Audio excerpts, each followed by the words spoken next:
I'm your Code Monkey. Welcome to the free beginner section of my Elisa_Bisses says Hedjo/.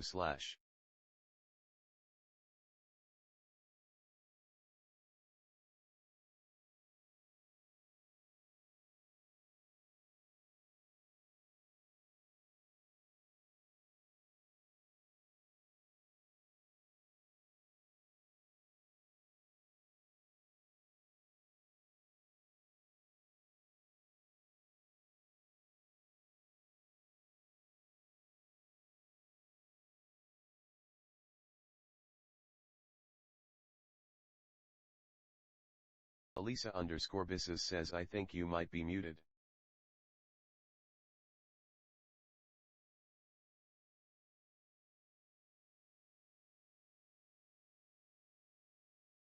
Salt de Serenity says oh. Okay, hello? Oh my god, that's great. I was saying so many things to you, Lisa. That's wild. I'm so sorry. Aw, I just, okay. I just spent like 30 minutes, 30 seconds Elisa_Bisses being says like, I hear you now. Elisa! Ah!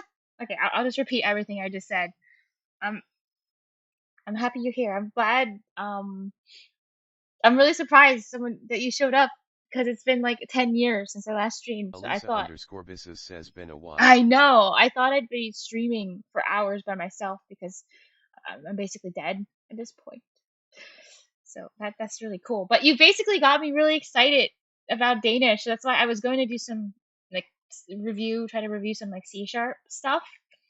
But then you shut up, and then I got really excited about Danish. I'm like, maybe I should start the article or trying to read some of this. I found something. Oh, I didn't find it. Someone else found it. But I have this.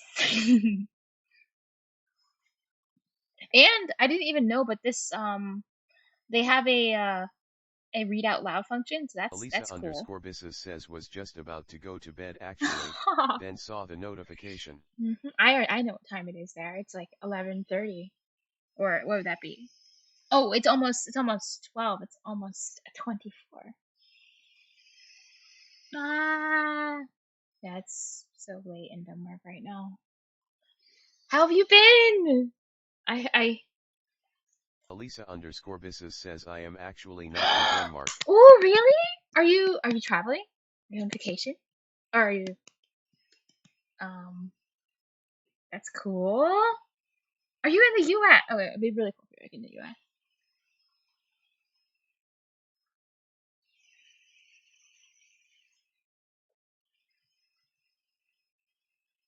Or oh, Spain.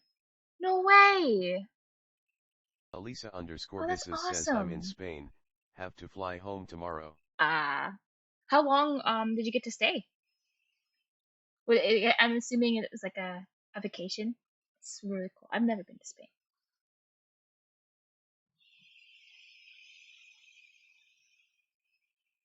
Elisa_Bisses says 11 Ooh, days. that's nice. And did you enjoy yourself? What was the coolest thing you saw in Spain?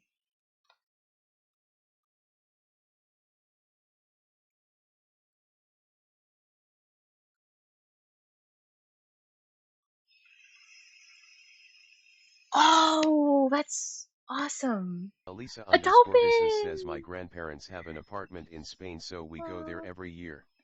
nice. Legion 18C says oh hey, you're not dead. Oh, hey, Leison. I'm not dead. No, I'm not.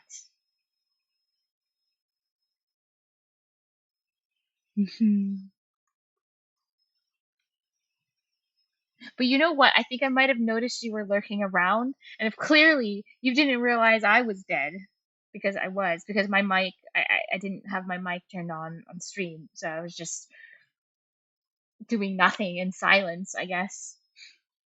But thanks to Elisa caught that my mic wasn't turned on or whatever. Mm.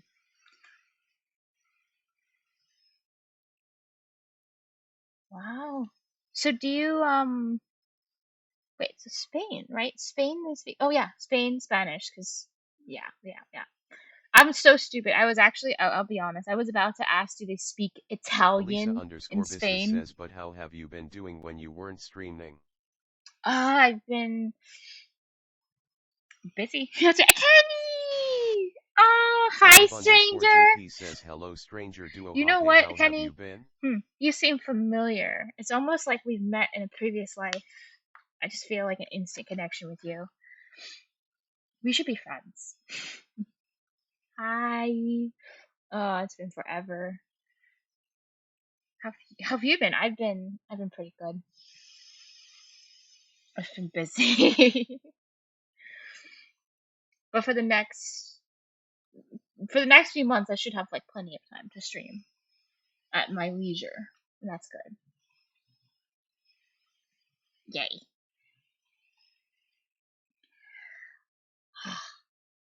I have not been studying Japanese. I will say I've been mostly studying almost exclusively Danish with a very small amount of Swedish, but almost exclusively Danish. Yeah. Canib underscore JP says, if you've been Genki, good Uh-huh. to hear that. Yes. I would say, yeah, overall Genki. Overall. What about you? Or, Kenny-san wa?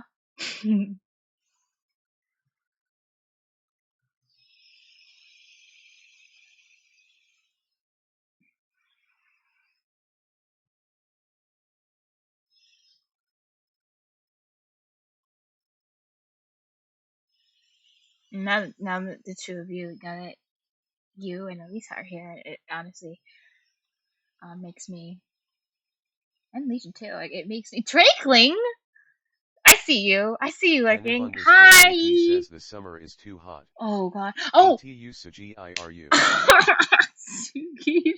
Nice. You know what? I saw an article 2 days ago that popped up in my feed that said Japan recorded its highest temperature ever, like a few days ago or something. That's crazy. Global warming is insane. Speaking of the temperature, how was it in Spain? Was it cooler weather down there, or was it? Oh wait, no, it's south of Denmark, so it's probably even more hot. I hope it wasn't too bad, but I heard Denmark's been really hot this summer. It's good, like 27. Nice. Yes. Elisa underscore business says, it's been good like 27 to 30 degrees. Do you know any Spanish? Do you use any Spanish whenever you visit Spain each year?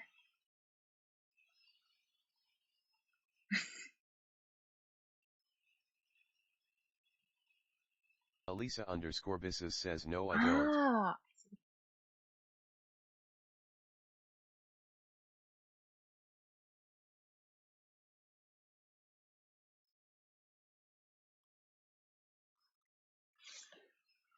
Mm.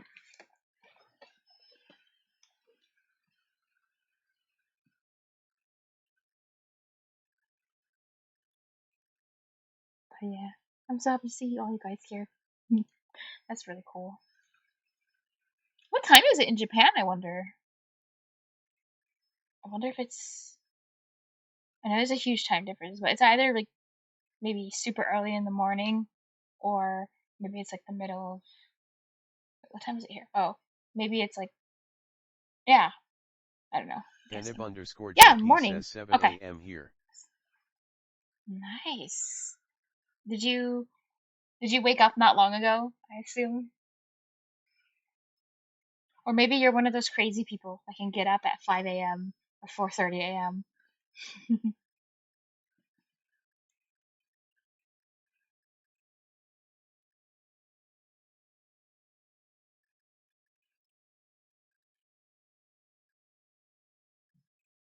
I'm I'm low key just for funsies, even though I'm just honestly just for fun. I'm low key Canib considering. underscore JP Oh, says, the early bird gets a rare streamer. I guess so. I didn't mean to make myself rare. I'm sorry. I have no excuses. Uh, I should, when I have the time to stream, I feel like I should. I should. I shouldn't neglect this. I shouldn't neglect the things I enjoy. It's not good.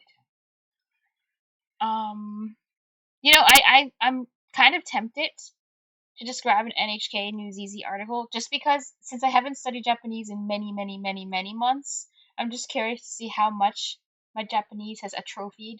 Like maybe I actually don't know anything anymore. I'm just mildly curious, but I mean I probably don't. I don't want to pick anything about weather because those are boring. What's fun? What has a cool picture? Ooh, oh, hmm. Hmm. Oh, kid voting.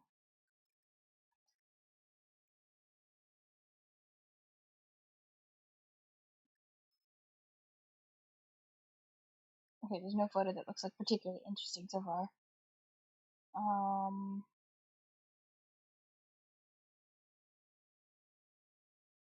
I don't know what this is. Oh, this is coffee.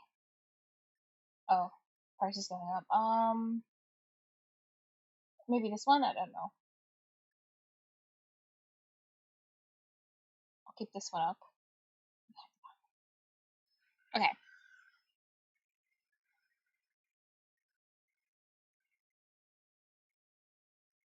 It's been so long since I streamed. I feel mildly um embarrassed to read anything. Honestly, it's gonna sound so bad.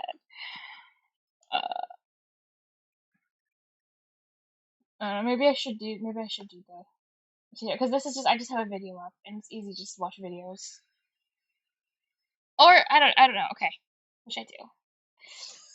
I hate making decisions. Maybe this is why I sometimes don't stream because it's like I have to decide all the things I do. Not like things just show up. Making decisions is hard. Okay, I should just commit to the order I said at the beginning. I don't have to read. I'm not gonna read the whole thing. I'll just pick a few paragraphs. And this is gonna be really hard because I've never read.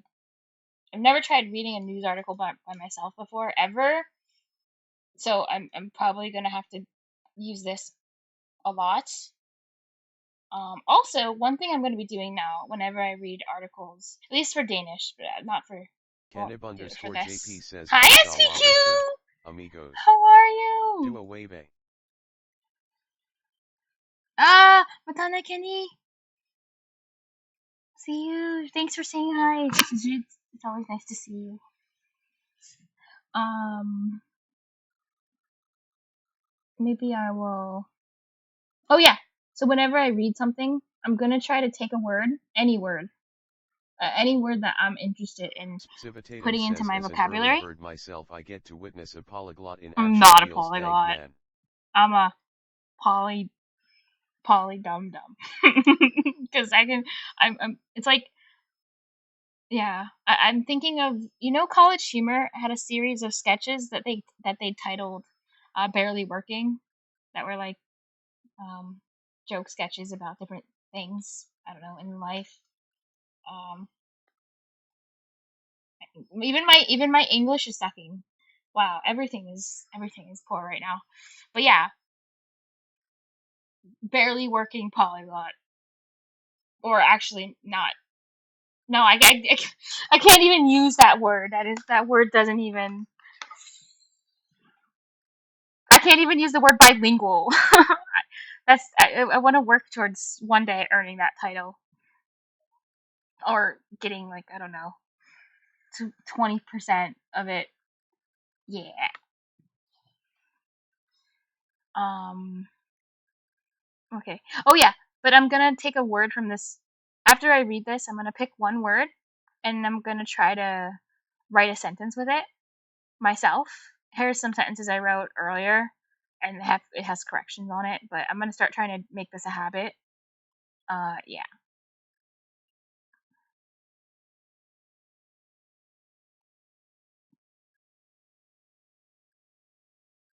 Okay. Well, before I play the audio, let me see.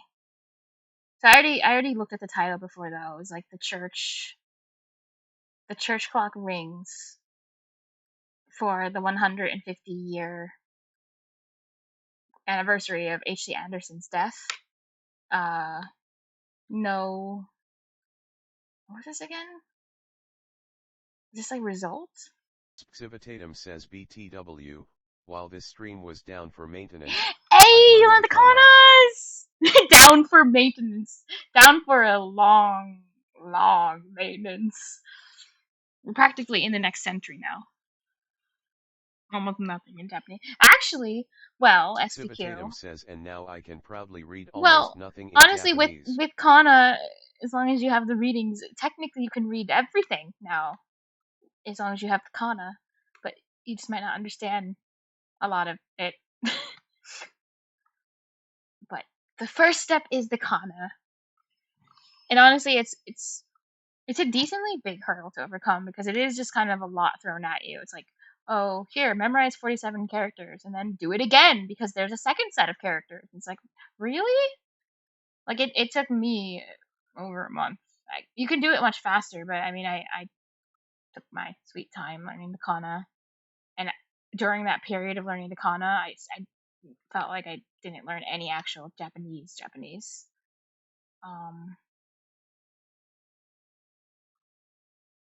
Yeah.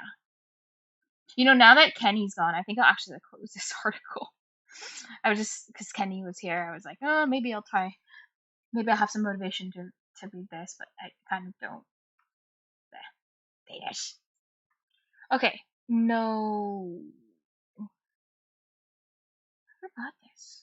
I don't know, something like result at the end, marking of freedom, liberty. Says skit equals happened. Oh, it did not happened at the end. What not happen?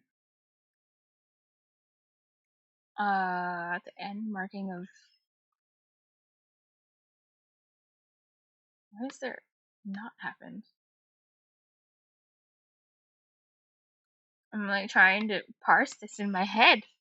Single. Oh, that's not end. I'm sorry. Not Elisa happened. Says Wait, not single. happened since the marking of liberty. Elisa says asterisk. Oh.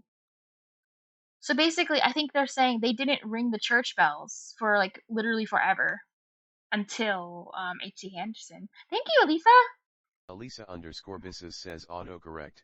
Sad face. I'll make the TTS read this and then I'll try to read it too, but it's gonna sound horrible. But I'm doing this because it has education.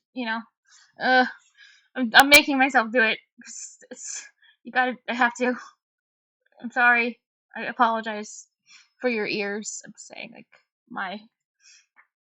I'm sorry. Kirkeklokkerne ringer for 150-året for H.C. Andersens død, ikke sket siden markeringen af befrielsen. It's not happened since we got freed from Germany. WW2. Oh, that's what it's talking about. From the liberty from Germany. Oh yeah. Thank you. By the way, I'm just curious. Are you a fan of history, Lisa, or is history a bore? Wait, you do know a lot about history, I will say.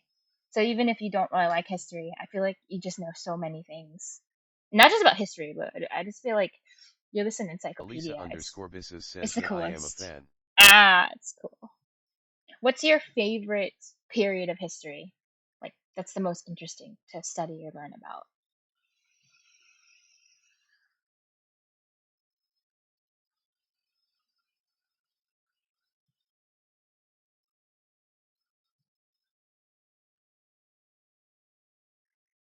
Ooh. A criminal. Elisa says hard to filter.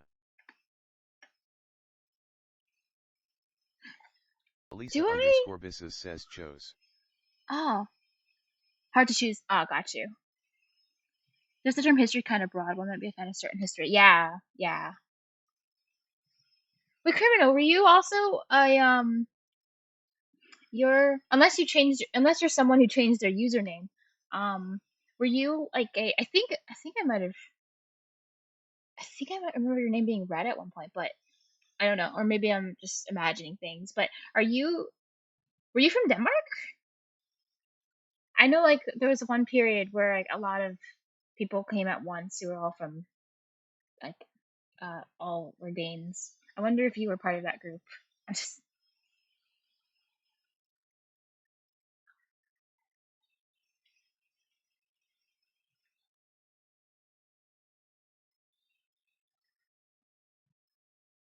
okay, so I guess it was oh yeah, feel free if I'm reading out loud. Been learning. Elisa _ Superior Scandinavian. Swedish. WW2. Oh. Oh. That sounds familiar. I feel like I remember that. Someone studying criminology. And then from Sweden. Yeah, I remember. I remember now. I don't remember more than that though. Superior Scandinavian. Should that be bannable? No, I'm just kidding. I'd never. I love all the Scandies, honestly. You're all super cool. Elisa _ says at Criminoloden. I remember you. What is that? Is that devil? I wonder. Criminoloden says for that too hard. I'm assuming this is. I'm gonna look up. I'm just curious. I'm assuming that means like devil, but because it looks like the word, doesn't it, in English? Personification of the highest. I don't know. English. Evil. The counterpart of the Christian God. Okay, yeah. Nice. Oh, I love you, Lisa. You're so funny. I love how, honestly, I feel like honestly, almost every single Scandinavian person has such a good sense of humor. Elisa Grandparents' _ house. says Oh, actually got really? a lot of books about history, language, and Ooh. philosophy here in my grandparents' house. I'm very curious what books of like language they have. That's really cool. Are they all or how many of them are in English? I wonder. Because yeah, I can imagine a decent amount because it's like a lot. I know a lot of technical books are often written in English internationally. Like half, yeah. It's cool. Elisa _ says like half. Hey, so Creeman, no. How have your studies been? How have you been?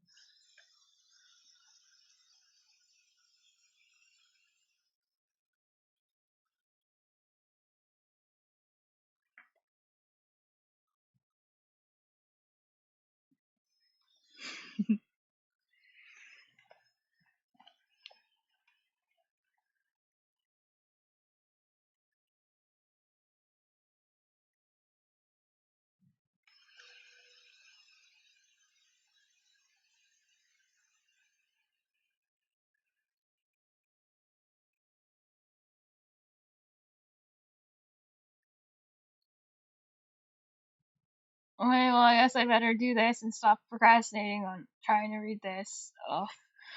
Ugh. Ugh. I hate reading. Well, I hate reading aloud. I like when things are read to me more, to be honest. But okay. No, I'm gonna make it read it again, honestly.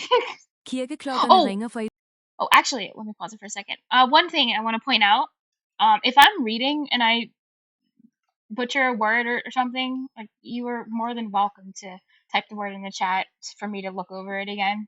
Because honestly, I'm not gonna know what I say is right if it's right or wrong. So, please forgive me.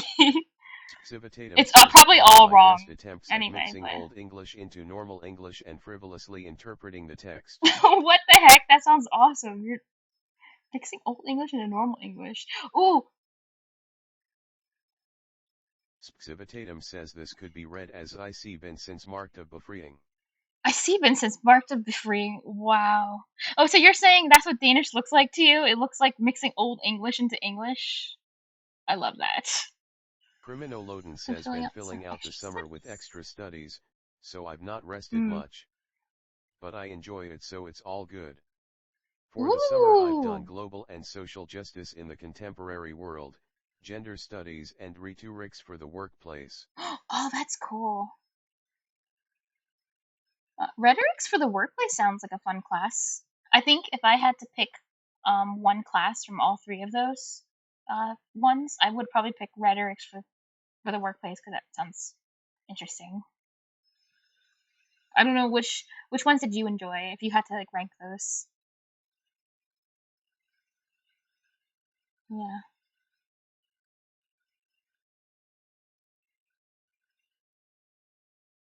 Hope you're not feeling too tired though, since you haven't gotten too much rest.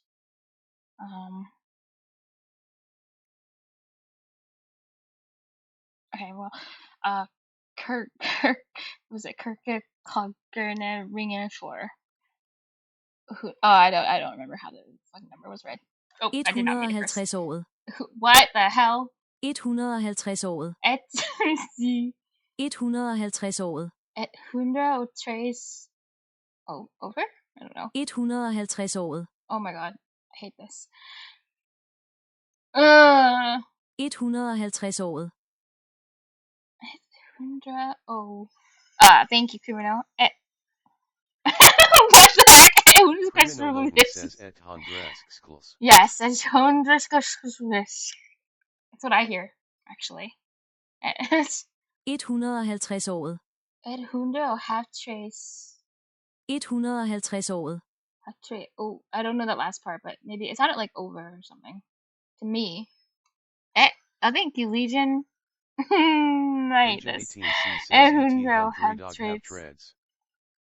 Or because she's even though I'm only highlighting 150, it's still reading the whole thing for some reason. That's why I was getting thrown off. I didn't realize it was reading the over it part. Thank you both. You're awesome. Okay, is this Hosi? I don't know. Anderson's dead. Aegis gets Seaton Markrian A. Befrielsen. I guess. Okay. Elisa_Bisses says Hans Christian. Hans Christian. Yes, Anderson. It's the most famous thing, I guess. No, I mean, I think all of you guys are way more dope than H.C. Anderson. No offense to H.C. Anderson, but he's dead now. The country over. I'm gonna read in English first before I worry about the Danish. Elisa_Bisses says it's the guy who made the books. The Ugly Duckling. Okay, the only ones I know. If I had to list all the stories I know that H.C. Andersen wrote, it would be like The Ugly Duckling, Snow Queen, Princess of the Pea. Okay, that's it. Actually, that's it. That's really sad. He wrote many things, a lot more things. I can't even think. Yep. The country over. God. The field? Church. The country over the fields. I don't know. Church. H.C. Andersen's death with church plays concert. Okay.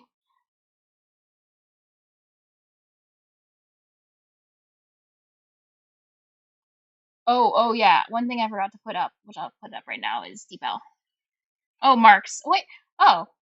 What isn't there like a _Bisses says markera equals mark. Oh, thank you. Oh, because marker, not marker, I guess, or I don't know. Marx. Country over Marx Church H.C. Andersen's death. Oh, this is a verb. I'm actually being really dumb right now. Why is there over? Over? Is this like a verb phrase? Over Marx? Probably over Marx. Sure. Okay. Marker fields. Elisa_Bisses says marker equals fields. Thank you. This is hard. Over. Okay. So basically, this probably means like celebrate over Marx. Maybe the country celebrates. Oh, I don't know. But then there's church here.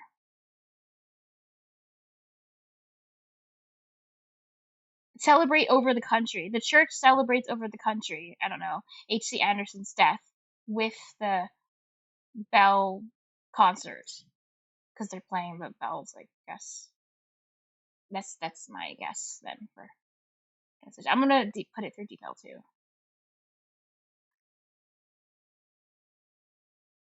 But I won't put things through a translator without making an honest attempt to translate them first.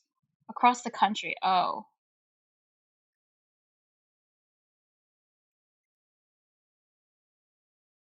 This because it's getting confused. That's 2 sentences.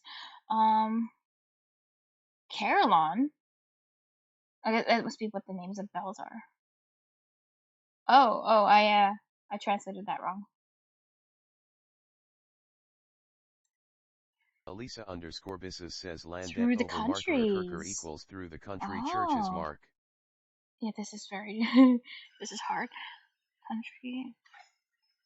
Oh, this is a phrase. Lend it over through the country. The church's mark, and then the verb comes first because. Oh yeah, the verb comes first because Danish is a V2 language with the verb always coming in the second position. I always that throws me off all the time, even though that's like a basic concept of Danish grammar. Elisa_Bisses says it is a bit tricky to directly translate. Carillon. I did not know the English word for this. Carillon. Huh. That's cool. Thank you. Thanks, Elisa. Okay, time to make it read, I guess. Landet over markerer kirker H.C. Andersens død med klokkespilskoncert. How does she read this one? Oh, oops. Landet over markerer kirker H.C. Andersens død med klokkespilskoncert. Okay. Landet over markerer kirker H.C. Andersens død med klokkespilskoncert. I guess. How should I read this? Klokkespilskoncert. Oh, klokkespilskoncert. Concert.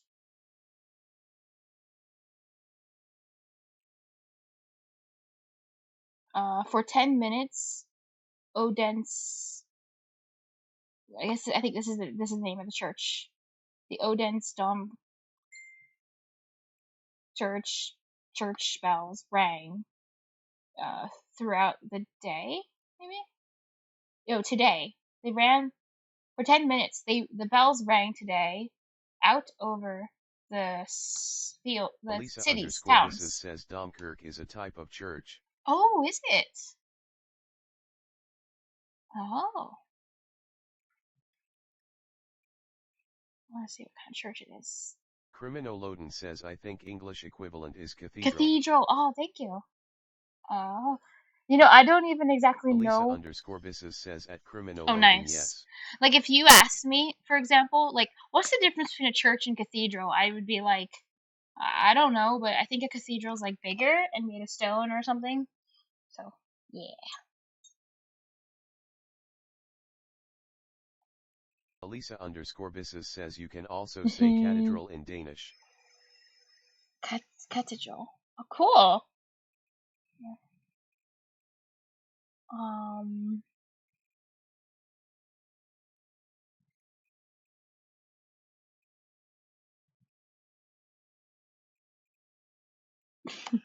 Sorry, just replying to a message. What was I? Oh yeah. Odense Cathedral church bells today out over the cities, I guess. Take in the I don't know, anniversary. I'm just making a guess of the 150 years for H.C. Andersen's death. But it's just this one word, so. Roofs. Thank you. Elisa_Bisses says Tage equals roofs. The city's Elisa_Bisses says it can also be take. Context. I'm not very good at that. At context. The roofs in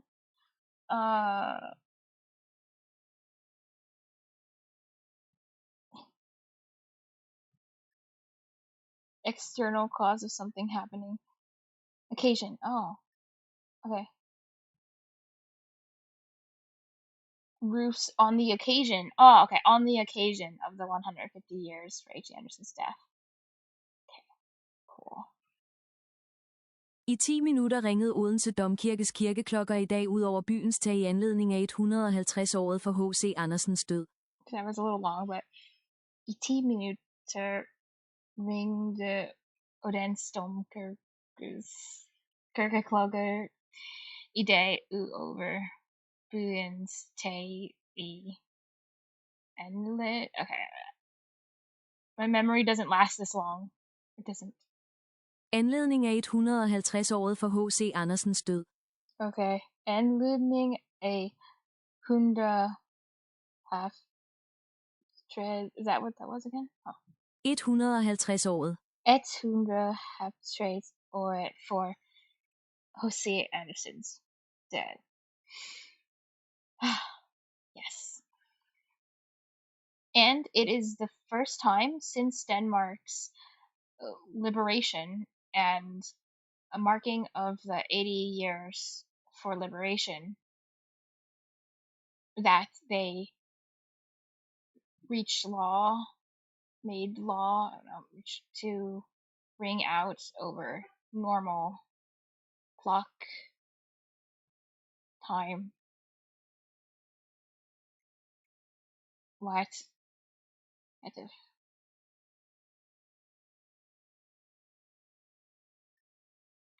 Elisa_business says far love is allowed. Okay.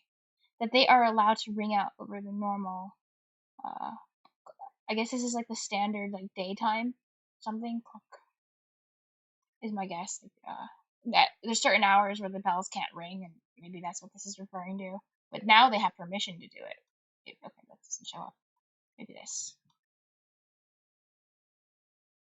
Oh. Yeah, ringing of church bells. But ringing of church bells time? That they are allowed to ring out over normal. Wait. Elisa_business says KLOKKE ringing TID equals click ring time. Oh.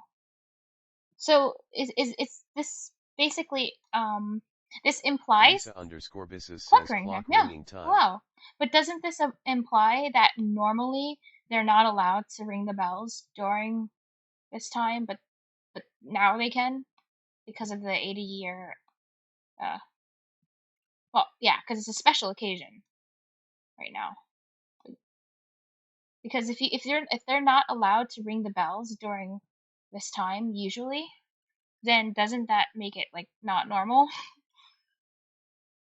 Oh, normally they only ring at 12. Elisa_business says normally they only ring at 12 o'clock. Oh, I'm stupid. I'm thinking in English. Over means past the normal time. Like outside of the normal times they can ring the bell, I think. I was thinking of like and when we say over, we don't mean that. Elisa_business says yes. Yeah, but okay, thank you. Because in Danish, this is being used differently, as a different meaning than in English, so that really confused me. Okay, thanks. Og det er første gang siden Danmarks befrielse og markeringen af 80-året for befrielsen, at de får lov til at ringe ud over normal klokkeringningstid. Okay, I really need that number. 80-året. 80-året.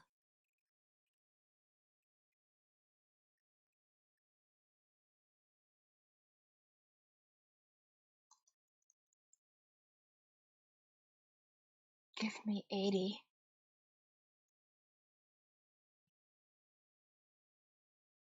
Oh, I just switched them. Okay, what? Elisa_business says furs. Oh yeah, it's adding year at the end. Thank you. I keep forgetting it does that. Even when I'm not highlighting the word year, it still reads it anyway because it's part of the word. Okay, fierce.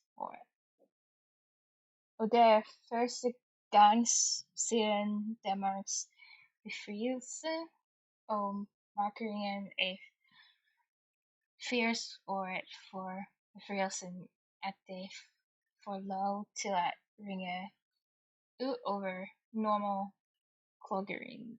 Oh my god, cloggeringstid? Why is it so long? It is a something that they're both is something in historical explains Nikolai, whatever that is, name, something, Elisa a _ Bisses priest. says gestus equals gesture. Oh, gesture. Gestus. Gestus. Gesture. Is it gesture? There, I think that's both is, I don't know, maybe it's like monumental and historical, or maybe it's both is, meaningful and historical or something.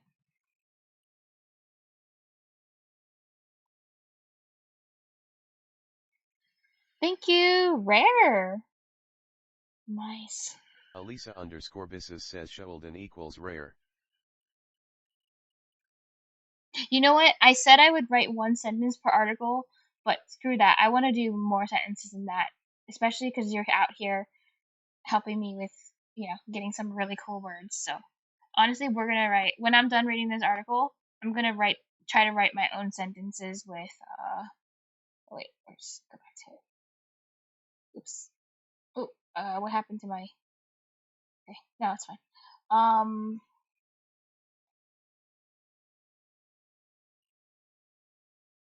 I'm just putting these up here so that I remember what sentences they were. I want to write a sentence with this, I want to write a sentence with that. I think that's pretty good. And then I like that phrase that is allowed. I think that's useful. I'll use that one too. I'm happy with these 3 things. 3 sentences when I'm done. And then this is probably like, this is some kind of priest, but I'm not sure what kind of priest. High priest or something? Lead priest? Oh, just priest employed in a pastorate. Oh, parish priest. Okay. Honestly, most religious words in English, I don't really know well what they mean, to be honest. So, Det er en gestus, der både er sjælden og historisk, fortæller Nikolaj Røje, sognepræst ved Odense Domkirke.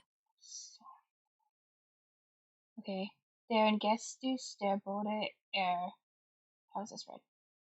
Sjælden. Sjælden og historisk, fortæller Nikolaj Røje. Elisa _ Bisses says TBH don't know the difference between Sogneprest. sogneprest and other priests. Sogneprest ved Odense Domkirke. First, don't know the difference between, oh, and other priests. Yeah, I don't at all in English either. It's like there's so many different words for different kinds of priests and different kinds of clergy positions, and I'm like, they all just mean the same thing to me. Like, you are a church worker person.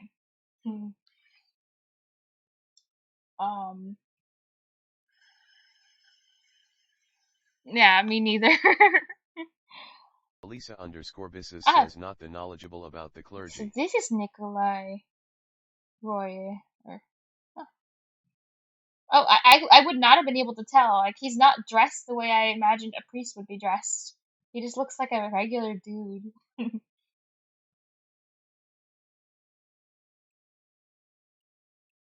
There. Okay, this will be the last paragraph I read before I switch and do. No, I was doing it, honestly. I'm happy you're here, Lisa. That's cool. I know you were gonna head off to bed, so I feel like that gives me an excuse that once you head off to bed, then I can switch to C# stuff. Yeah. Okay, one has something rang with the bells, which, yeah, on the country plan, I don't know, at the freedom, and this is so long, 80 years marking, but something come a wish from the congregation. Elisa_Bisses says I will be leaving in like 15 minutes. Have an That's you, early Lisa. flight tomorrow. Oh, you definitely need to get enough sleep so that so that traveling goes smoothly. It's catching flights and stuff sometimes is so annoying. I hope. By the way, just in case I forget to say, because in case I'm like distracted and forget to tell you at the end, I hope you have a great, safe flight and no travel annoyances whatsoever, and that it's nice, pleasant, and maybe even I don't know, you'll arrive early. Oh wait, this was just one sentence. Good. You're welcome. Elisa_Bisses says thanks, smiley face.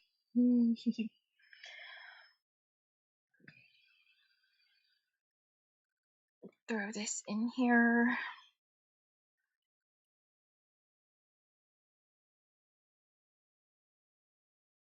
Early. One has early rang with the bells on the. Elisa_Bisses says previously. Oh! Thank you. One has previously rang the bells on the.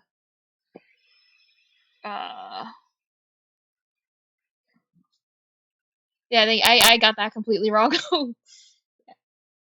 See, without you, Lisa, I would be very confused and be like, why are they ringing the bells early? No, previously.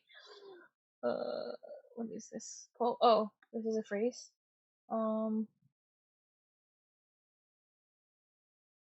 Nationwide. Oh, okay. When I previously rang the bells nationwide at the liberation, I guess. So I guess during the Germany thing, when they were freed from Germany, maybe it's referring to that. And at the 80-year marking. Oh wait, these are two separate events. What is the 80? Oh wait, the 80-year marking of the freedom of the liberation, I guess too. But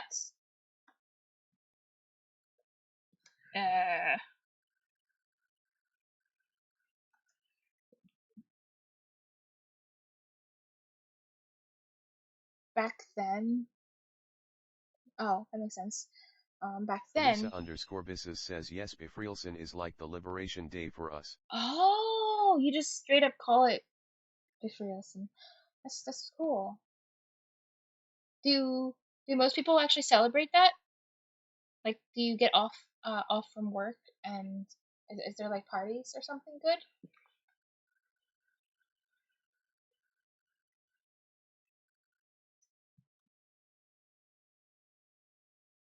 Oh, it's a request. Oh, I thought it was a wish. Okay. The request came from the king. Oh, I'm dumb. I should have been able to read. I should have been able to read this actually, but I forgot. Elisa_Bisses says not much happens.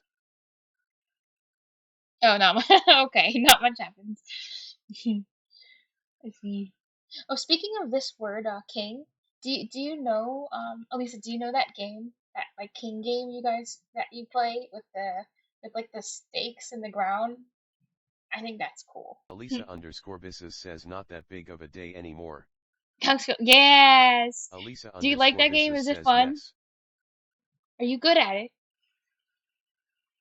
Not that big of a day anymore. Oh yeah, I guess it did happen a while ago. The liberation.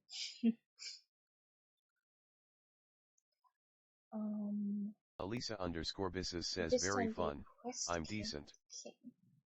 That's really cool. Looks very fun. I wonder if Crimino's still here. Hey, Crimino, do you play that game in Sweden? I'm just curious. That game is cool. I wonder if it's like very uniquely Danish. I think it is. I have a feeling it is. And then if you don't play Kongaspil, are there any like unique Swedish games, or anything similar? That's what I wonder. Let's see. Okay. Oh yeah, I have to do this part. Man har, Oops. Okay. man har tidligere ringet med klokkerne på landsplan ved befrielsen og ved 80-årsmarkeringen, men dengang kom ønsket fra kongen. Okay. Man har tidligere ringet med klokkerne på landsplan ved befrielsen og ved what was this one? This like fear? 80-årsmarkering. Fear or markeringen. Oh, I'm kind of. Oh, okay. Oh, fierce with an S. Okay, fierce or markeringen. Men Elisa_Bisses says furs. Get from kongen. Fierce. Thank you. Ønsket. Oh, ønsket fra kongen.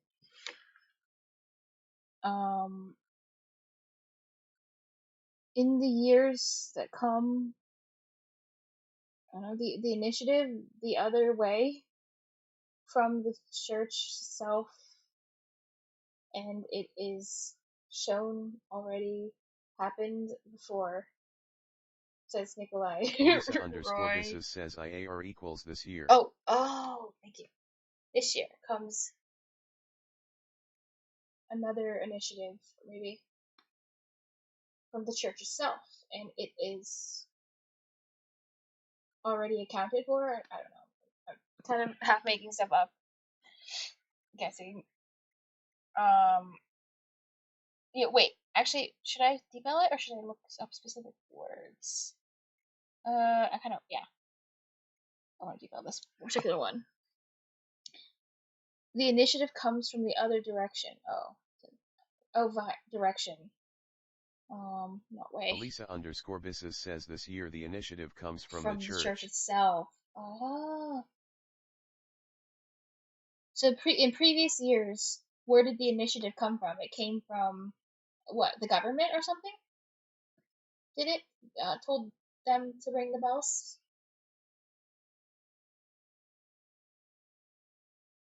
And which church?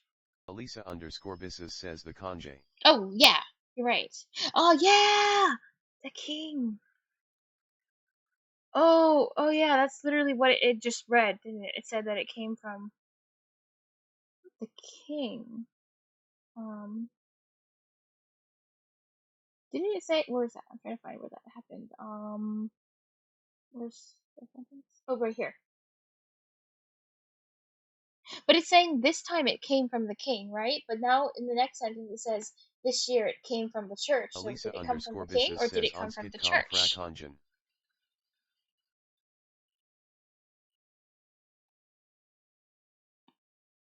Because is it saying like two different things, or I'm getting confused about the logic of what's happening at what time. Elisa_Bisses says the 80-year thing from the king. Oh, okay. It rang earlier. Oh, okay. This time. Oh, when it says this time, it means this time in the past, not this time as in this right now. I'm actually thinking. I'm actually getting confused. Okay, I see now. Is from the church. Oh, the initiative comes from church, and not just any church, right? But this specific Odense church is the one who Legion created 18C says Dengang. That time. Oh, okay. I was so when I was thinking it is. Thank you. Thanks, Legion. Thank you. Dengang Jegvardran equals when I was a boy. When I was a boy. Not this time I am a boy. Oopsie.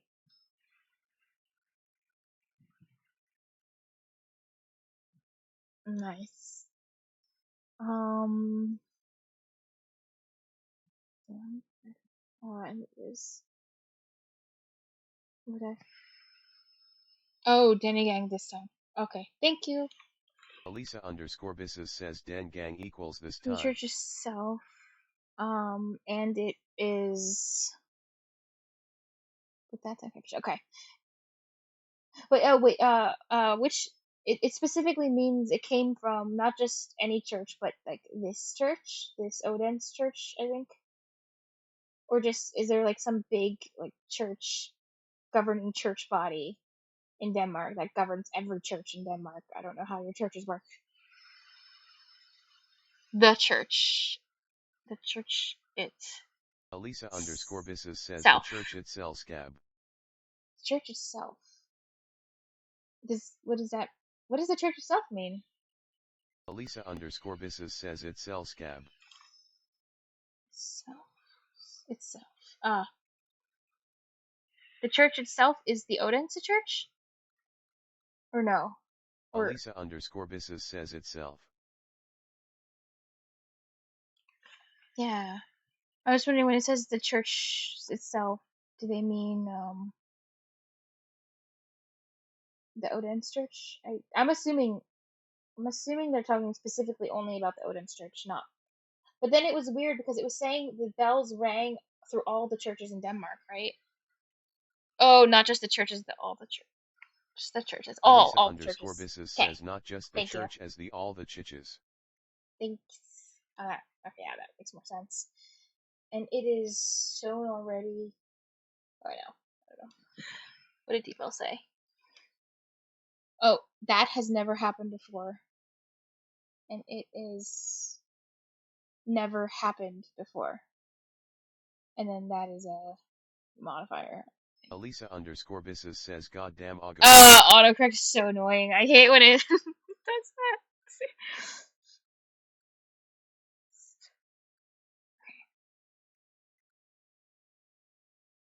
That has never happened before, says Nikolai. Roy, whatever. I år kommer initiativet den anden vej fra kirkerne selv, og det er vist aldrig sket før, siger Nikolaj Røje. I år kommer was hard. Initiativet. Initiativet den anden vej fra kirkerne selv, og det er peace aldrig.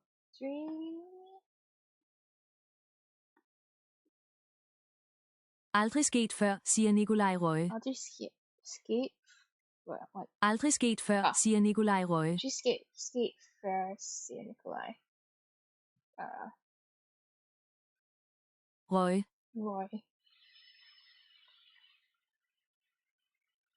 Yay. So Nikolai Roy's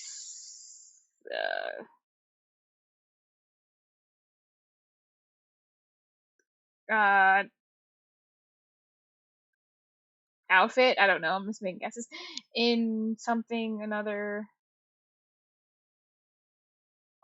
Hallsborough Church and Silkeborg Church has also been with.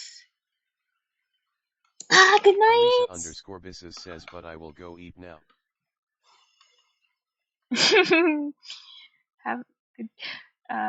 Have a nice eep. Thank you, Elisa. Oh my god. Elisa_Bisses says, have You a know, good rest I of just the want to stream. say too, like it was really nice of you to show up, and you're even on vacation, and it's your last day, and you need rest, and you still showed up when you saw the notification. Elisa_Bisses says, Thank God you. lattering. Thank you. I really appreciate it. You're so nice. And I look forward to seeing you again. I hope have a nice trip back, and I hope you're not too sad about leaving Spain because you'll get to go back. And hopefully when you do come back, it's not like crazy hot in Denmark anymore. Yes. Also been to, I don't know, reel it something, understand ring with the bells. Okay.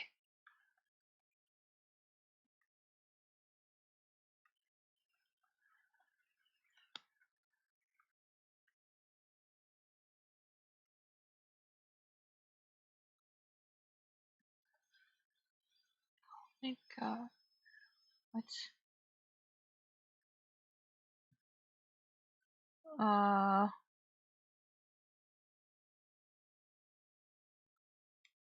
Person who was employed.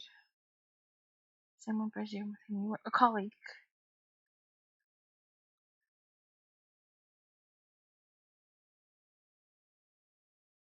Did they spell it wrong though? Shouldn't be this one. Oh wait. Or yeah, it's an alternative. Nicola Roy's colleagues in something another church.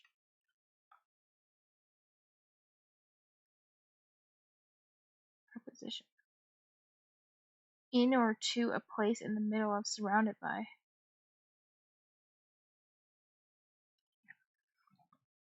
Oh. In the middle of another of the other Holstebro church. Oh wait, so this isn't actually him. It's and Silverboard Church have also been with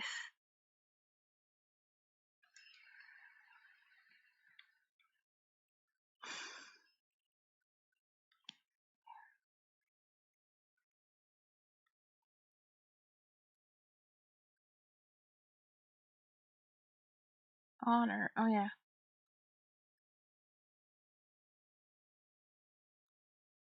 The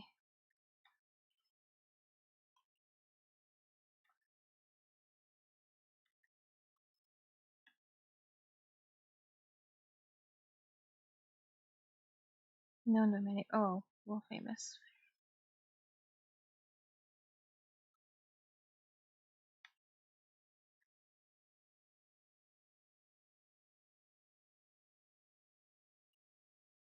Another world famous. This isn't forefather. Forefather, is it? No. This looks like it. Oh. Oh, author. Person that writes books. World famous author with Ringing the Bells. Oh, okay. Yeah, that makes sense. Nicola Roy's colleagues in the other Holstebro Church and Silkeborg Church have also honored the world famous author with ringing the church bells.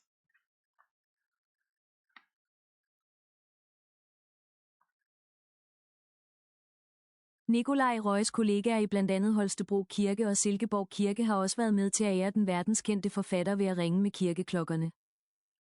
Nikolaj Røjes kollegaer blandt Holstebro Kirke Silkeborg Kirke har også været med til at ære den Nikolaj verdenskendte forfatter ved at ringe med kirkeklokkerne. Verdenskendte forfatter ved at ringe med kirkeklokkerne.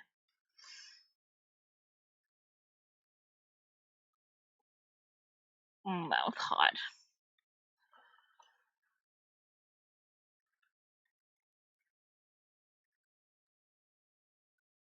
Oops.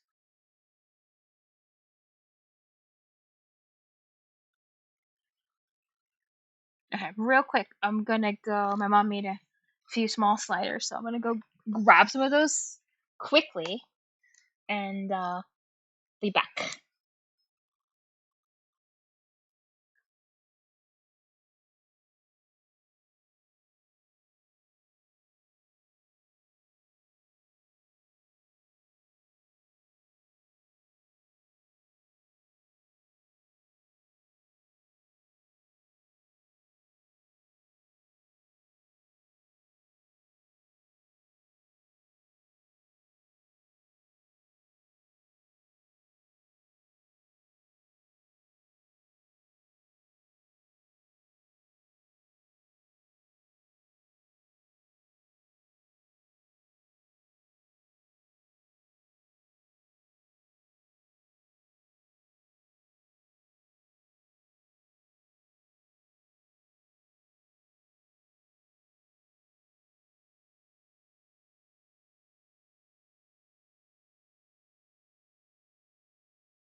3. Okay.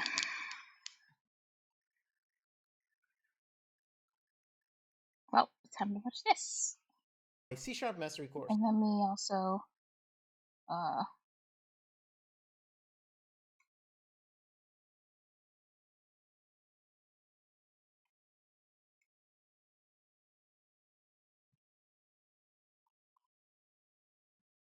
I'll put this up too. I'm gonna take notes and stuff. And anything that I write in here, I'm gonna drop in here too.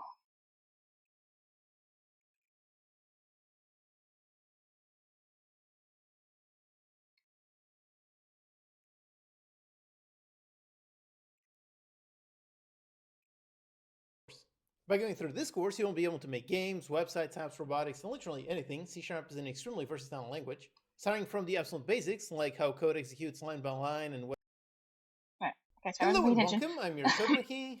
Welcome to the free beginner section of my C# mastery course. By going through this course, you will be able to make games, websites, apps, robotics, and literally anything. Apparently hey! True, but I still find it hard to believe that Danish gang and English gang are cognates. You're kidding. Are they actually? What? How did those end up being? Let me make sure I know. It shares really? They actually share a common origin. I thought they were just. That's crazy. Apparently, what? Let's see. Gang, English, etymology. Civitatum says apparently. That it actually is gross. Like that they're actually related to each other is really wild. Meaning journey. Oh, no way. Actually, I can see how the shift happened.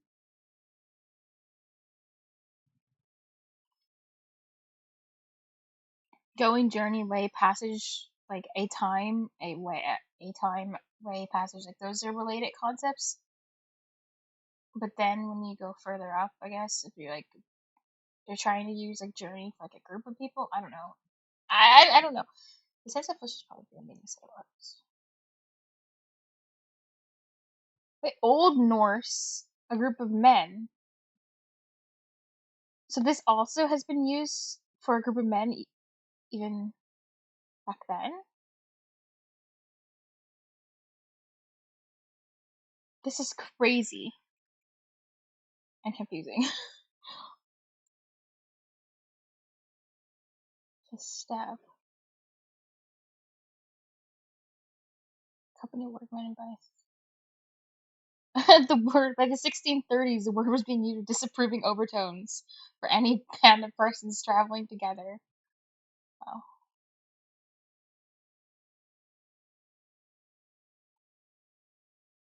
Ingoing.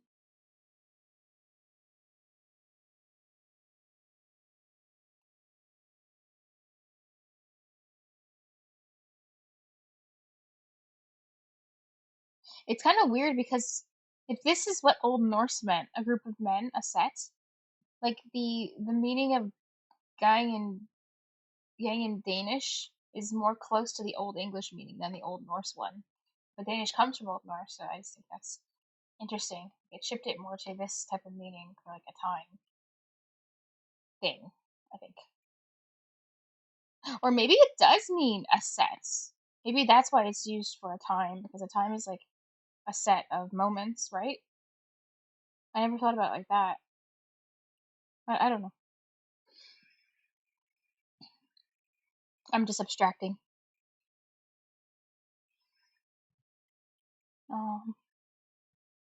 C# is an extremely versatile language, starting from the absolute basics, like how code executes line by line and what is a variable, then covering the intermediate topics like what are interfaces, generics, and events, and how you can use them to build some really awesome things. You will also learn the theory behind how to choose good naming rules, clean code guidelines, and learn about design patterns. And finally, the advanced section, which will be coming in a feature-free update, will cover lots of very advanced topics. Now, this free YouTube video, this one contains all of the video lectures from the beginner section. In the previous video, I spoke about my goals to make the video lectures free over here on YouTube. If the premium version course sells 100 copies, then 1 month after this video, I'll publish the intermediate section for free here on YouTube, and same thing for the advanced section 1 month after that. And yep, since the last video, there's already been 100 people who picked up the premium version, so 1 month from now, stay tuned for the intermediate section. Or if you're watching this in the future, then check the pinned comment down below. The premium version of the course has the video and lectures just like this video, plus all of the intermediate lectures and the advanced section coming soon, as well as all of these really nice bonuses. So speaking of that, here are the bonuses for the premium version. I came up with some that I think are really awesome and definitely worth it if you can't afford it, while at the same time not putting any knowledge behind the paywall, so even people who can't afford it, they can still learn from the free video and lectures. They really just need to do a little bit of extra work themselves. The premium version is really just selling See, that's what this is for. Doing the extra work myself.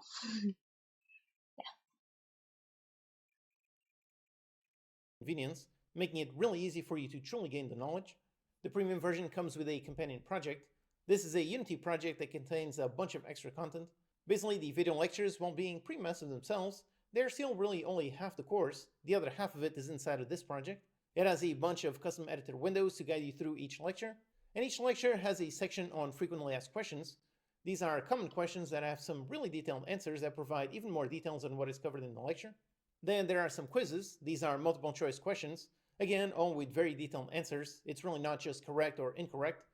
If you pay close attention to each lecture, you should be able to get most of these right. But whether you do or don't, by reading the extra explanation that will help you truly learn that topic. Then the interactive exercises, I'm really happy with this feature. I think this will really help you learn. Learning by doing is always much better. And these exercises encourage you to put what you learned into practice instead of just blindly watching the video lectures. I designed a ton of handcraft exercises for all the lectures to help you put into practice and truly learn the contents of each lecture. There are all kinds of exercises. Some are about spotting and fixing errors, others are about asking you to define some function or class or implement some kind of logic. There are some where you just write code, and some where you write code and then play the code in Unity in order to complete the exercise. Then each exercise also contains a hint just in case you get stuck, or a solution in case you get really stuck, as well as a video walkthrough of me going through that exercise and completing it while explaining everything in detail. So if you're the kind of person who gets stuck in tutorial hell, then I truly believe that— Oh, thank you. Thank you, Rupa. Genesis.com says, yo everyone. Hello. that this will really help you escape it. In order to learn, you need to actually do things, and these exercises encourage you to do that. They encourage you to do it as opposed to just blindly watching the video lectures. Then the companion project also has a companion window. Basically, this window is also listening to a bunch of errors, and if it finds one, it will help guide you in the right direction. I manually wrote a ton of text for when it detects lots of errors, all of them based on common errors that I see people ask about in comments in my own videos. So this should help prevent you from getting stuck in your learning journey and allow you That's actually cool that he made something like that. to get help instantly. Then the course also has an AI to help you answer questions. This one was trained on the contents of the course and my own knowledge, so it should be very accurate and helpful. But more than that is simply the fact that it is extremely fast. You post a question in the course comments, and within a few minutes, the AI will respond with probably a very good answer. Although, of course, I might— Oh yeah. Hey Dennis, do you do? Oh yeah. Do you do any coding or anything? myself will also still be answering all the questions manually. The goal with this AI is really speed, so you get a response almost instantly, and then within the next few hours, I will manually answer myself. Then a simple bonus is how the premium version has the course split into lectures, as opposed to here on YouTube where it will be one giant video. It has to be that way due to how the YouTube algorithm works. This is a small thing, but it Very little. Oh, that's can so be helpful, relatable. especially Genesis.com says very little LOL. So relatable. That's me. if you take your time to slowly go through the— Civitatum says at Genesis.com the website is decent. Oh. Are you guys friends?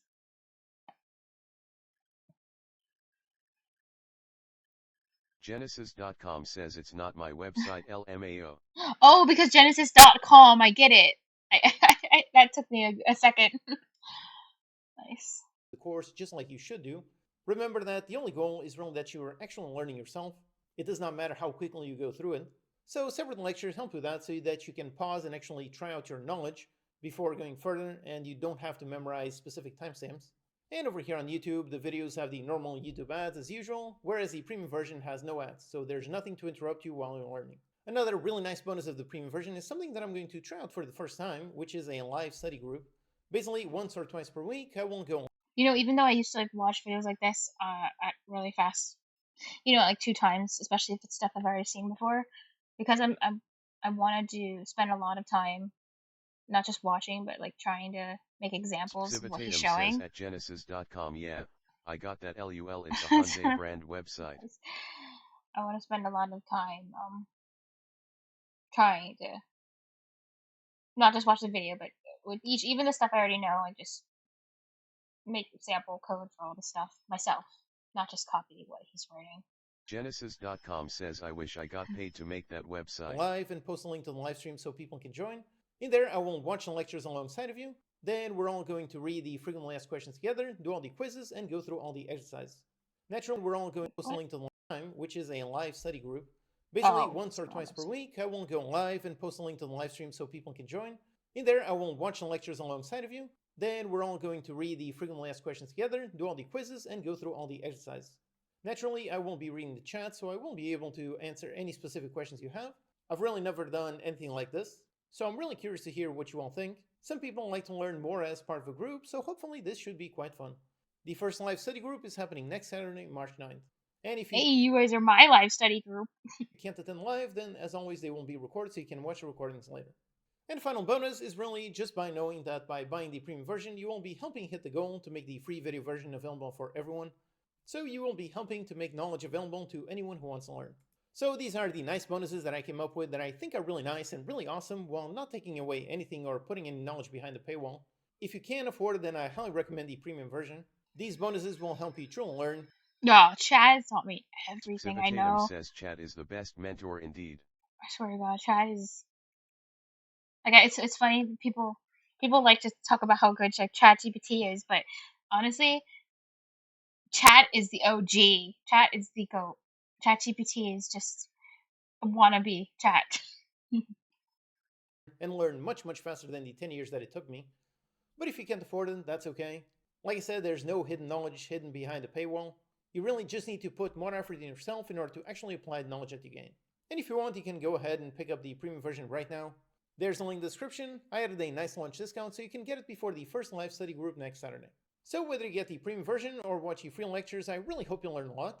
Also, just in case you're new to my channel, so a bit about me and my credentials or why you should listen to what I have to teach. For me, I've been programming for over 25 years, and specifically using C# for over 10 years. I'm a professional indie game developer with several successful games published on Steam covering a wide range of genres. My games are usually focused on complex systems since I am primarily a programmer. It's what I really love to do and what I love to teach. Also, a couple of years ago, I started over here this YouTube channel making free video tutorials to basically share my knowledge to help you learn how to make your own games. There's already over 800 free videos over here on this channel if you want to continue learning beyond this course. Also, let me make one very important note for beginners, which is simply take your time. Remember, this is your learning journey, no one else's. The only thing that matters is that you're learning. It does not matter how long it takes you, so it does not matter if someone learns all of this much faster than you. You are really not in competition with anyone but yourself. Also, you are not expected to go through this. But the thing he forgot is that the whole, the thing they say, you're your worst enemy. So being in competition with myself is a really bad thing. But yeah. Course in 1 day, 1 week, or even 1 month. Basically, all of the contents, or even 100 years. Out of this course, this contains knowledge that took me 10 years to learn. So really, just take it slow, take your time, and really just focus on learning. And one final request, if you find this video helpful, if so, go ahead and hit the like button and subscribe to the channel. It's a tiny thing, but it really does help. Alright, so let's get to the first lecture. Starting from the very beginning, first we're going to learn what is C# and what are the many use cases for it. Then on the Getting Started lecture, we're going to install Visual Studio, which is... You know what, something that's fun I should do, I heard this is like a study strategy. Like for example, if you were reading a textbook, is you take a look at the chapters and the content, and then you kind of brain dump everything you think you know about it first before you actually watch the thing. So if I were to, for the first chapter is what is C#? So if I were to answer that question myself, I guess I'll try to answer that then. Civitatum says 10 years got nothing on the chat's eternal wisdom. Exactly. So I guess I would answer it like C# is a programming language developed by Microsoft. Is a general purpose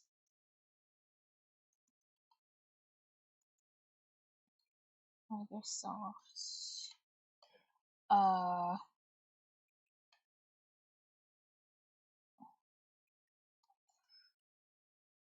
What else would I say about it?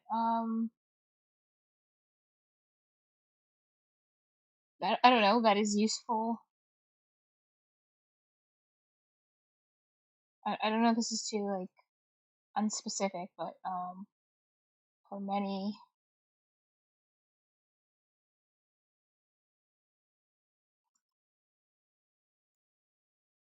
applications, I guess, from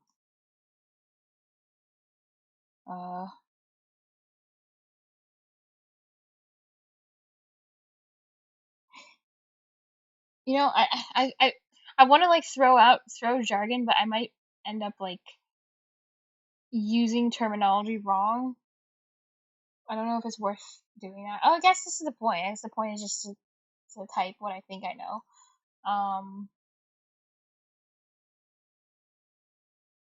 Well, I don't know. What are your thoughts? Do you in the term scripting, does that mean just writing code? Is that honestly what that means just in general, or does that specifically refer to like front end code? I actually don't know for sure. But I think Genesis.com says yeah, yes. just writing code in general, right? Not necessarily front end or back end. I always thought of it in my head as kind of like associate it with front end, but that might be actually wrong. Okay, that is useful for many applications from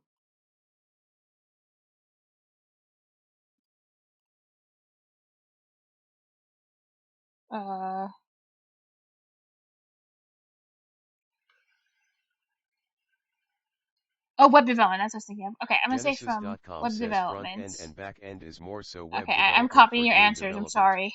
From web development to applications to various. Oh wait, to applications on various. I guess mediums. I suppose. Instead of game development. Thank you. I appreciate the feedback. It's more. Thank you. See, this is why I'm glad I'm doing this. Says say platforms. It might Genesis.com says instead of mediums. Platforms. So that could be computer, mobile. Those are all different like platforms. Yeah, platforms. You know, thank you. I was gonna say, even though this is such a basic question, I'm actually glad I'm answering this because there are some things like that is. Oh yeah. I'm glad I'm starting all the way from beginner because even though I'm sort of aware of these things. Genesis.com says PC/mobile/website. One of my problems, I think it's a problem, is like I don't have a good command on using the words properly, so I often will, even for like beginner stuff, I forget what it's called, and I'll use the wrong word, but I know in my head what I'm talking about, but other people don't because I'm using the wrong word, so I mean, it's good to do basic stuff like this. Okay. It is. So what else do I know about it? This is where I might also be wrong here. I think it's statically typed, right? You would call it that. I think. It's not dynamic because it doesn't change in real time. I think that's what that means, static and dynamic.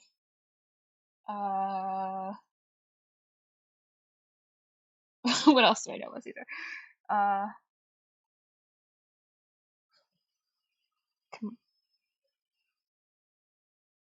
What about it is a? Is that the same? Does this have the same meaning as compiled though? Maybe not. Actually, maybe I don't know what this actually means. I know it's a compiled language, right? I could say that. I might be using this. If this is correct, I might not actually know exactly what it means. But I want to say like a compiled.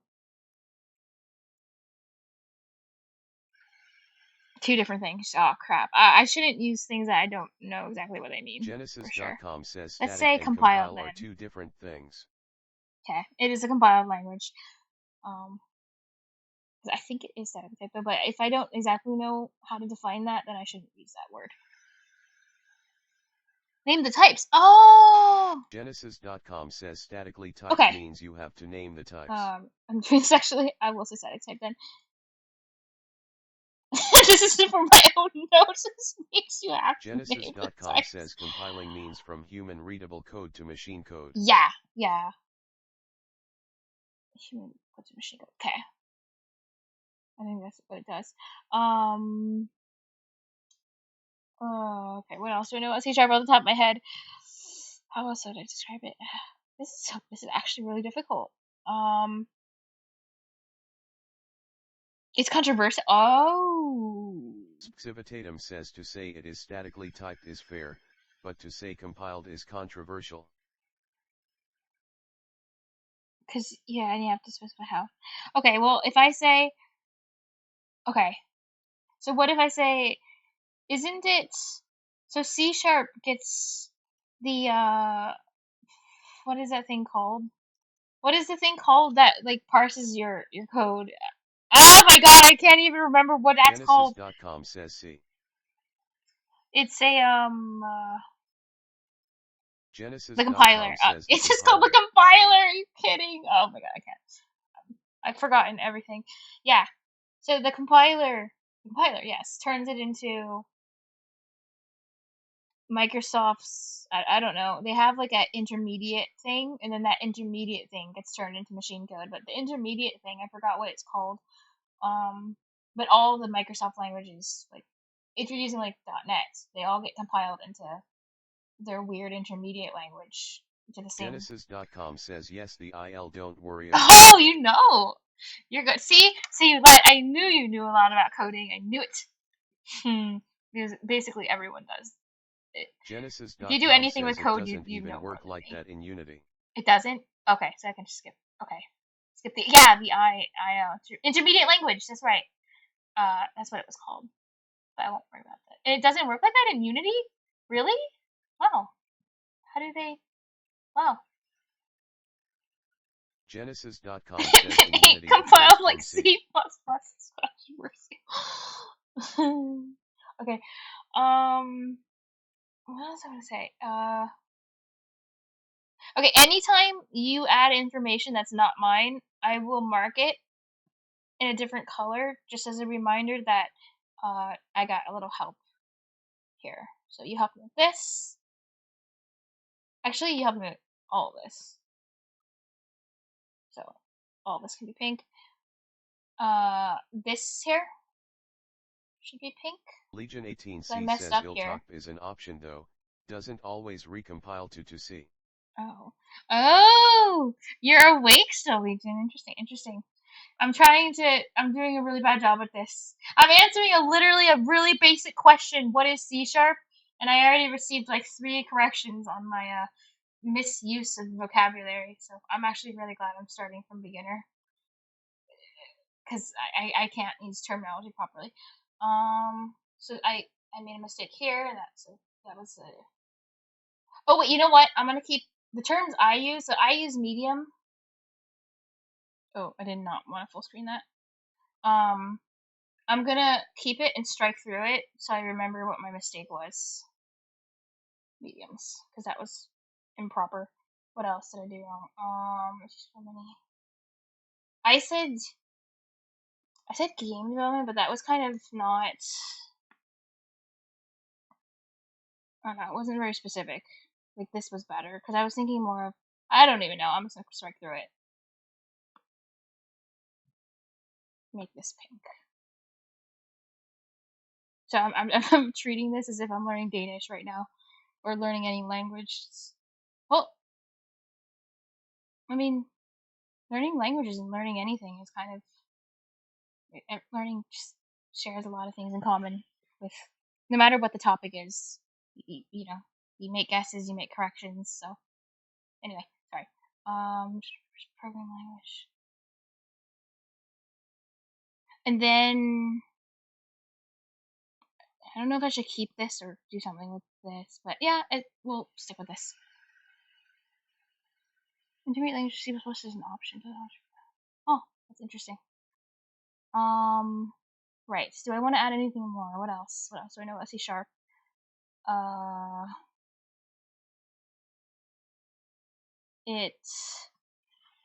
I know there's so much more one could write, but I just can't. I want to take a a minute or two to really rack my brain. Genesis.com says my apologies, then it does get compiled to IL with the to convert it to CPP. Oh.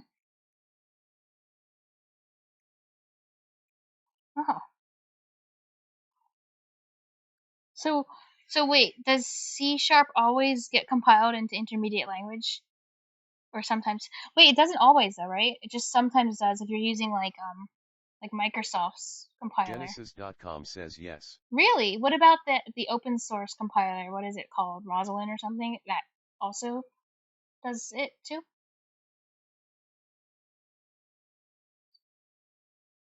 C#. Okay. When C# is compiled.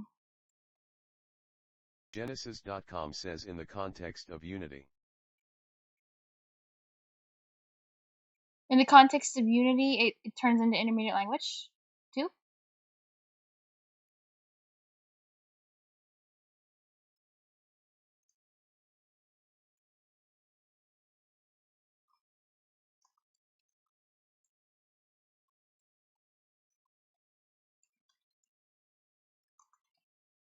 Before it is compiled. Okay. Compiled into machine code. Genesis.com says believe so. All programming, I believe it's right. All programming languages in the. Wait, well, we'll start with this. Microsoft's. I don't know if this is. I might be wrong here, using terms wrong, but I think. Was it Microsoft's, like, maybe this is wrong to say this, but, like, I think development ecosystem is called. Civitatum says accepted is JIT compiled into binary. Oh. Civitatum says thus fake compiled. Oh, just in time. Oh yeah. I thought that was a type. Boom Lake Shot says OC. To try to learn about. Yes. Nice. C#'s awesome. But that's awesome, Bloom Lights. Don't get too deep in the woods. Yeah. So, okay, what's C# compiled? Genesis.com Before says it don't is get too deep in the woods. Just in time. Genesis.com I says remember it's a hearing about compiled that in the language past. I'm as of gonna. right now, that's all you really need to know. Yeah, that's true. I'm just gonna. But I do remember hearing this in the past.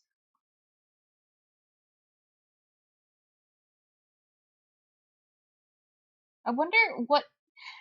Yeah, it's not important to know, but I'm wondering, like, what makes something real compiled then? In that case, like, how. Genesis.com says you will pretty much never have to worry about the details of the compiler. Well, I actually, I remember, now it's coming back to me. I remember in the past hearing C# is like a half compiled language. Like, it's like half compiled and then half the other thing. So it's a little bit fun, interesting. Ecosystem, it's called, I think it's called .NET. It's like that environment which supports, I don't know, many programming languages. Feel free to give me any corrections. Programming languages. Civitatum says it ain't That. properly compiled unless it uses LLVM, feels dank man. And I have never heard that term, that's for sure. LIVM. That all get compiled into intermediate, into the same.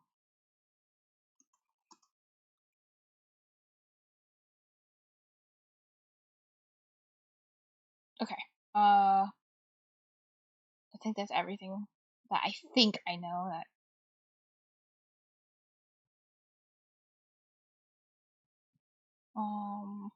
Genesis.com says C compiles directly into our CPU instructions, Ooh, I believe.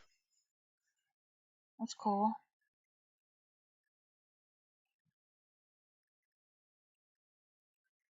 That's interesting. What else supposed to do? Genesis.com says C. Do that. Okay. C#.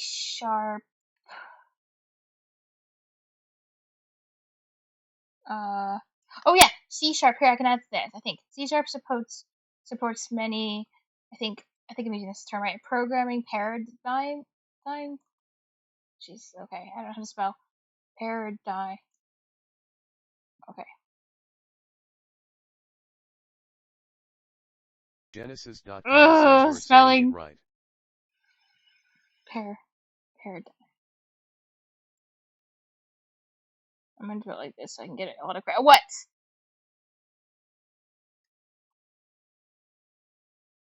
Paradigm. Nice. I love English. Paradigm.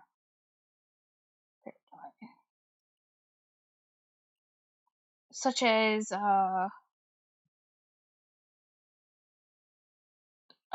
functional programming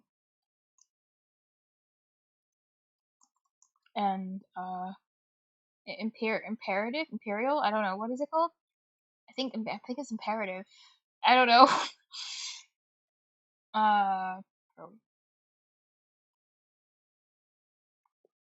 Yeah. Civitatum says LLVM is a compiler backend. You supply it with Imperative the programming LLVM assembly, a very peculiar kind of and assembly to be sure, which it object-oriented compiles into binary. programming. Civitatum says the compiler front-end and only It's a has to compiler generate the backend. LLVM ASM from the source code. Oh, it's this assembly thing, which it compiles into binary. Oh, it's so weird. It's a compiler front end. Oh. Optimization of the good stuff. Oh, that's cool. LLVM does optimizations and all the good stuff. The magic. So basically, you have to have like the techiest, the smartest, and the techiest of all the tech nerds to optimize that thing. Civitatum says so that every new compiler doesn't have to write the backend itself, but can reuse this existing thing. So that every new compiler, I'm looking in my head. So every new compiler doesn't have to write the backend itself. And the thing it's reusing is the LLVM. So there can be many different compilers, but they're all using the LLVM, and it basically optimizes and does good stuff. Assembly. Oh, that's cool. Civitatum says yet.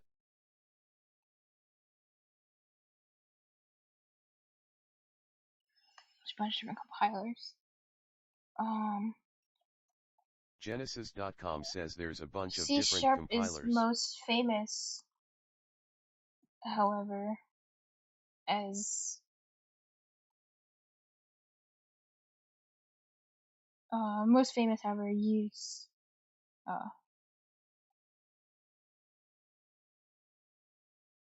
famously recognized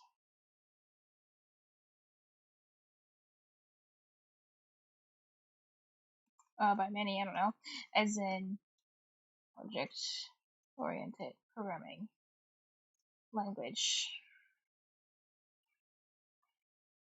Genesis.com says the things make C. Genesis.com says C. Thing makes C Sharp great compared to C++. For the most part, you compile your code once and it just works on most operating systems. Oh yeah, that is, I like that about it. Solicited from Java. Yeah. Genesis.com says you will hear C. Oh yeah, I've heard that many times. Microsoft Java. Programming language.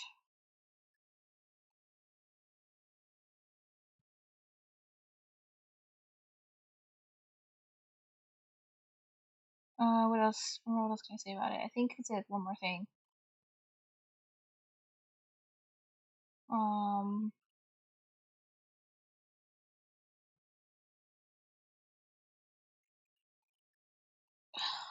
Papers.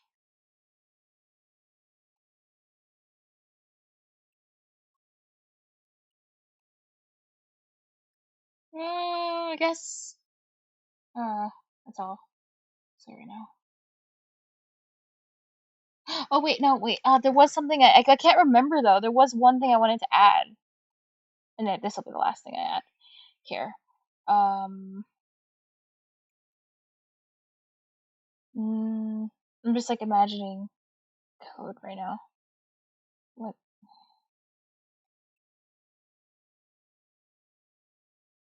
Oh yeah. C sharp has limited C sharp. Oh, unlike I don't know, lower level languages. Oh yeah, C sharp is a high level language. Yeah, first off.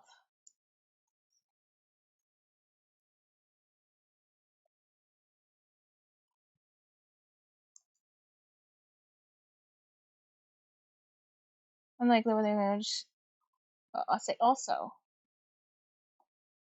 unlike lower level languages like C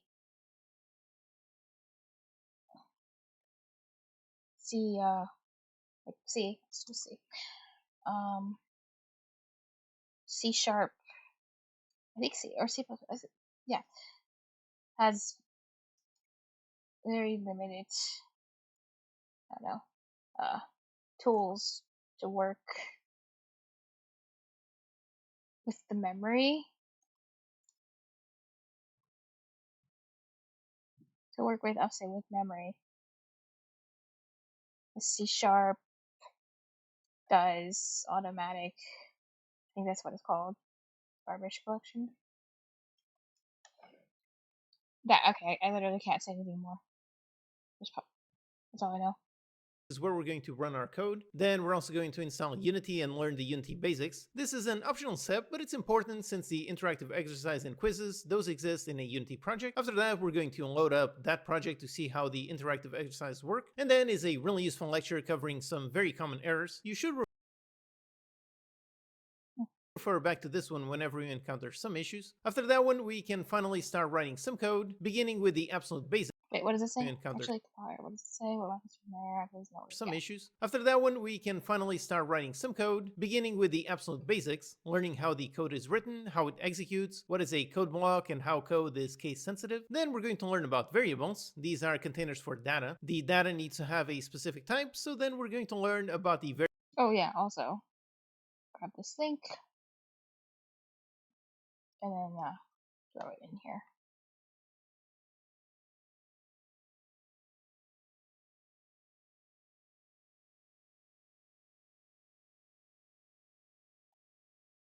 various built-in data types, things like int, bool, string, and so on. Next, we're going to learn about if statements. This is a core pillar of any programming. These are conditions which affect how your code will execute. After that, we'll learn a different way. Technically, I think it is possible to allocate unmanaged memory in C. Interesting. All I know about C sharp is like I know they have their like unsafe keyword that lets you do more stuff. But and I think as far as I know, Civitatum says, but I've never done it. Probably for the better. Yeah. Way of handling conditions using a switch statement. Next, we'll learn about another core pillar, functions. This is how we can place logic in separate functions and call them when needed. After learning about functions, which involves different code blocks, then we are going to learn about variable scope, which is basically from where that variable can be accessed. Next, we'll learn about comments. The syntax for this one is actually really simple, but it does bring up a lot of interesting questions regarding writing good, clean code. Then we're going to learn how to store multiple pieces of data in one container using arrays and lists. Afterwards, we're going to learn all about loops. This is how we can run certain logic multiple times, like for example looping through all members. Yeah, one sad thing is like one thing I did a tiny bit with, but I never really got through my head. Like I couldn't just do it right now. If you asked me to, I would have to like look up how do you do it again, because I never really got arrays through my head where I can just well, I don't know, maybe you would use the word master, but I never really got well acquainted with arrays. I think that's a better way to say it. of a list. Then another crucial pillar of object-oriented programming, we're going to learn the basics of classes, how to define one and construct it. Next, we will be ready to learn about static, what is the difference between making something static and non-static. Then learn about access modifiers. This is another one that is super simple in terms of syntax and extremely important in terms of learning to write good clean code. After that comes one of the most important lectures in this whole entire course. It's a lecture on naming rules and how you should be very careful and very deliberate about the names that you use in your code. And after that is yet another extremely important lecture, this one covering the theory behind why you should write good clean code, as well as some nice simple guidelines that you should follow. With all that done, we will have learned the absolute basics, so we will be ready to inspect a nice beginner project that involves everything we learned in this section. All of that makes up the beginner section, and afterwards comes the intermediate section. We're going to take things up one level and learn some more complex stuff, beginning with something very important that I debated whether I should put in the beginner section. It's Oh wow, you seem to talk about Visual Studio Shortcuts. I don't know any of these. going to be Visual Studio Shortcuts. I end up putting it here because for beginners, technically it's more important to learn how to write the code, and it's not as important to be extremely efficient with how fast you use your IDE, but for intermediates, this is a must-have. So we're going to learn about a ton of shortcuts to help you write code and navigate your environment much better. Then comes one of the I mean, honestly, this is the type of thing, like shortcuts are the kind of thing I think flashcards are actually useful for. So, I don't know. Maybe I should boot up Anki and try to make a deck for like things like this. This is straight memorization. Yeah. Learn about a ton of shortcuts to help you write code and navigate your environment much better. Then comes one of the most important lectures in this whole intermediate section. It's all about refactoring. This is the process of rewriting your code to make sure it is as readable and understandable as possible. As an intermediate, you absolutely need to know that this is a natural part of the code writing process and something you should not skip. Next is a lecture on enums. Pretty simple and very useful. It's how you can define a specific list of values that you can use in many ways. After that, we'll learn about properties, which are kind of like a mix between variables and functions. Then we're going to learn about multidimensional arrays, meaning arrays that can hold multiple dimensions of data. After that, we're going to learn about nested loops, which is especially important in order to cycle through multidimensional arrays. Next, we're going to learn another method for doing some looping logic. We're going to learn about recursion. This is something that, for people with a math background, it might actually be similar to understand than regular loops. Then we're going to learn about an extremely useful data type, the dictionary. This is a key value pair that I think you should rather practice typing them rather than learn through Anki. You mean actually using them within Visual Studio? Yeah. Yeah, honestly, I learn better outside of Anki, I'll be completely honest. Oh, you can't name them, but you just know how to push the buttons. Use, but That's fingers press the buttons themselves. That's a really good point. Like that, even if you couldn't name them, you know how to do it on the keyboard, which is the only thing that actually matters. Like that's the part that's what's practical about it. Okay, that's a good point. has tons of really awesome use cases. After that, we're going to learn about some more collections like queue and stack. Then we're going to learn about the params keyword and what exactly does it do in a function. Next, we'll learn about optional parameters, how to define them and how to call them from a function. Then another crucial lecture for intermediates. This one is on learning the differences between value and reference types. This is extremely important. If you don't know this difference, then you will go crazy at some point in the future, wondering why something isn't changing. And it's usually going to be because you don't know you're working with a copy and not a reference. Related to that is the lecture on structs. These are similar to classes, but importantly, they are a value type. Next, we're going to learn some more intermediate use cases for classes. We're going to learn about inheritance, polymorphism, and a bunch more. Then learn about Hi, Tikarkis. Thing with shortcuts is about creating. Tikarkis says thing with shortcuts is about creating muscle memory than remembering. I would have a hard time to write out all the Vim motions I use because I never actually think about the keys I press. I see. Okay, so you guys are both in agreement with that. Yeah, that makes sense. You're right. Yeah, your hands just know the positions rather than like, oh, I used F1 and F whatever, blah blah blah key. That makes so much sense. About interfaces. This is one of my favorite features of C#. It allows you to write some really nice modular code. Related to that, we're going to see various ways of C#. It allows you to write some really nice modular code. This is one learn about inheritance, polymorphism, and a bunch more. Then learn about interfaces. This is one of my favorite features of C#. It allows you to write some really nice modular code. Related to that, we're going to see various ways of testing for types and converting to and from various types. Also related is the lecture on switch pattern matching. This is a really simple way to do a switch, not just on value, but also on type. Then we're going to learn all about delegates, lambdas, and anonymous functions. This is how we can store a function itself inside a field. Next, we're going to learn the differences between lambdas and local functions. After that, we'll learn about events, which is how we can have one class be notified when something happens. Then the next lecture, that one is going to be all about generics. This is another super powerful C# feature that makes your code work with multiple types. Next is a simple lecture on constants and read-only, what they are. Oh, that's the term for the thing. There was something I was trying to explain once to a friend, and I didn't remember what it was called, and I was trying to describe it, but I could only vaguely remember it. And they were just like, I have no idea what you're talking about. It was generics. That's what it was. This was very confusing. This is, back when I was doing like the Twitch bot thing, like this was showing up a lot, and it was confusing back then too. But this broke my brain a lot. Multiple types. I think it was generics. No, essentially, I think it was. I can't even like describe what it is, but yeah, that's how not well I know it. Lecture on constants and read-only, what they are and what are the differences between those two. After that is a lecture on exceptions and how to handle them with a try-catch. Then a lecture on implementing IEnumerable, so we can add support for something like a for each for some custom types. Next, we're going to learn about namespaces, what they are and how to make your own. Then a really important lecture on one of the most important design patterns, the singleton pattern. And after that is a general overview of a bunch more design patterns. And finally, after doing all of that, we're going to check out the intermediate project that uses all of this to make something really interesting. So that makes up the intermediate section, and then comes the advanced section. For this one, like I said in the beginning, I'm still actively working on it, so this will be coming later as a free update. Here are the topics that I'm planning to cover. Alright, so that's everything we're going to learn in this complete C# course. Like I've said many times, you are not expected to go through all of this in just one day, or 1 week, or even 1 month. It took me 10 years to learn all of this. So always remember that and take your time and really just focus on actually learning.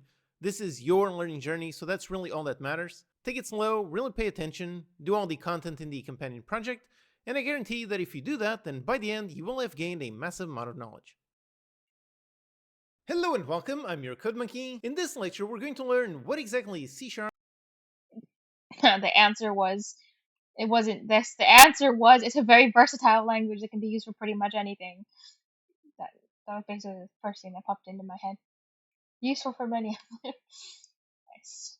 And what it's used for. Okay, so C# is a programming language. It was created by Microsoft in the year 2000. It is an in the year 2000, that doesn't matter though. Object-oriented, general, multi-purpose language with tons of use cases. For me specifically, the main way that I use it is for game development with Unity, but you can also use it to make websites with ASP.NET or Blazor. You can use it to...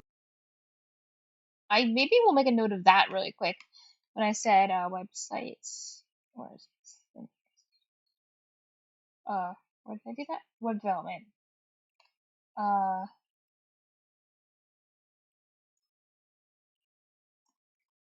There's ASP.NET, which I'm actually not really. I think that's their web framework or something. To make Unity, but you can also use it to make websites with ASP.NET or Blazor. You can Blazor.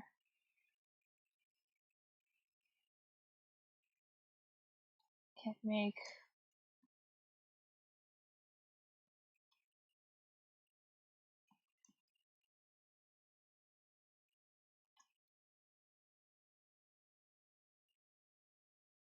You can use it to make native mobile apps with Xamarin.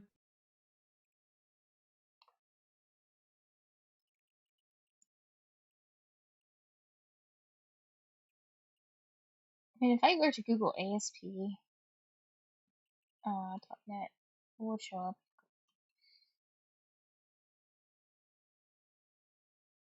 Okay, so it is like a framework thing.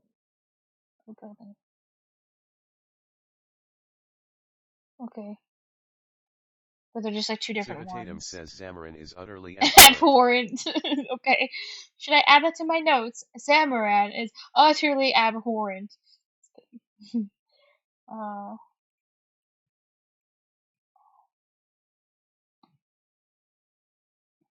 So for the stuff that comes from the video, notes from the video. Oh, I don't. I'm just gonna. Should I use a different color maybe? Oh, I'm gonna use blue.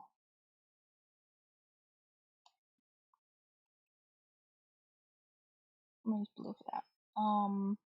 So I know it's like this came from Twitch chat, this came from the video, or the source.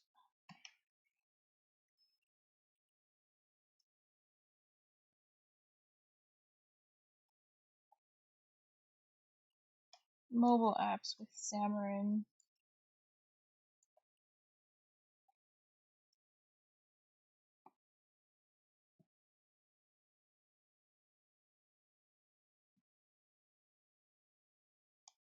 You can do sites with ASP.NET or Blazor. You can use it to make native mobile apps with Xamarin. Native mobile apps. Can make native. You can do tons of stuff in the cloud. It's especially easy to use with Azure, which is Microsoft's cloud service.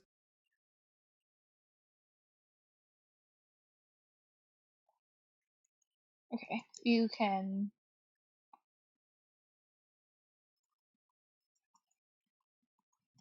tons of stuff in the cloud. This is in Azure. Microsoft's cloud service.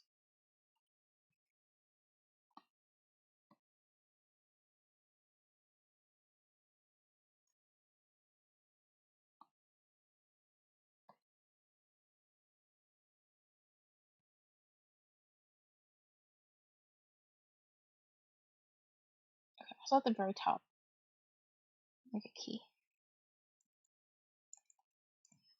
Cut key.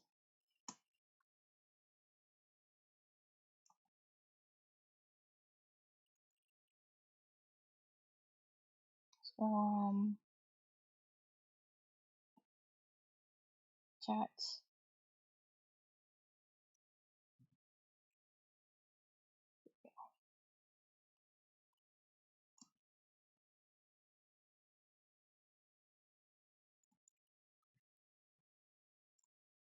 Chat.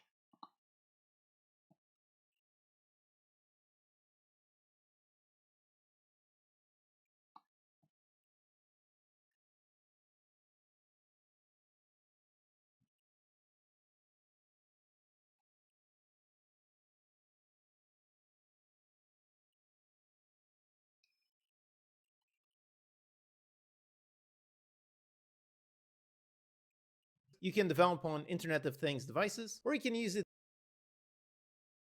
to make some simple desktop apps to help you in your daily life. You can make console programs or visual desktop applications. So it has tons of use cases. I love it.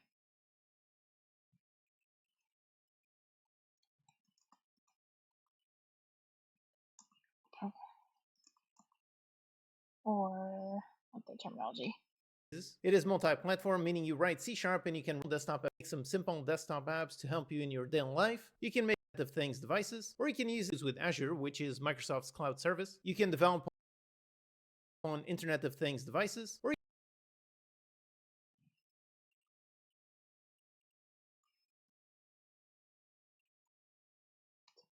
Internet.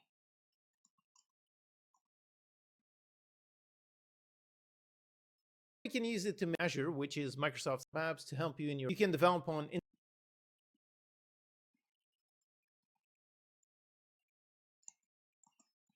No, I'm not entirely 100% sure what Internet of Things is, but I think that's referring to when you have a bunch of devices that are connected to each other, like all talking to each other. @_night says yo. Hi, Head Knight! Hello! I'm just doing again after the 500th time I'm like reviewing C# stuff, but this time I'm trying to be a little bit more thorough instead of just being a passive viewer and just rolling along and being lazy about it. I'm actually making an effort to do my own work. @_night says, so did you learn a lot over 3 months? Debatable? No. Well, not programming, that's for sure. But I did study a decent amount of Danish. But I could have done way better. @_night says, LOL. Yeah, I would say not really. But I didn't do absolutely nothing. I just did no coding, which in this context is nothing for coding. No. Internet things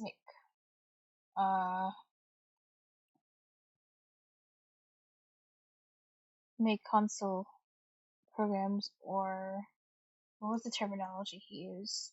Like visual UI applications or something? Is that what Internet of Things devices, or you can use it to make some simple desktop apps to help you in your daily life. You can make console programs or visual desktop applications. Visual desktop applications. So it has tons of use cases. It is multi-platform, meaning you write C# and you can run it on Windows, Mac, Linux, and other platforms. The language is constantly evolving. Despite being 24 years old, it is still actively being developed with new versions coming out on a regular basis. It is also one of the most... That is one thing I wanted to add about it. It's constantly evolving with new versions coming out often.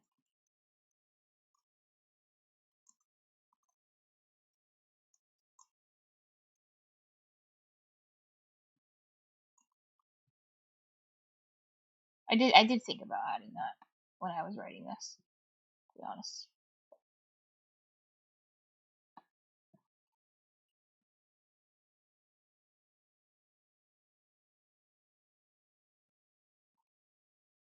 popular and in-demand languages, so it's a great one to learn. Personally, I also believe that it's a great first language to learn. Popular and in-demand languages, so it's a great popular and what? Independent? On a regular basis. It is also one of the most popular and in-demand languages.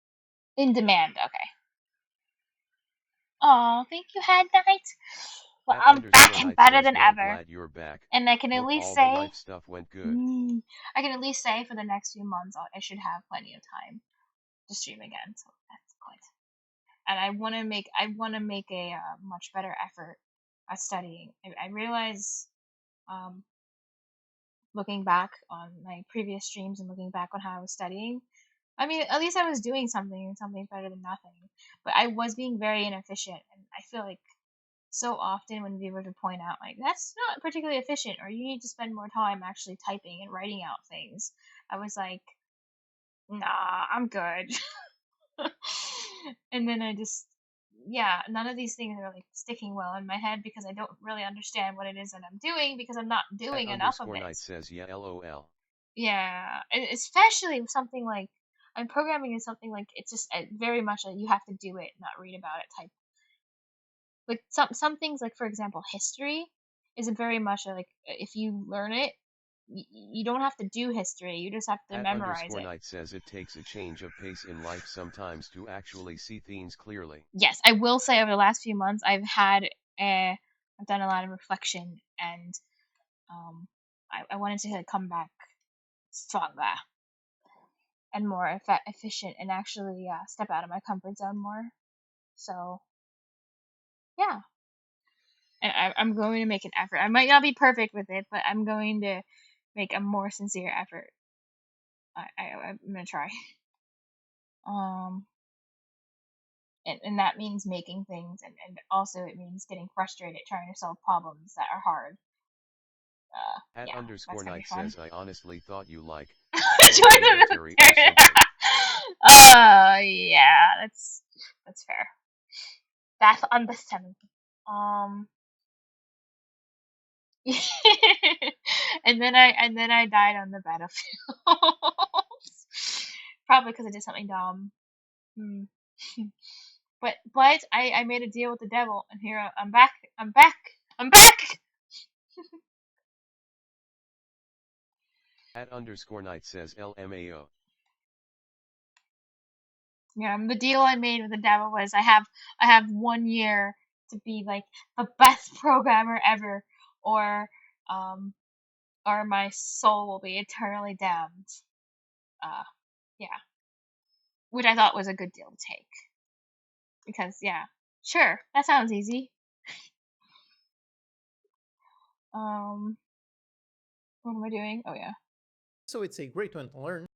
Okay, it's one of the most.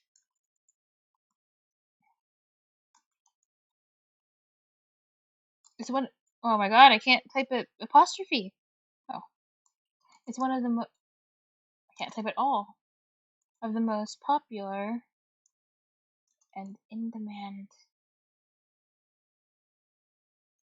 languages. Let me switch my colors. And so this is my words now. And it has a reputation. Wait, Hat Knight, weren't you the one that worked on the SpongeBob game? Am I remembering this right? I think it was you. I know it was someone with that color name, that's for sure. Oh my god, I think I said that to you in the past and you said no. You're like, that wasn't me. I don't know who, I don't remember who that was, actually. I'm sorry. Is C# your main language? This reminded me of that. I think, at first I was thinking yes, but now I'm not sure anymore. I'm sorry, Knight. It's been years since I last streamed. Knight says salt. Okay, hold up. Oh, should I, adjust it down? Sorry. Should I lower the decibels that come through? @_Knight says you need to adjust the gain. Okay. How about like this? I just put it to -4.4. Okay, cool. Fantastic. I'm just being too loud, I'm sorry. @_Knight says yes. You got me riled up. @_Knight says yell real loud. Okay. Okay, do I need to lower it again?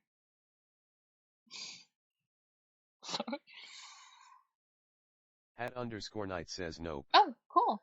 Excellent. @_Knight says still lower. Oh. Lower it. Okay. Let's go.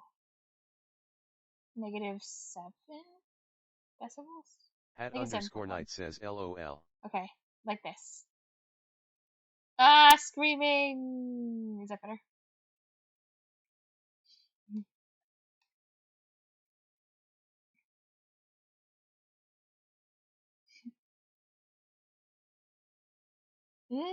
Oh, way better. Okay, perfect. @_Knight says okay, way better. Cool.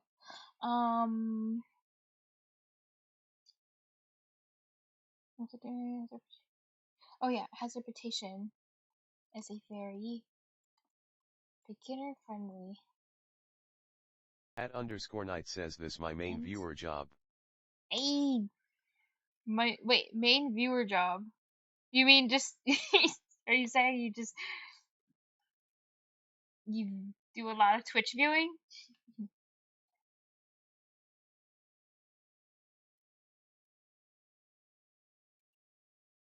European friend language and @_Knight says to tell you what's wrong with stream. Haha. Thank you. See, I need someone to tell me these things or I'll never know. That's what viewers do. Exactly. Viewers. @_Knight says that's what viewers do. Let me share the thing that SPQ said. Maybe I'll make a page in this Notion for favorite Twitch quotes from viewers. I should do that. That'd be fun. Let me I'm not getting a little sidetracked. Oh my god, not that. Okay.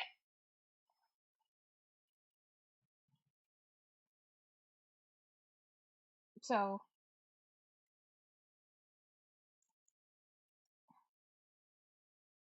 I don't know, viewer quotes. What was that one that you said, SPQ? It was like, I like that one about viewers. Because yeah, Hatna, you just reminded me of something SPQ said in the chat.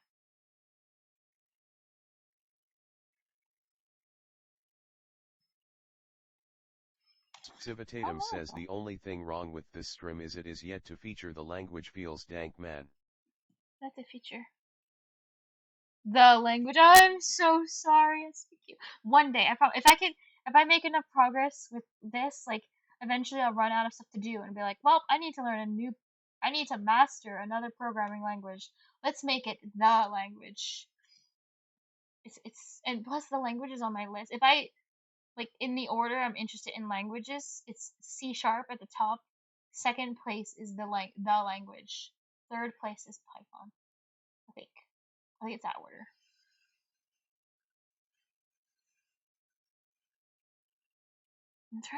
I'm scrolling through the chat trying to find the quote that you said about viewers being better than the best source of information. It was something like that. I think you know what I'm talking about, but I don't know why I'm blind.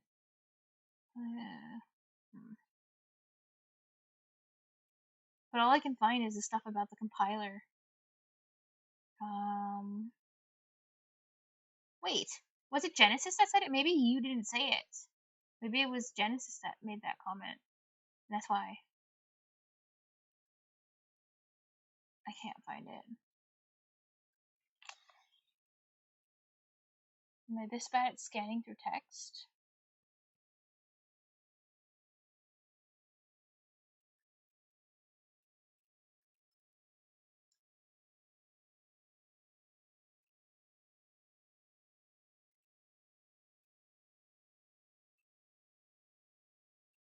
I'm not crazy.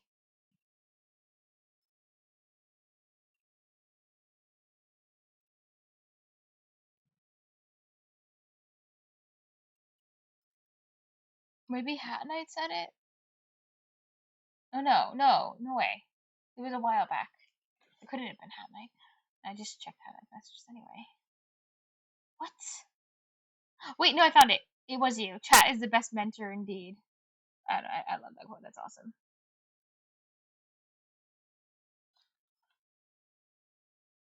I'm gonna call it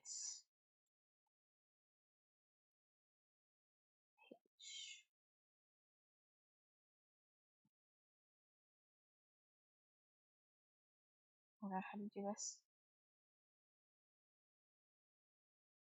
@_night says wait, I still hear a little popcorn for some reason. Popcorn. Oh. Really? Well, maybe if it's just a small amount. Is it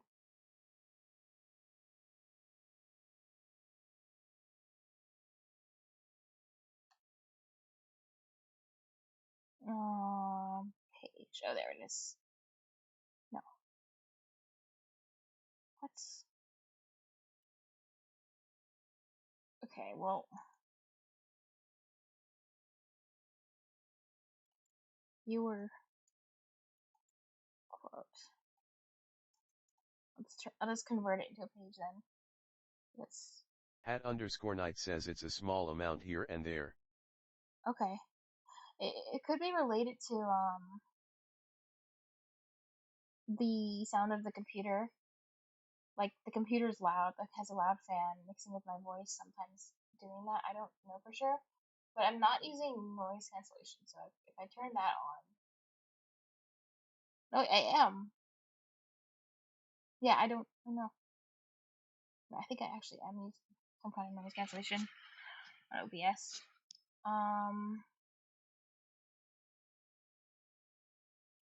Turn into page. Switch. Okay, I did not mean to do that. Ooh, oh, I know I did wrong. I don't really use Notion very often. I'm going to start using it.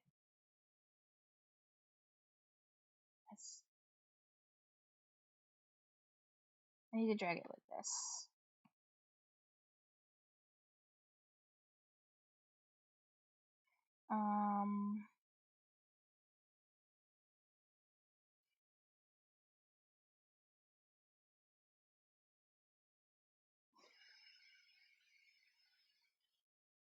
@_night says, what is this BTW? Something SBQ said in the stream and I just liked it. So I'm just keeping it, I guess. I don't know, I thought it was cute. This site, this is Notion. Do you know Notion?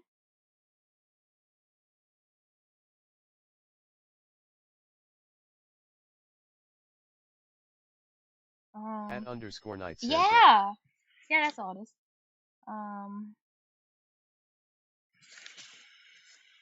It's just convenient. @_night says, I don't think I've ever used it before. Oh yeah, it's pretty cool. And this is not a paid promotion. Just kidding. But what I like about it is it's the free. If you're using it for free, you have an unlimited amount of web pages. Like you get unlimited storage on it, which is cool. And then you can have up to 5 people collaborate with you. So I mean that's convenient. And yeah, you don't have unlimited uploads. You don't have like unlimited images, but you have unlimited text.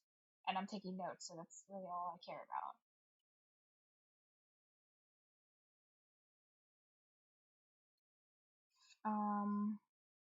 Wait, what was I gonna write here? Oh, and in my opinion,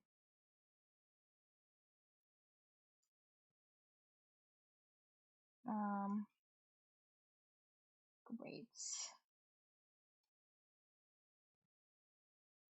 Very documentation.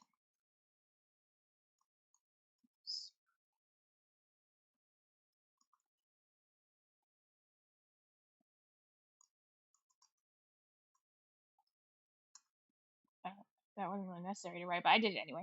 Personally, I also believe that it's a great first language to learn. I especially like how it's type safe, meaning it has very specific types, and if you write some code incorrectly, you will get a compiler warning instead of having an error suddenly show up while the code is running. And if you're not a complete beginner... Oh really? Type safe means... You basically, I think he's saying like type safe means you get a warning when you try to compile the code and you have to fix it instead of running the code and then something happens when it reaches after it reaches the problem area. I think that's what he just said. But correct me if I'm wrong, of course.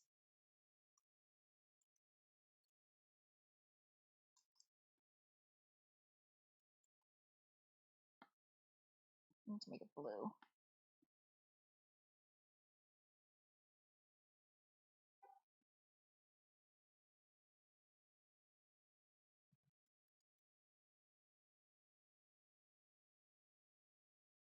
How it's a great one to learn. Personally, I also believe that it's a great first language to learn. I especially like how it's type safe, meaning it has very specific types, and if you write some code incorrectly, you will get a compiler warning instead of having an error suddenly show up while the code is running. Yeah, okay.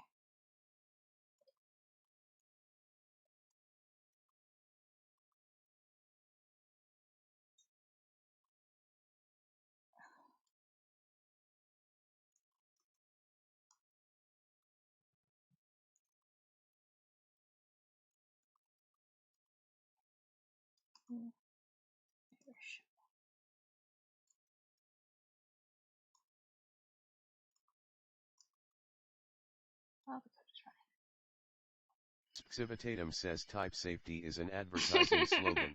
Is it?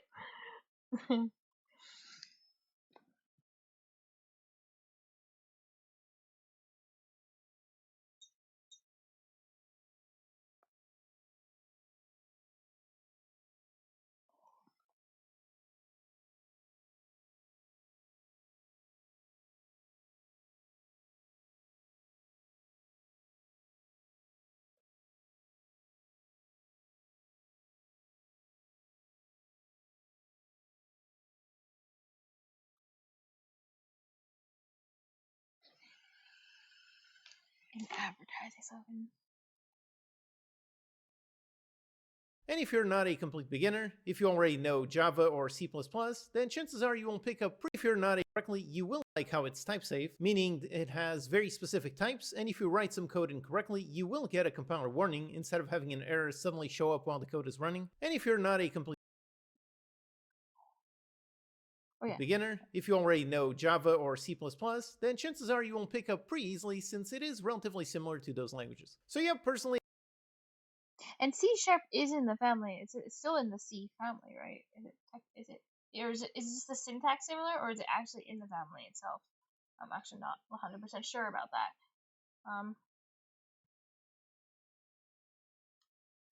Okay, I'm just gonna say writing wise, because I think that's what he's saying.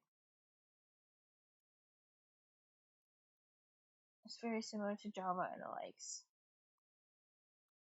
Oh, syntax, I guess is what it really would be, not writing.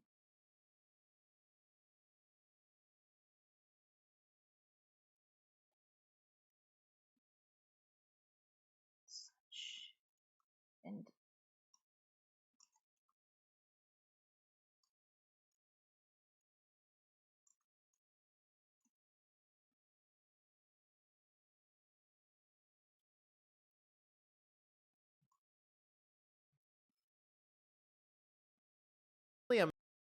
then chances are you won't pick up pretty easily since it is relatively similar to know Java or C++, then chances are you won't pick up pretty yeah, he says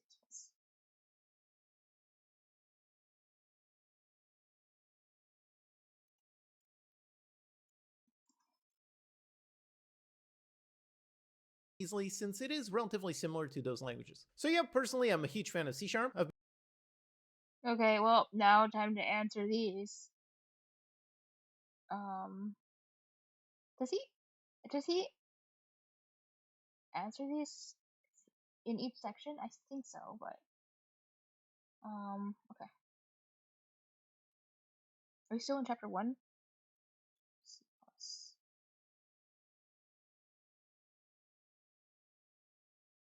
Wait. Oh, he was supposed to have answered it in the video. I see. Okay. What is?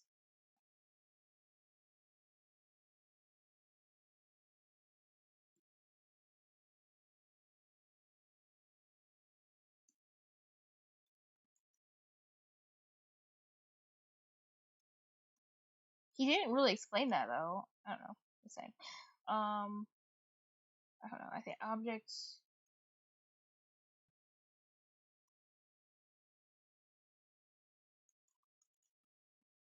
I think it's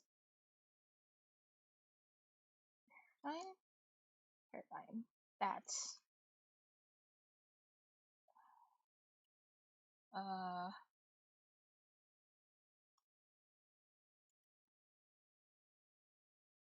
or one builds their code with objects as the centerpiece, I guess. I don't know. No, this is my explanation.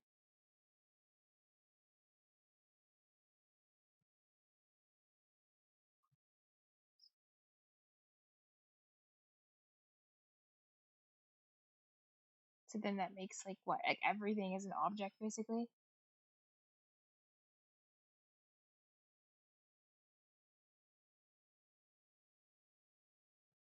Maybe this is wrong to say, but I don't know. Everything is an object.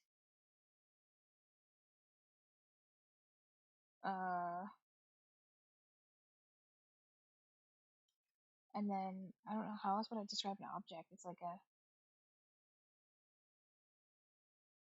I'm not sure, but something like objects can inherit from other objects. Objects are kind of like encapsulated things themselves. I don't know.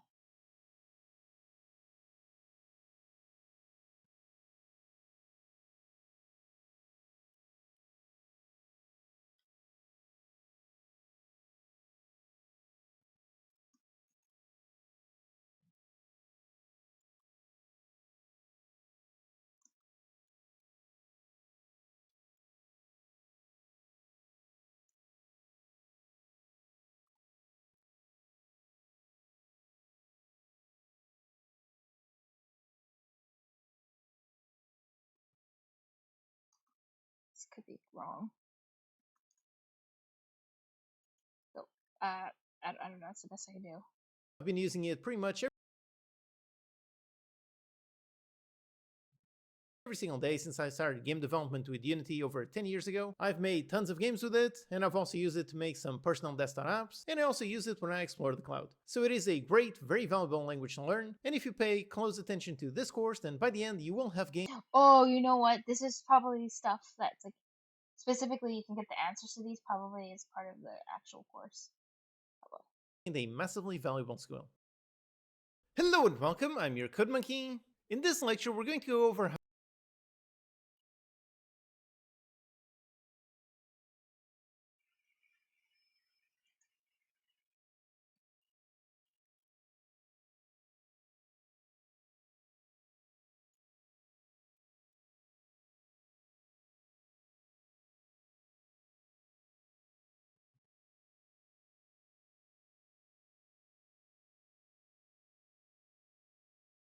What is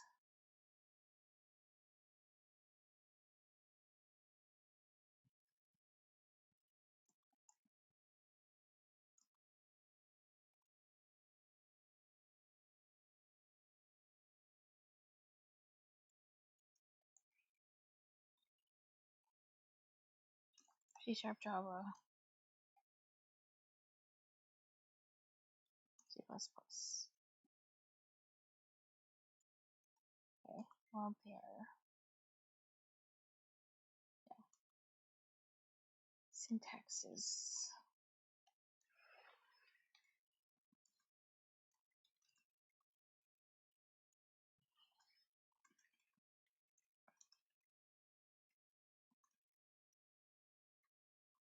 Which means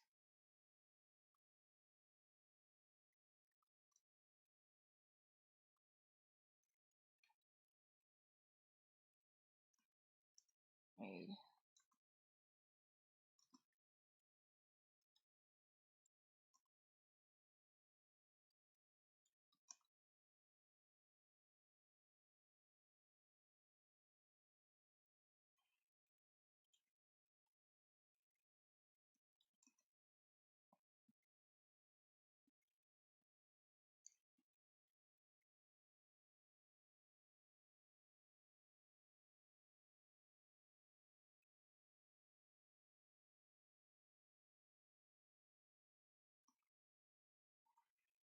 Well, at this time.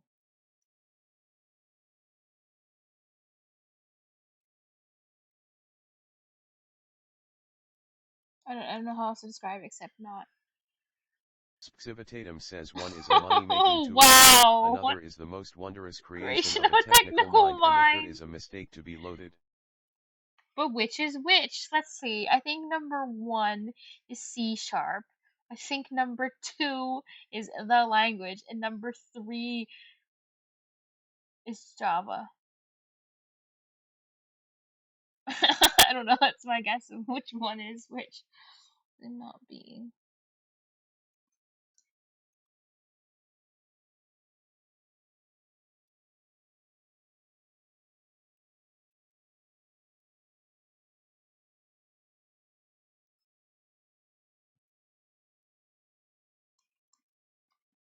Civitatum says I agree.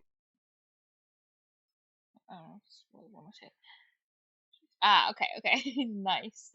That's I like that answer. It's funny. What does cross-platform mean? I mean, cross-platform literally explains itself. I think it means the same C# code can work on many different platforms.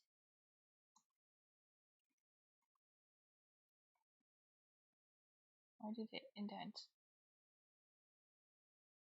What are some examples of applications built with C#?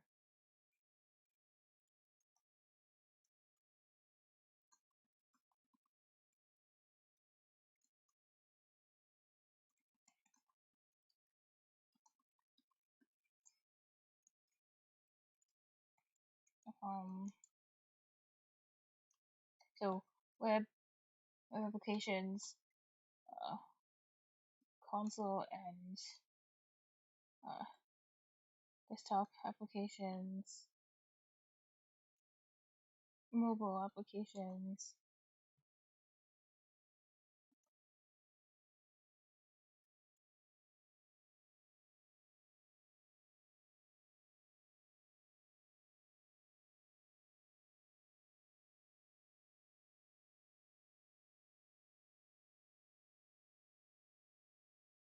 Am I missing anything? I don't know. Internet of Things. Applications.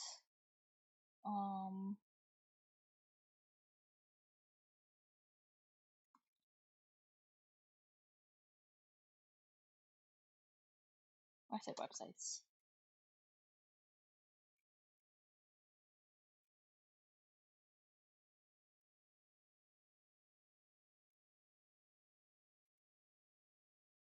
Oh, cloud applications.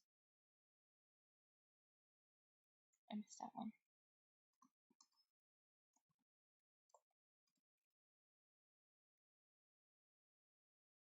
Well. Oh. What does type-safe mean in programming?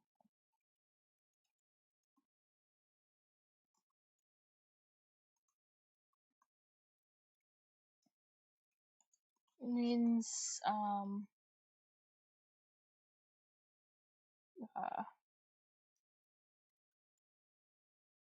there are specific types.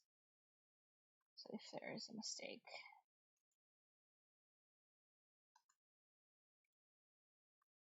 types. Compiler.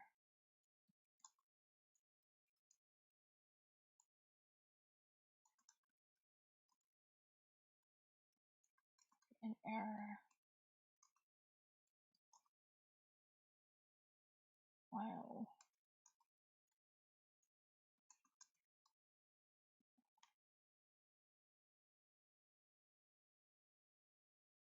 Who created C#? Microsoft.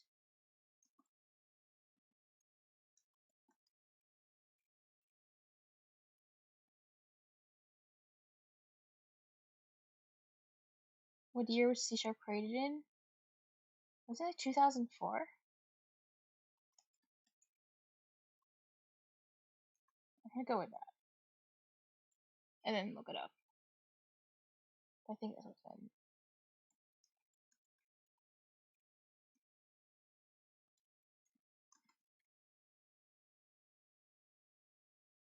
Oh. Okay. 2000.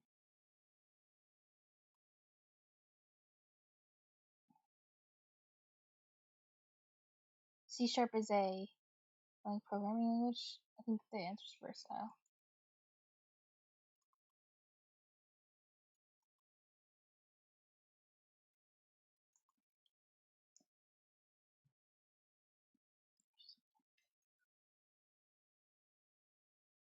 The C# class cross platform, yes.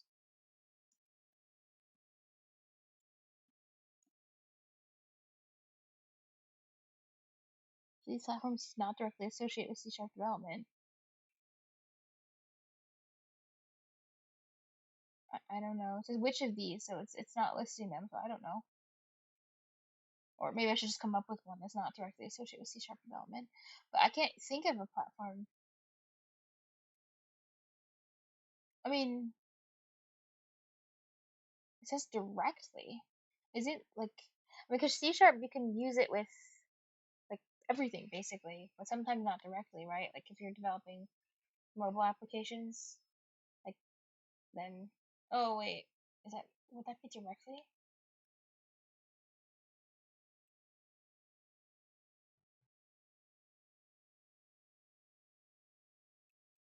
How about,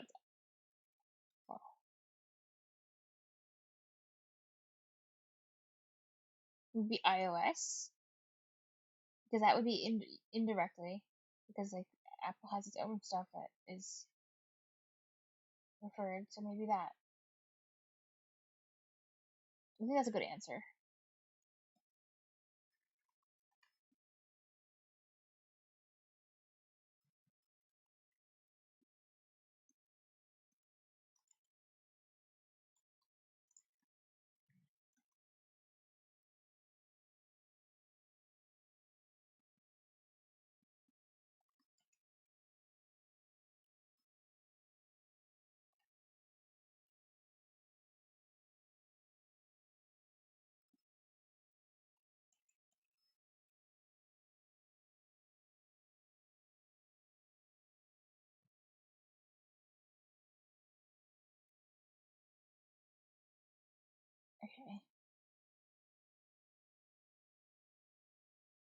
Honestly, I think I might turn this into a page.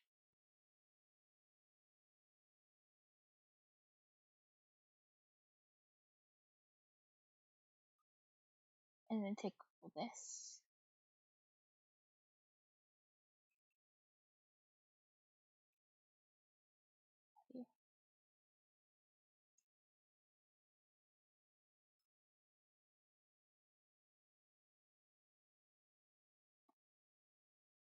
Get into that.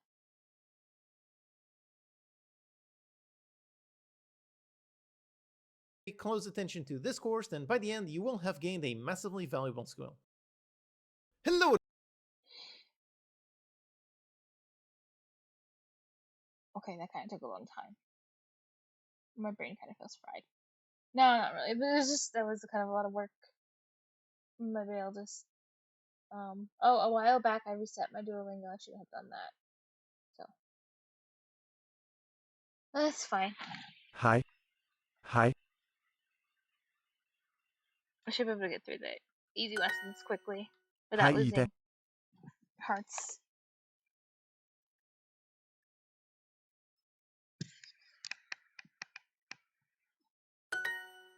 Hej.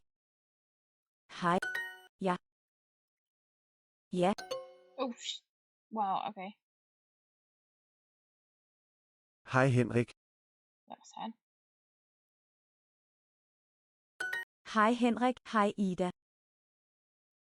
Hej Henrik, hej Ida. Hej Ida. Hej Henrik.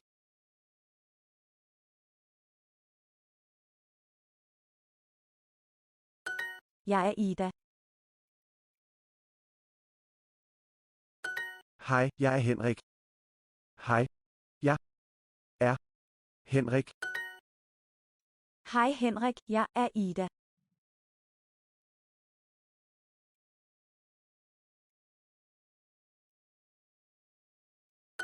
Jeg er Henrik.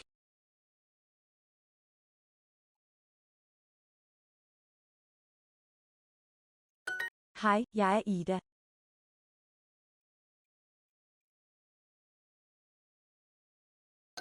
Hej Ida, jeg what? er Henrik. I'm not paying attention.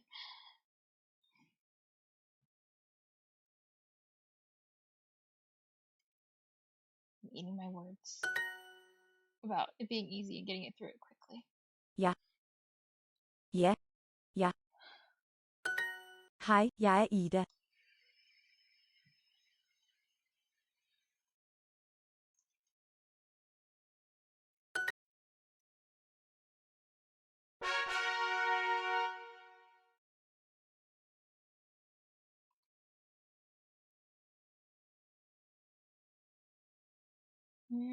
Let's try to. I should start my French speaking again though.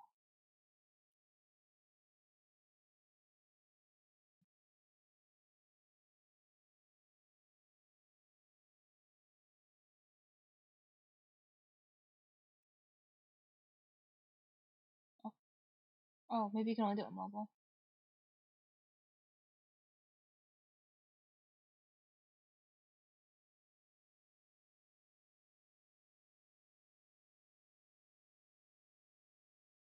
Yeah, I think so.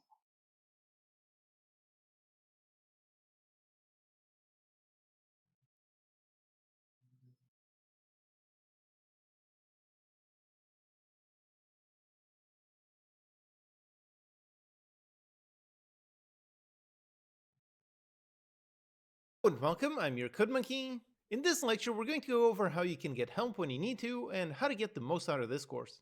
Okay, so learning programming can be a little bit tricky at first, especially if you are a complete beginner. Right away, let me say that is perfectly normal. If you are a beginner and some things seem quite confusing, that is perfectly okay. That's all part of the regular learning process, so there's really no point in getting frustrated. Just take your time and really just focus on trying to learn. In order to help you learn, this course has a bunch of things. For every lecture, the Unity project contains a bunch of helpful, common, frequently asked questions. I highly encourage you to always read through those as you go through each lecture and whenever you have any question. Then I also highly encourage you to go answer all the quizzes for every lecture and do all of the interactive exercises. You will learn so much more if you're being active in your learning as opposed to just passively watching a video. So definitely make sure you do those. After watching every lecture, pause, go to the Unity project and do all of those. Also on that Unity project, if you write some code that has some error,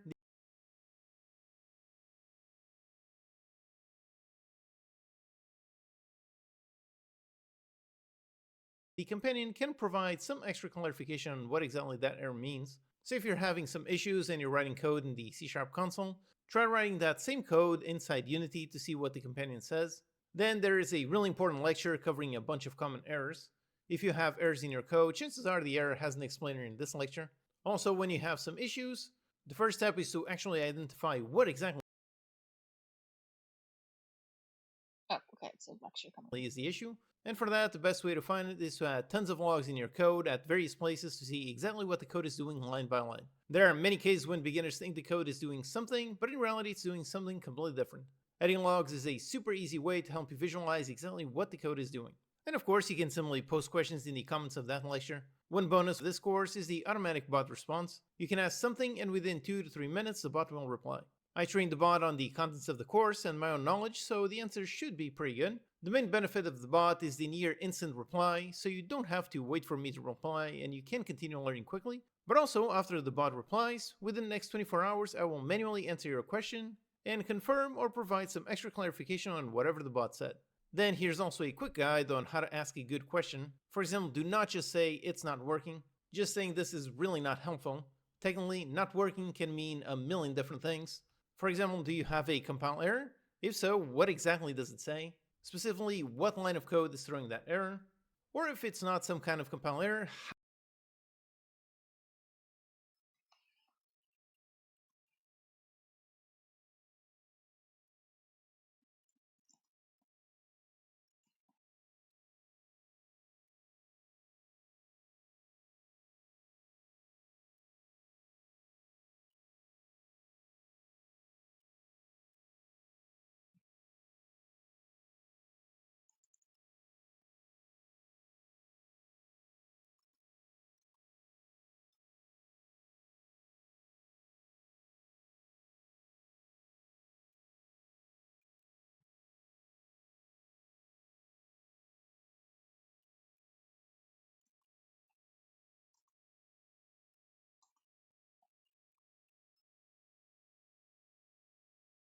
how exactly is it not working? So did you expect one result but got another? Did the code seemingly not run? Are you getting some different results from what you see in the video? In order for me to be able to help you, I need as much information as possible. There's really not much I can do to help if the only message I have is it's not working. So when posting some question, be very specific about what exactly is the issue so I can do my best to help. Alright, so that's the many ways you can get help throughout this course. Just keep in mind what I said in the beginning. If you are a beginner, it's perfectly normal that some things seem quite tricky to understand.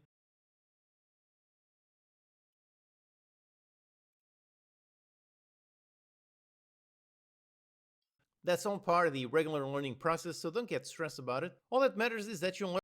I'm gonna skip the ones that aren't relevant to me.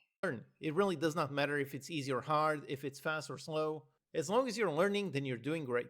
Remember that I've been programming for over 25 years, so if you manage to get through this entire course and fully learn everything in it in just a few months, then you're doing so much better than me. So really just take your time, use all these tools at your disposal to really learn, and let's get started in the next lecture. There's really what you see. For example, you don't have to put the answer 2 to 3 lecture, visualize exactly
what course I trained the bot quick. guy, though I'm really not faking that. So the different question way normal that some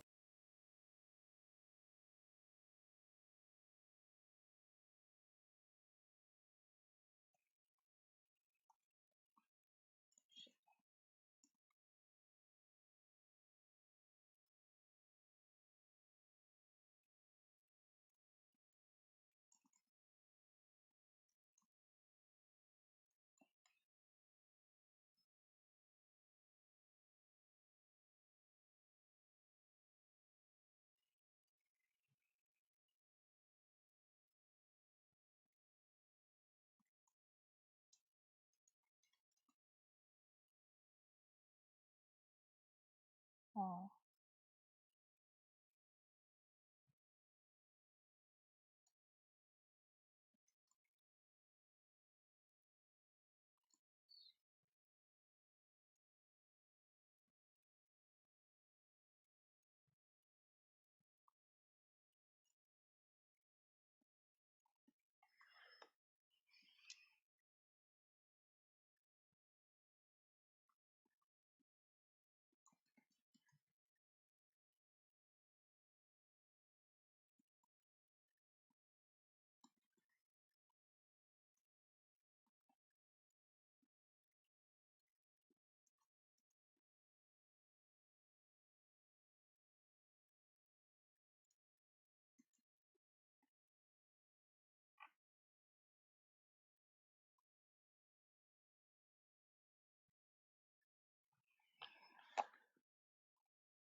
things seem quite tricky.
tricky to understand.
That's all part of the regular.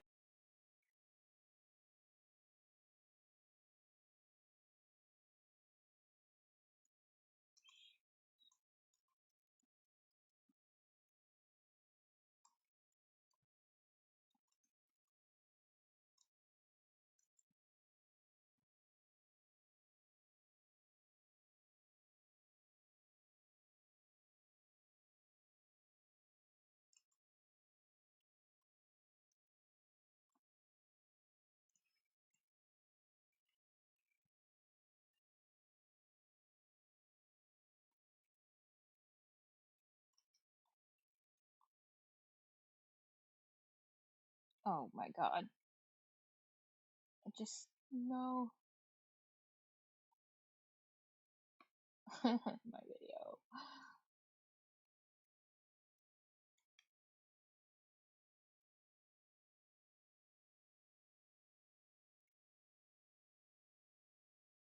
Hello and welcome. I'm your Code Monkey.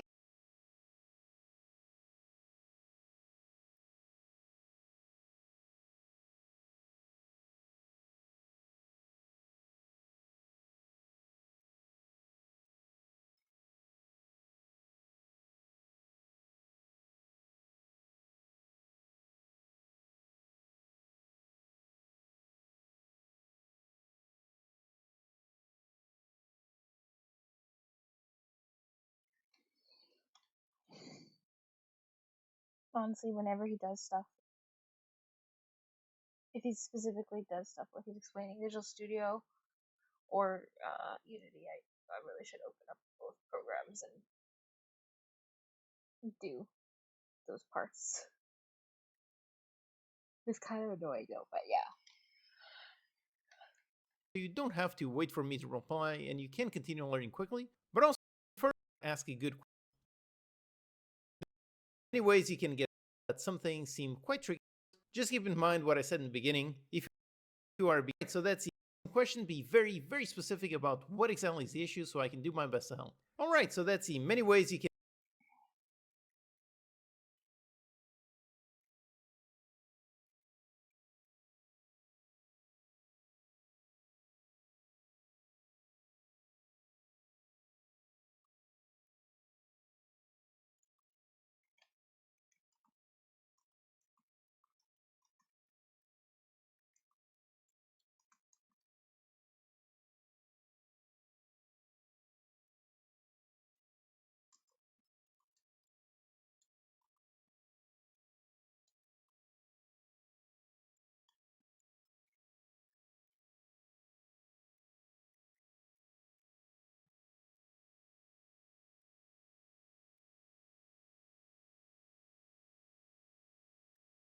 feel like all these questions are kind of the same.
Can get help throughout this course. Just keep in mind what I said in the beginning. If you are a beginner, it's perfectly normal that some things seem quite tricky to understand. That's all part of the regular learning process, so don't get stressed about it. All that matters is that you'll learn. It really does not matter if it's easy or hard, if it's fast or slow. As long as you're learning, then you're doing great.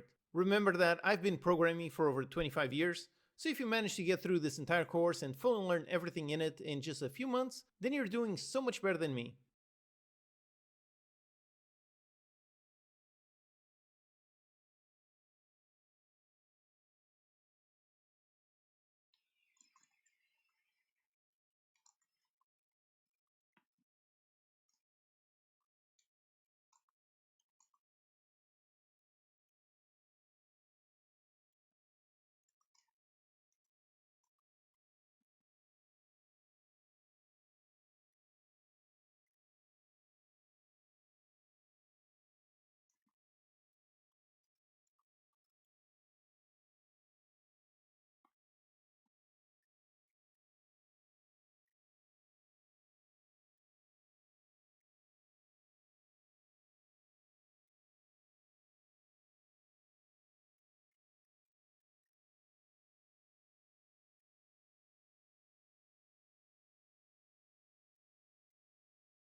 So really just take your time, use all these tools at your disposal to really learn, and let's get started in the next lecture.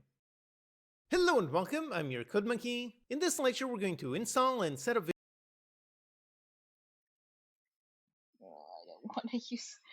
don't want to open up Visual Studio.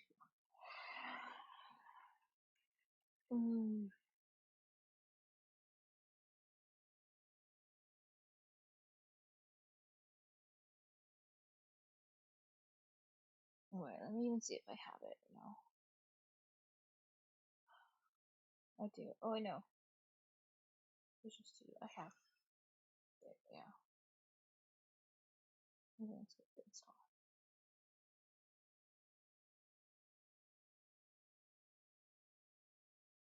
Church clock is something.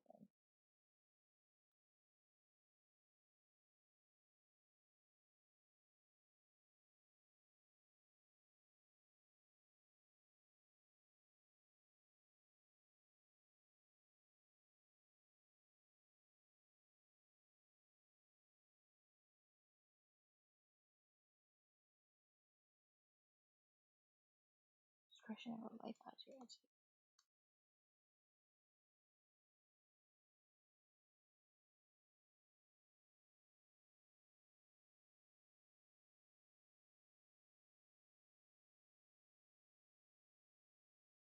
So the church bells are a reflection of seriousness.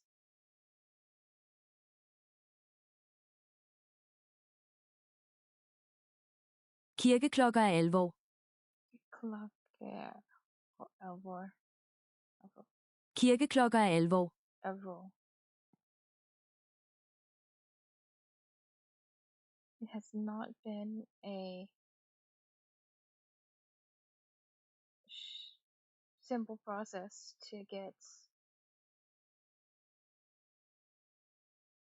permission to ring outside of the normal clock time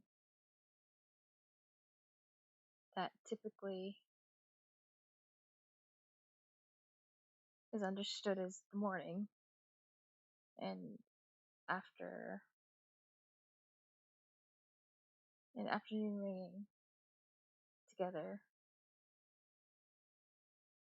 is included for something.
Permission, yeah.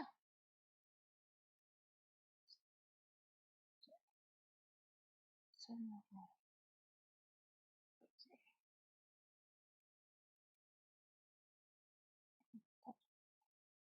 maybe this is includes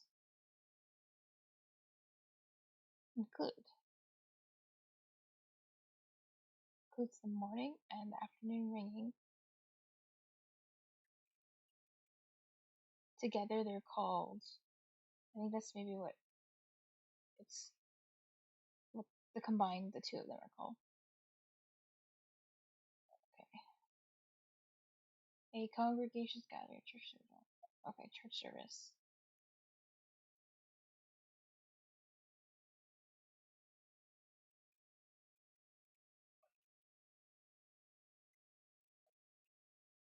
Maybe this isn't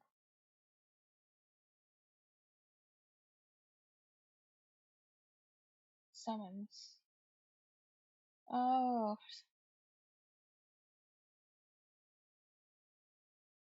that gathers.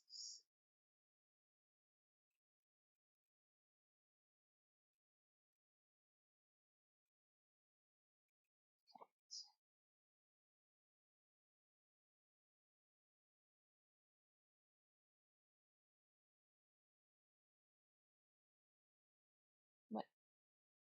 It's not working.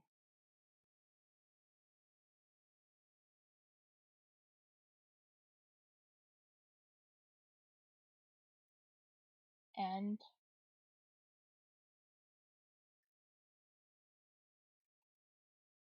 Afternoon ring, sometimes indicating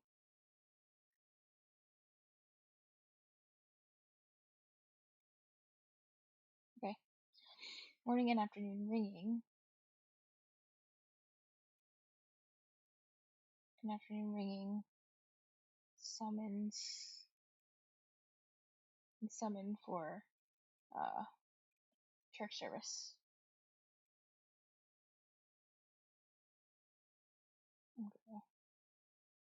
Pause. Call it.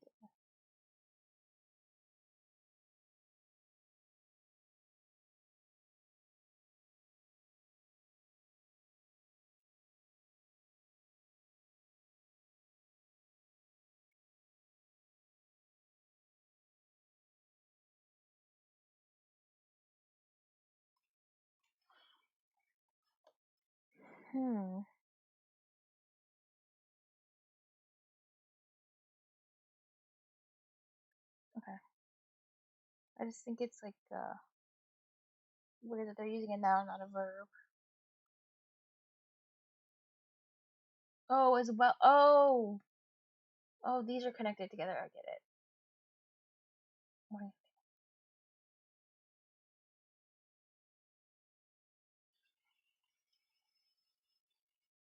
Evening. As well as calls.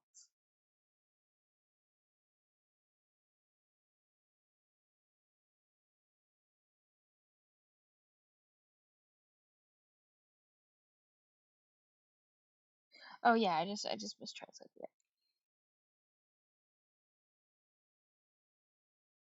It's not been an easy process. Get permission for them to ring outside of the normal time. That typically includes morning and afternoon ringing together with summon for church service.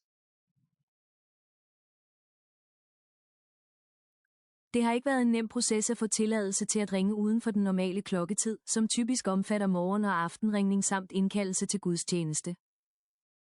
Så der har ikke været en nem proces at få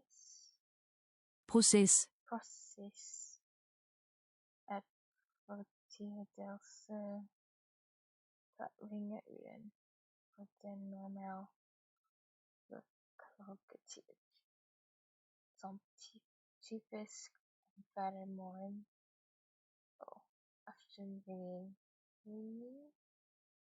Aftenringning samt indkaldelse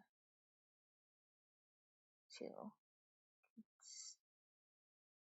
Gudstjeneste.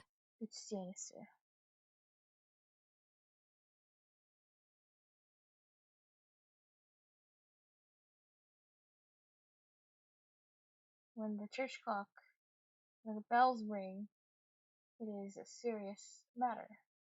They ring when people have to have something to show. For example, they rang in the old days if there was fire or disaster or war.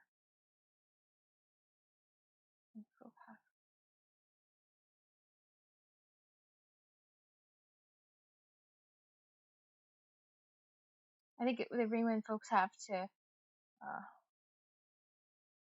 something to do. I don't know. And therefore, one cannot only get permission to ring. Explains Nikolai. Gloria.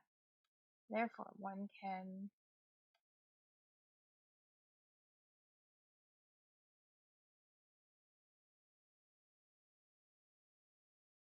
just not get permission to ring. Yes.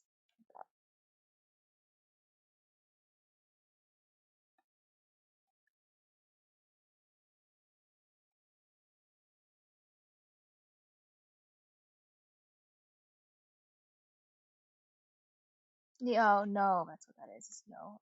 You have to know something.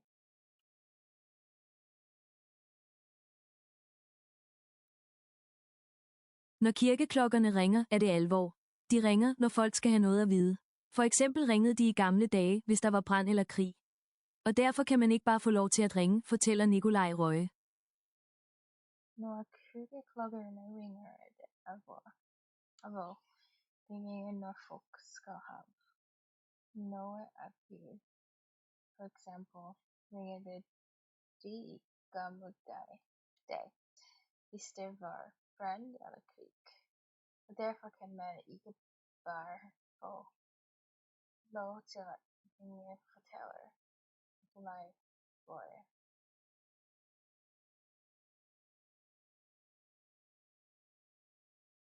Oh, there's another quote.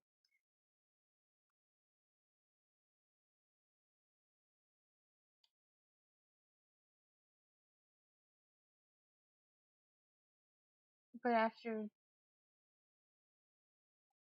having, I don't know, known it with both, I don't know, the church ministry, both approved it, I don't know, after having approved it with both the church ministry and Finn's,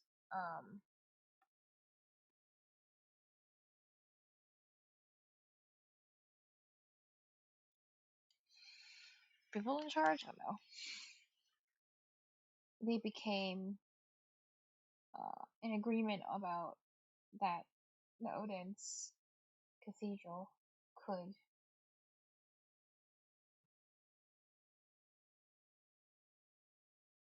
allow their, I don't know, something clock ring at the bells to ring at 8 and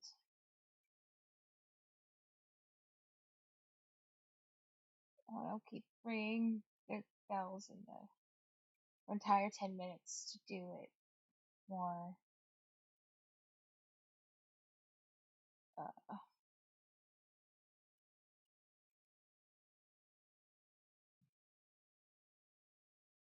I don't know, quicker in the day's beginning. That making sense, but I'm not sure.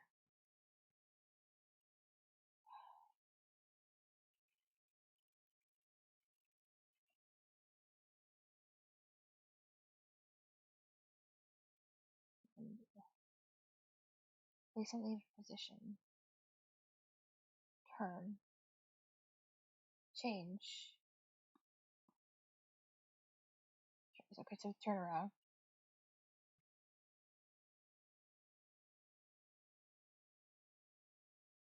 So like in order for them to change it,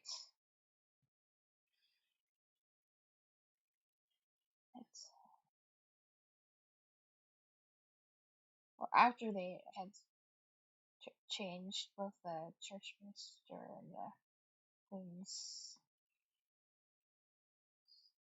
had these kept blessed.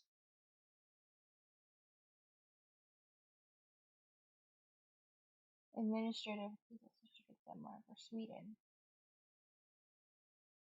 Parishes.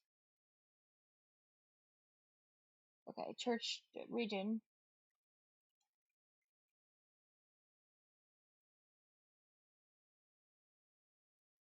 Billions could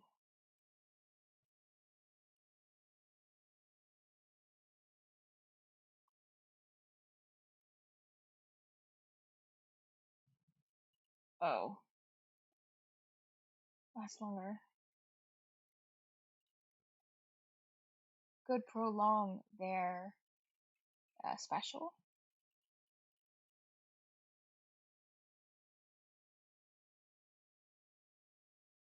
Oh, usual.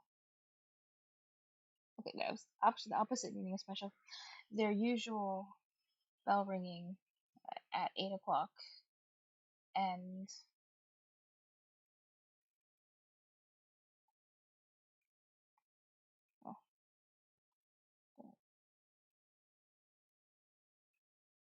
come back.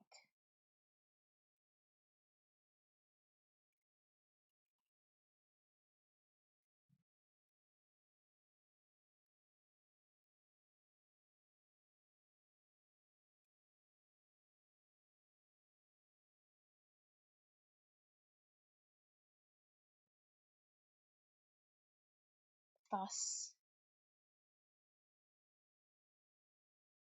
thus rang the clock rang the bell in the whole 10 minutes to do it more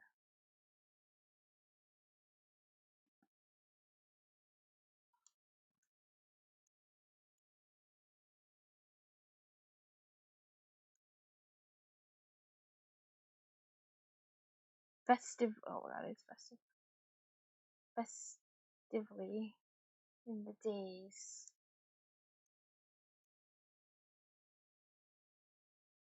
Maybe morning,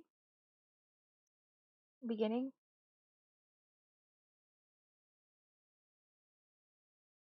Calls to something happen days. Festively, special occasion. More festively on the day's occasion.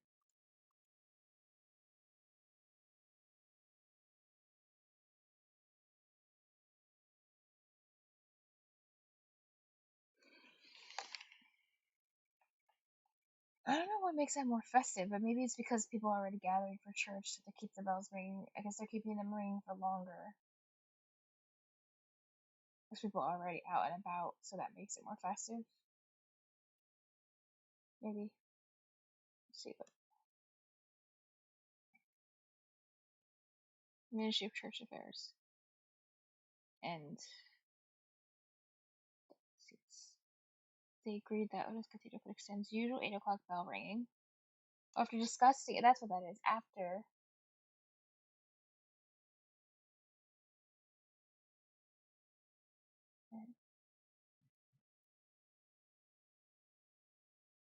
Discussed it with.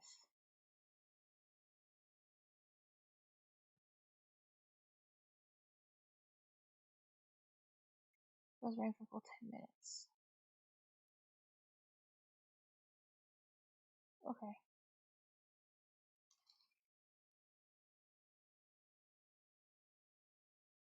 Men efter at have vendt det med både Kirkeministeriet og Fyns Stift, blev de enige om, at Odense Domkirke kunne forlænge sin sædvanlige klokkeringning kl. 8, og dermed ringede klokkerne i hele 10 minutter for at gøre det mere festligt i dagens anledning.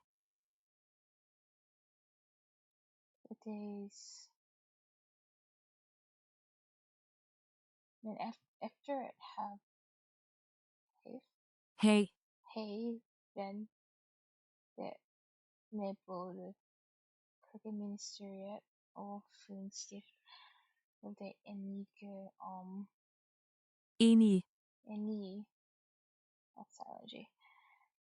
Odense Domkirke kunne forlænge sin sædvanlige klokkeringning klokken 8, 8. og dermed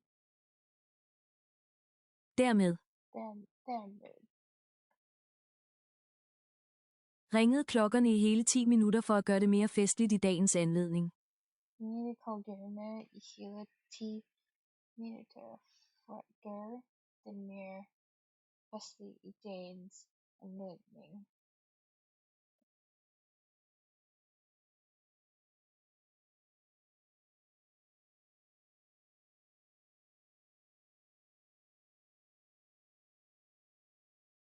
Oh, what? This.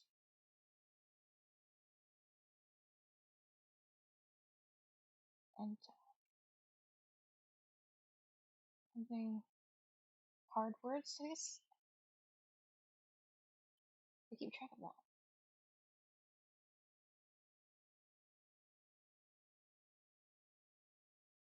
Number.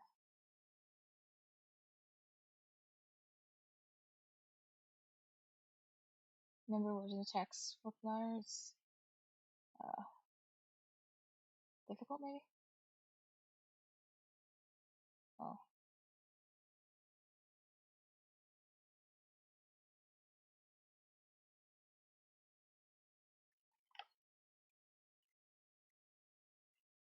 Wait, it's what?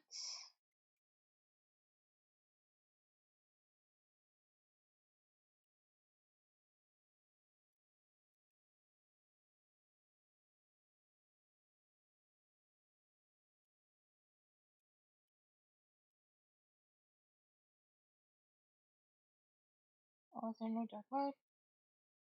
Okay.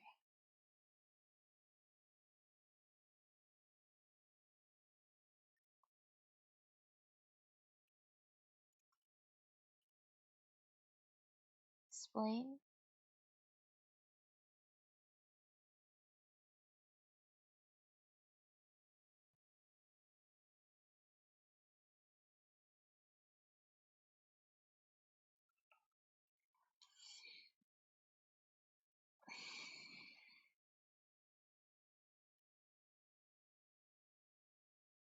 Why would this be missing? It's E though.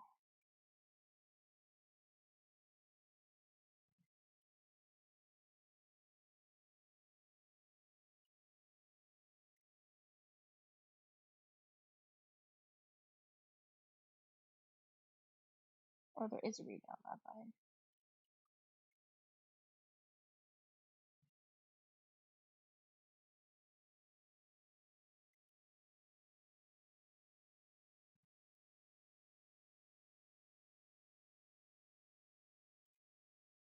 Oh, you know what? It's probably like an imperative, like explain the word.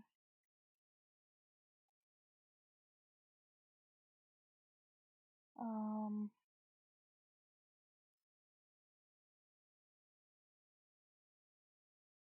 Imperative for class.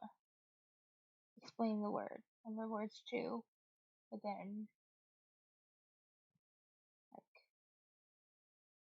I don't see any words that are explained.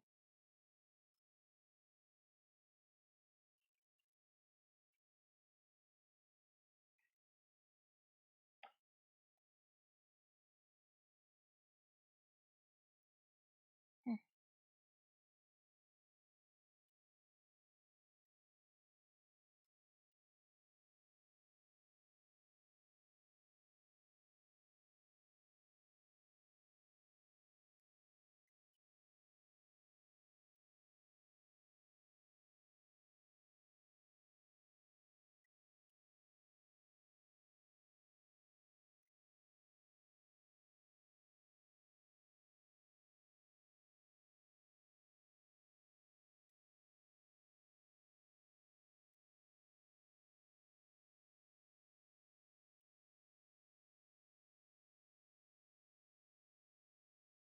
Visual Studio.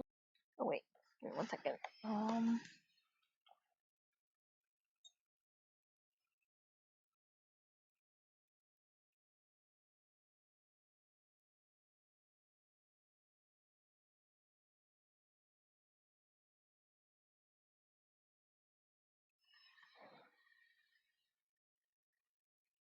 be right back.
which is where we're going to be writing our code. Okay, so let's see where we're going to write our code. You can use whatever IDE you want. IDE stands for Integrated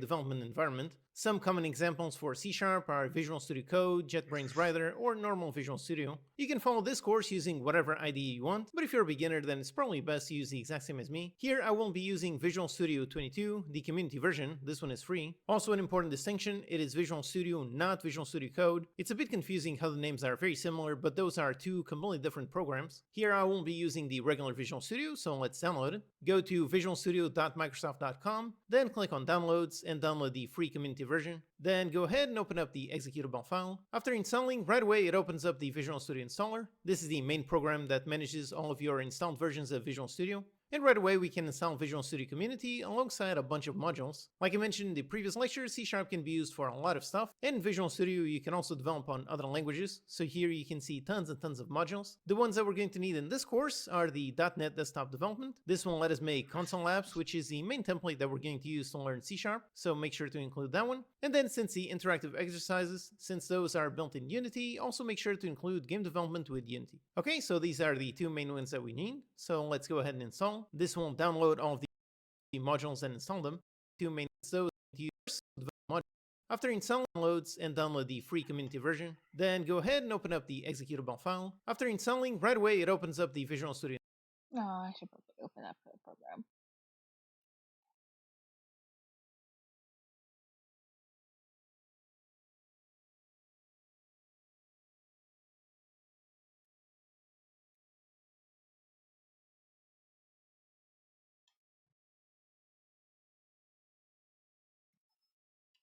Okay.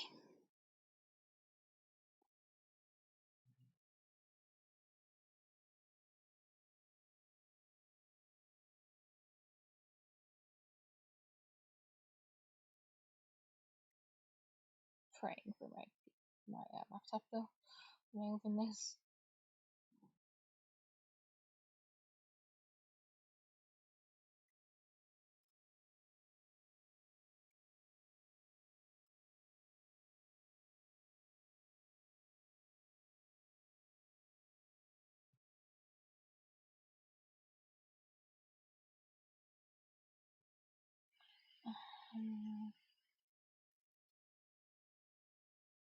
If you have Visual Studio installed already, where do you see the what workloads you have? Oh.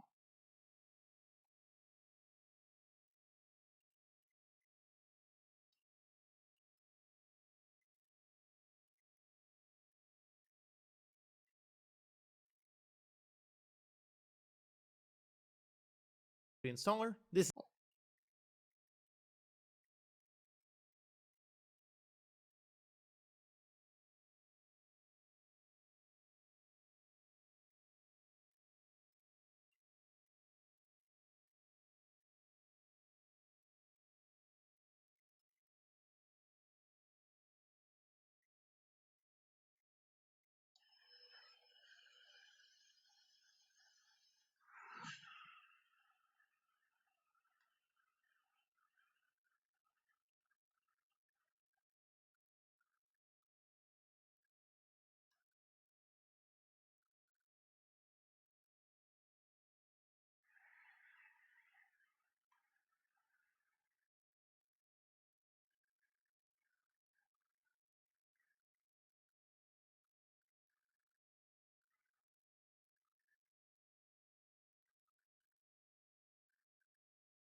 Oh, you know what? I think you do it from the installer.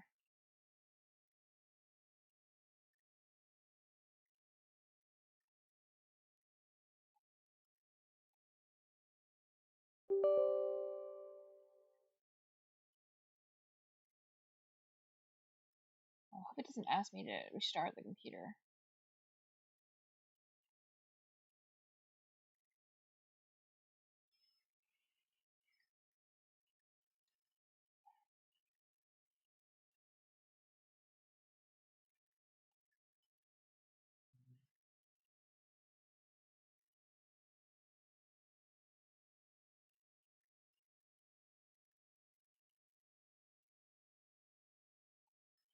is the main program that manages all of your installed versions of Visual Studio. And right away we can install Visual Studio Community alongside a bunch of modules. Like I mentioned in the previous lecture, C# can be used for a lot of stuff, and in Visual Studio you can also develop on other languages, so here you can see tons and tons of modules. The ones that we're going to need in this course are the .NET Desktop Development. This will let us make console apps, which is the main template that we're going to use to learn C#, so make sure to include that one. And then Cincy interactive exercises, since those are built in Unity, so make sure to include that one. And then Cincy interactive exercises, since those are built in Unity, also make sure to include game development with Unity. Okay, so these are the two main ones that we need. So let's go ahead and install. This will download all of the modules and install them.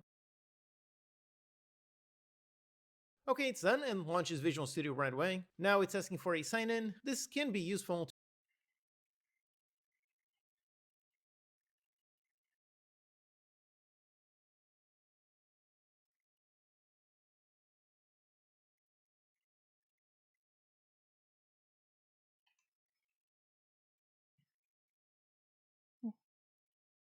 to transfer your settings across devices. So if you want, go ahead and sign in, or just click on skip for now. Then for the theme, again, you can choose whatever you want. Personally, I'm going to go with the light theme, which is what I like, but you can use whatever you prefer. And right away, let me answer the question that I inevitably get every time I say that I prefer the light theme when so many people seem to prefer dark theme. For me, my eyes simply get really messed up in dark mode. If I try focusing on white letters on a black background, I get a massive headache really quickly. So personally, for me, I use light mode, but this is really just a visual change, so choose whatever you prefer. Okay, with that, let's start using Visual Studio. Using light mode here, see?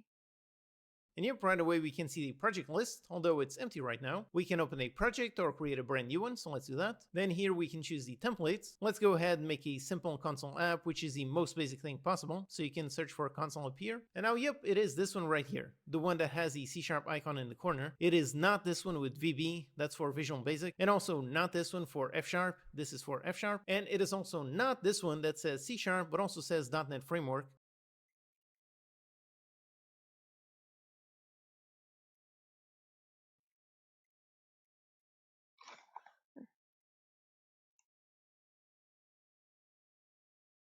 It's a bit confusing, but .NET and .NET Framework, those are two completely different things. Right now in here we want .NET and not .NET Framework. Those are two completely different things. Right now in here we want .NET and not .NET Framework. So yep, it's this template. Also, if you don't see it, then go back into the Visual Studio installer, click on Modify and install some modules, and then make sure .NET Development is checked. Okay, so this is the template that we want, the console application, so let's use this one. Okay, now let's... Let me see. Oh, my thing's still updating. Wow. Oh, wow, that's going to take a long time.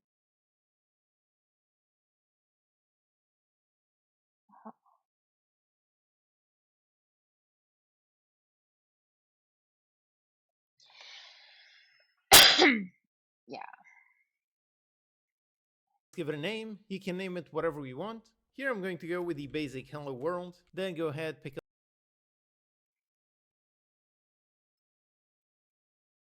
a location to spawn your project and leave the solution the same name as the default. Okay, so like this. Let's go on next. And over here we can choose the framework. So for this, let's go with .NET 8. And now there's a pretty important option here, which is whether or not to use top-level statements. Basically, if you leave this unticked, so like this, then the project won't be created and look pretty much empty. Whereas if you tick this, then the project will be created and look like this with a namespace program and a main function. The option for this difference was added relatively recently, so if you watch older C# tutorials, they might show this template. But for complete beginners, this completely empty option is actually easier to follow, so we're going to use this one later on. But for complete beginners, this completely empty option is actually easier. Older C# tutorials, they might show this template. But for complete beginners, this completely empty option is actually easier to follow, so we're going... Oh, that completely empty option. to use this one. Later on, after we learn the absolute basics, we will make another project with the more complex template. But really, the main takeaway that I want you to learn from here is really just code is code, meaning that for everything we're going to learn in the absolute basics part using this simpler template, all of that can also be done in this more complex template. The difference is simply in how in the basic template you just write code here, but in the more complex template you need to write that same code inside the main function. If you write code in a different place, you can get some strange errors, so that is why for beginners the simpler template is much easier. So over here, to keep things simple, let's first use that basic template. So make sure to leave this one unticked, so example like this, and let's create. Alright, yep, so here is our empty template. And by default, it already has the standard hello world print. You don't need to understand this line of code just yet. I will explain all of this in detail soon. Right now, we can just run this test. So on the top, right on the middle, you can see this nice little play button. Or alternatively, the default shortcut is F5. So go ahead and press either one of those. And up here is a window. Yeah, but it's gonna take a long time.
Our program ran, it did indeed say hello world, and everything finished. Alright, awesome. Up here is a window. Our program, the default shortcut is F5, so go ahead and press either one of those. And up here is a window. Our program ran, it did indeed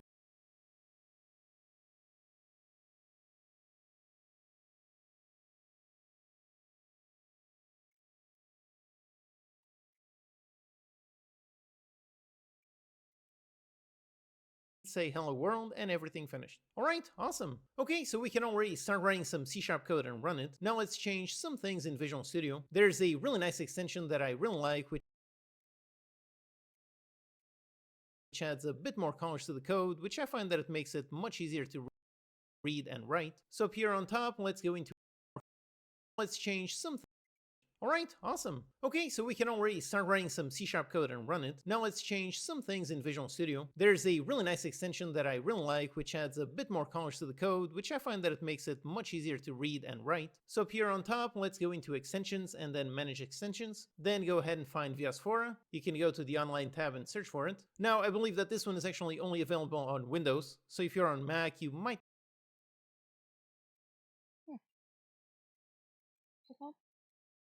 Viasphora. not be able to find it. Maybe there is an alternative, but I'm not sure. Either way, this is just an optional extension just to add some visual, so technically you don't absolutely need it. But if you are on Windows, then I highly encourage you to install it. Let's go ahead, close Visual Studio to let it install. Okay, great, so done. Let's open up the same project again. Alright, so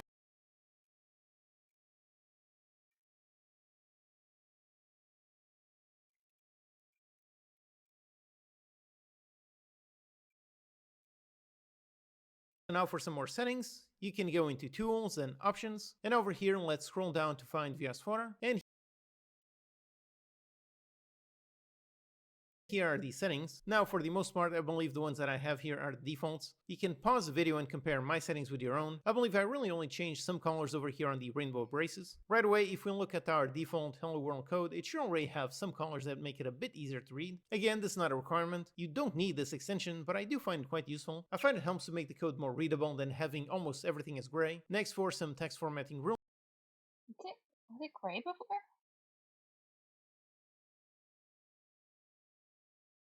I mean, that looks like honestly the same. Maybe except for the parentheses. Oh yeah, the parentheses are colored now. I mean, on the rainbow braces. Right away, if we look at our default Hello World code, it should already have some colors that make it a bit easier to read. No, that looks actually identical to what he wasn't using this for. Again, this is not a requirement. You don't need this extension,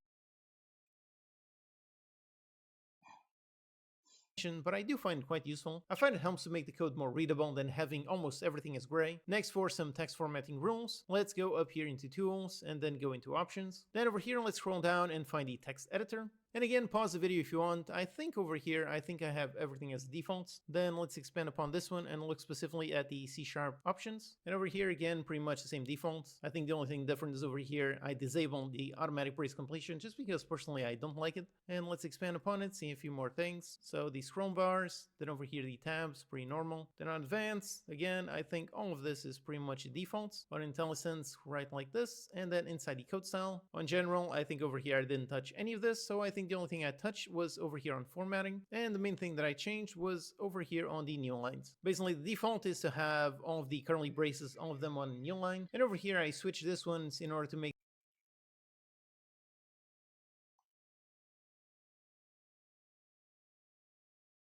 them spawn on the same line, which personally I prefer. But again, this is very much personal preference. The code really doesn't care whether the braces are in the same line or new line, so you can use whatever format you prefer. Personally, I prefer it like this. I've been using this code style for 25 years now, so this is what I will be using in the course, but it's just a visual thing, so if you really prefer it on new line, then go ahead and place it on new line. Okay, so after all of that, Visual Studio is set up and ready to go.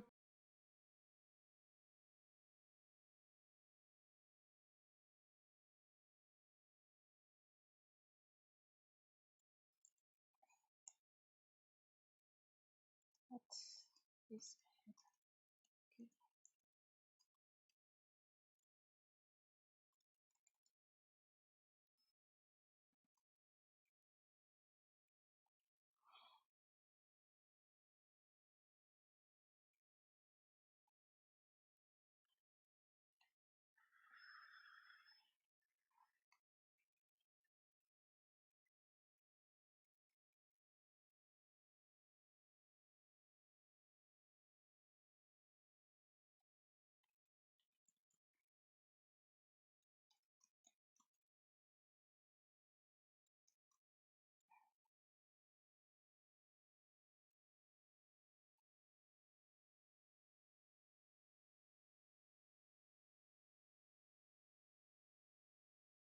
She said.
Now let's continue line 25 years. This is very much tabs. Easier to read. Again, this is not a requirement. You don't need this extension, but I do find it quite useful. I find it helps to make the code more readable than having almost everything as gray. Next, for some text formatting rules, let's go up here into Tools and then go into Options. Then over here, let's scroll down and find the text editor. Well, it's like 86% done updating Visual Studio. The simpler template is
see this nice little playbook. Up here is okay, so a really nice extension that I really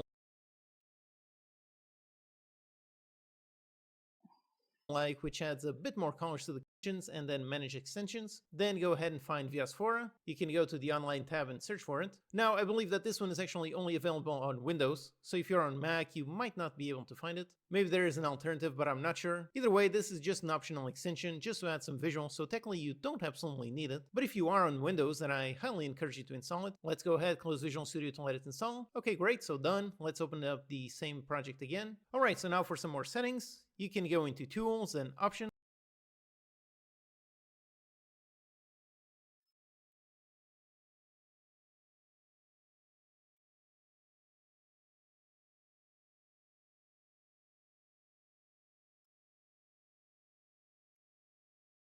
And over here, let's scroll down to find Viasphora, and here are the settings. Now, for the most part, I believe the ones that I have here are the defaults. You can pause the video and compare my settings with your own. I believe I really only changed some colors over here on the rainbow braces. And again, let's expand.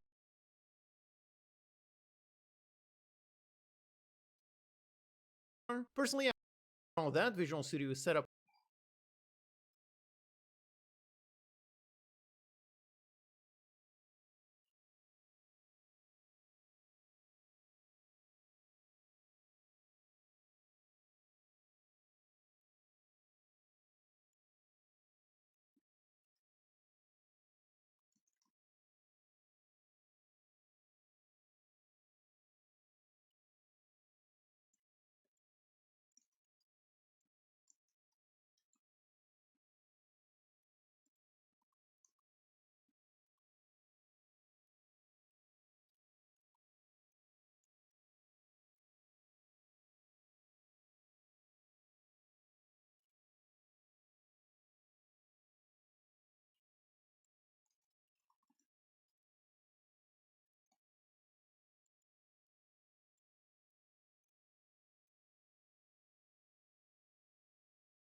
Oh, it actually did say to restart Windows. Okay.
I think it's installing the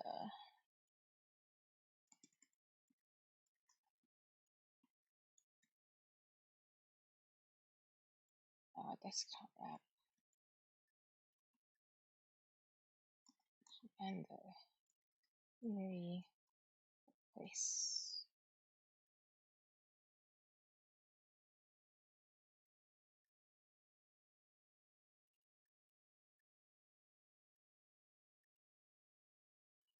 And Upload.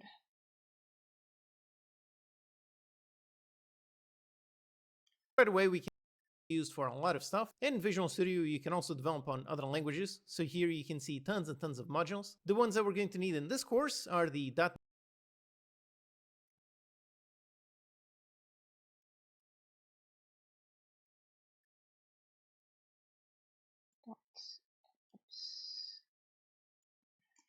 Desktop.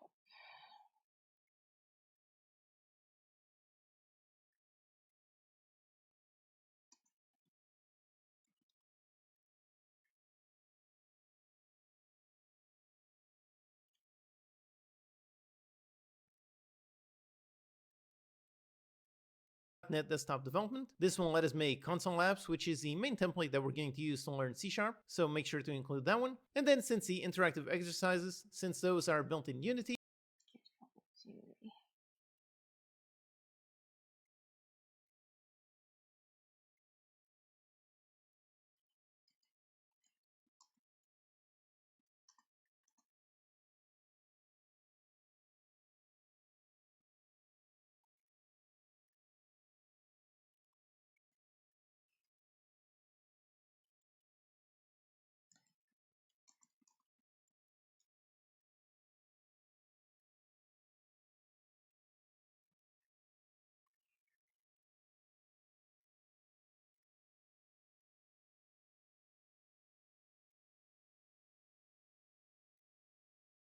now let's continue on to the next.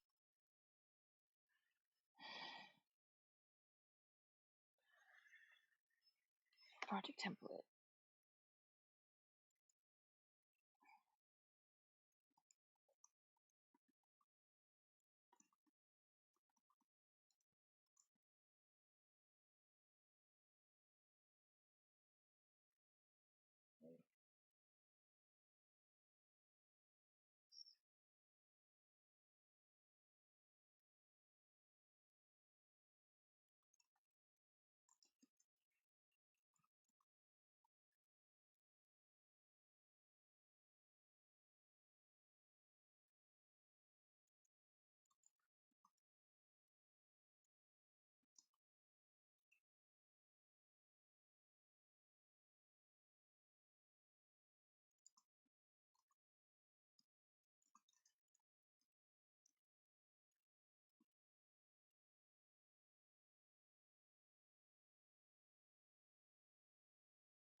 Musical console app.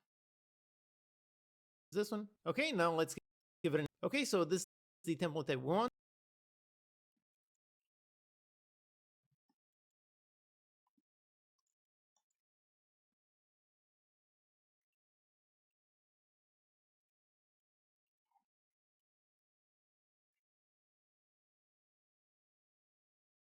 Useful to use whatever you prefer. And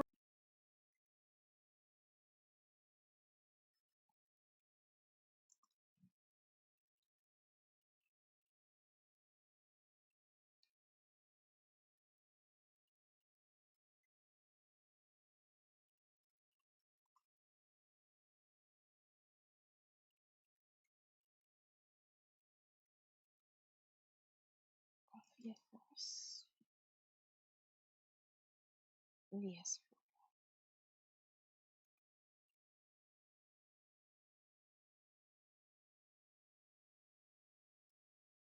to let it instantly need. Okay, great, so done. Let's open up the same project again. All right, so now for some more settings, you can go into Tools and Options, and over here, let's scroll down to find VS Photos video.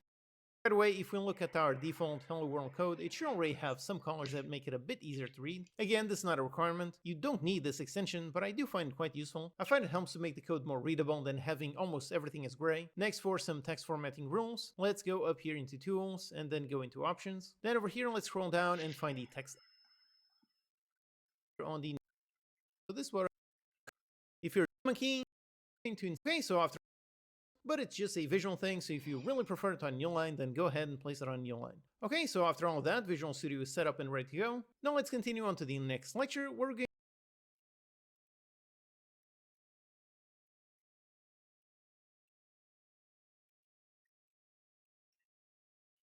going to install Unity and learn the absolute basics.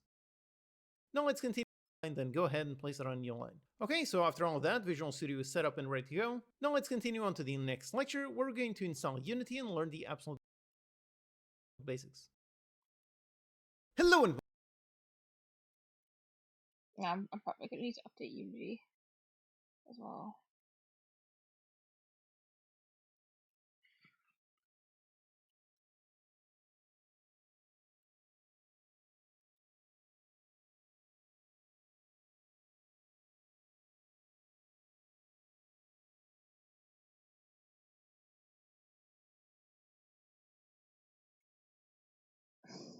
Setting stuff is so boring.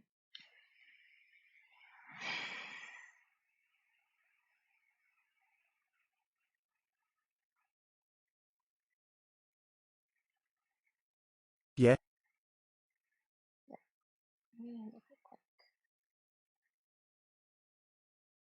Wait, let me log in on the Duolingo app because maybe I can start a friend streak or something. Something nice.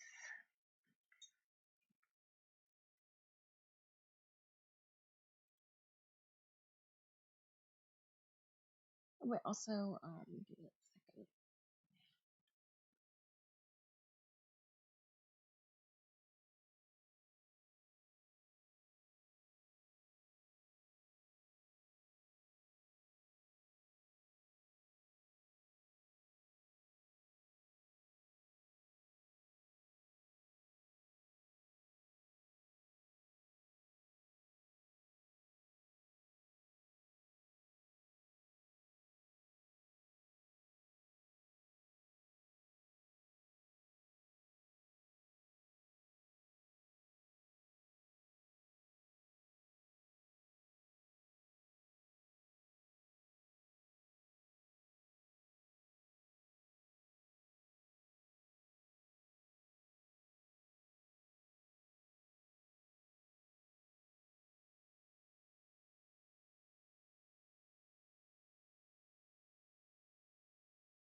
Back.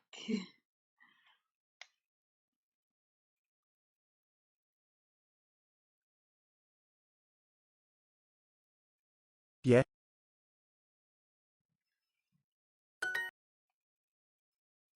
Ja. Ja, jeg er Henrik.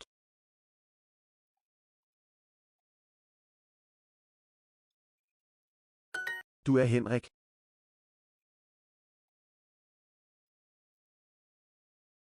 Og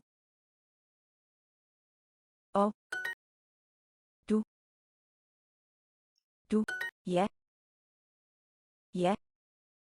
Ja, du er Henrik. Ja.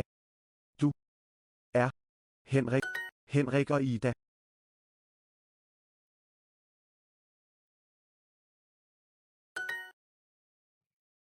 Og Jeg er Henrik, og du er Ida.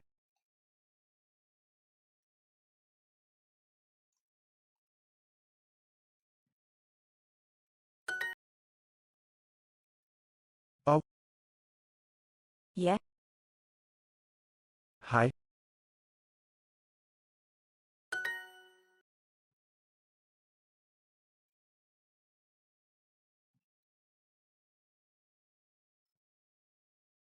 Jeg Er Henrik.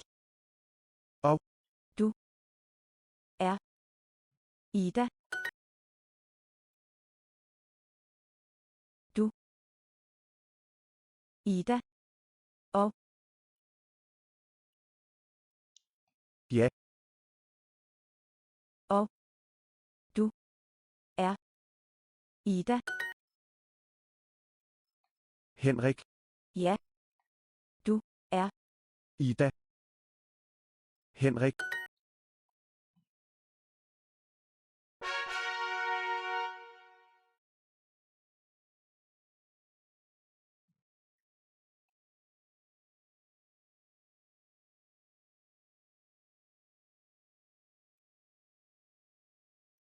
ja.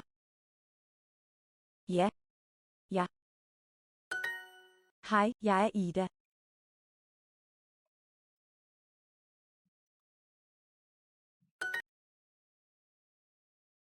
Ja. Hej. Hej. Hej Ida. Ja. Ja. Jeg er Henrik, og du er Ida.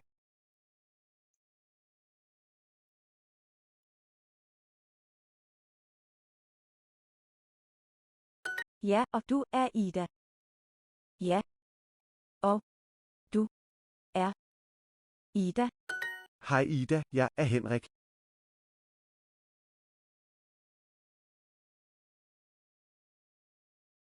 Ida og Henrik. Ida og Henrik. Du og jeg. Du og jeg. Ja, jeg er Ida. Ja. Jeg er Henrik. Ida.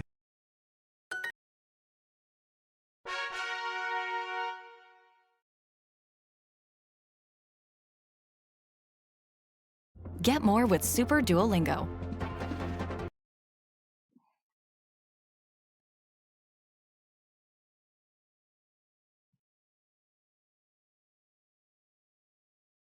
Oh, nice.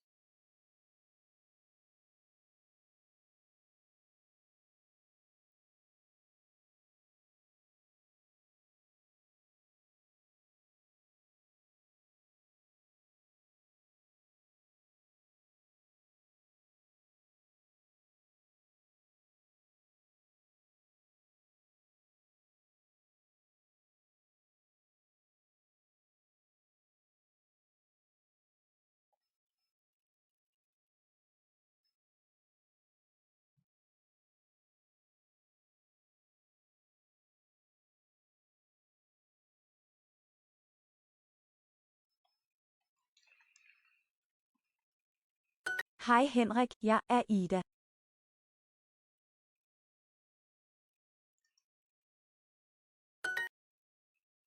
You know, there's been no speaking exercises so far. I wonder if it's just because they don't show up Hej. yet. Henrik. Hej. Ida. But I'm not complaining. Hej. Hej.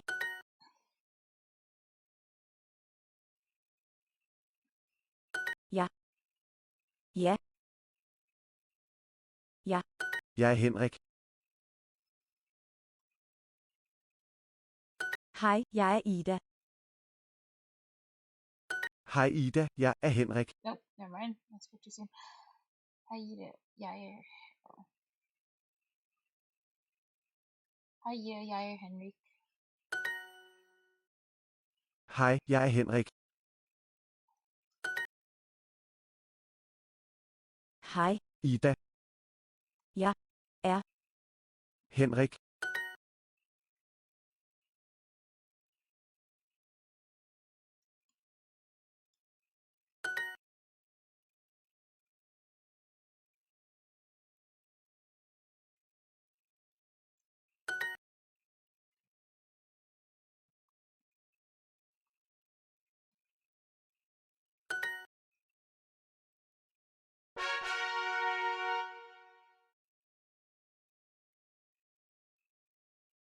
Wow.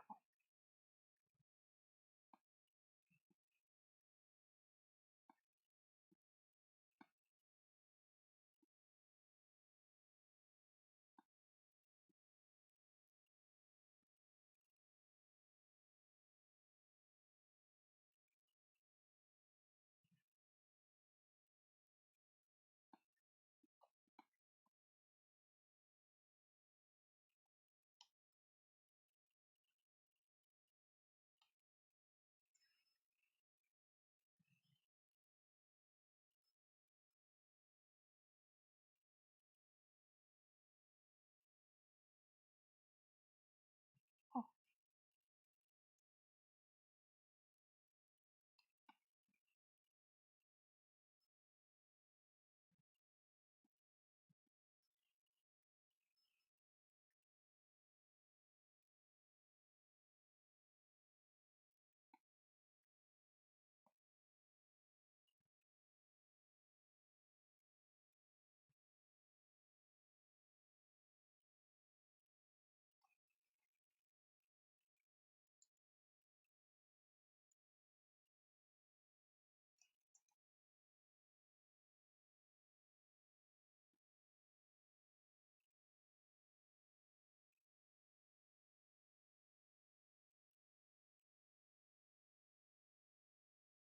Welcome, I'm your Code Monkey. In this lecture, we're going to learn the basics of Unity. Now, like I said, this part is technically optional. If you're just looking to learn C#, then technically you don't need to learn Unity, but since I won't be using Unity to build the interactive exercises, and also using it to showcase some example code with some fun visuals to help you learn better, because of that, even if you don't specifically want to learn Unity, still make sure to watch this lecture just so you're not confused when any Unity code shows up. First, we need to get Unity Hub. Now, since we selected Unity Game Development when we installed Visual Studio, it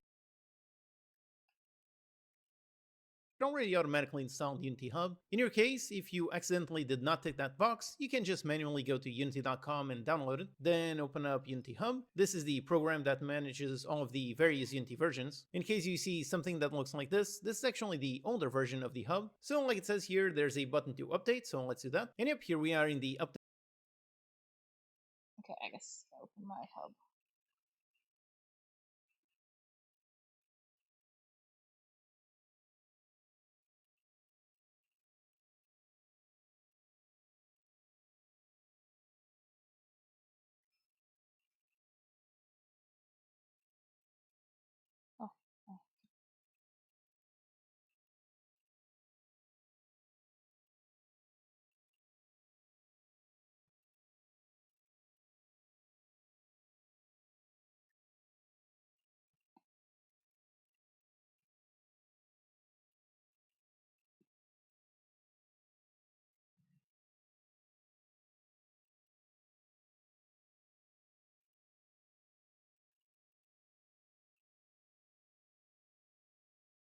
Oh, oh. Two-factor.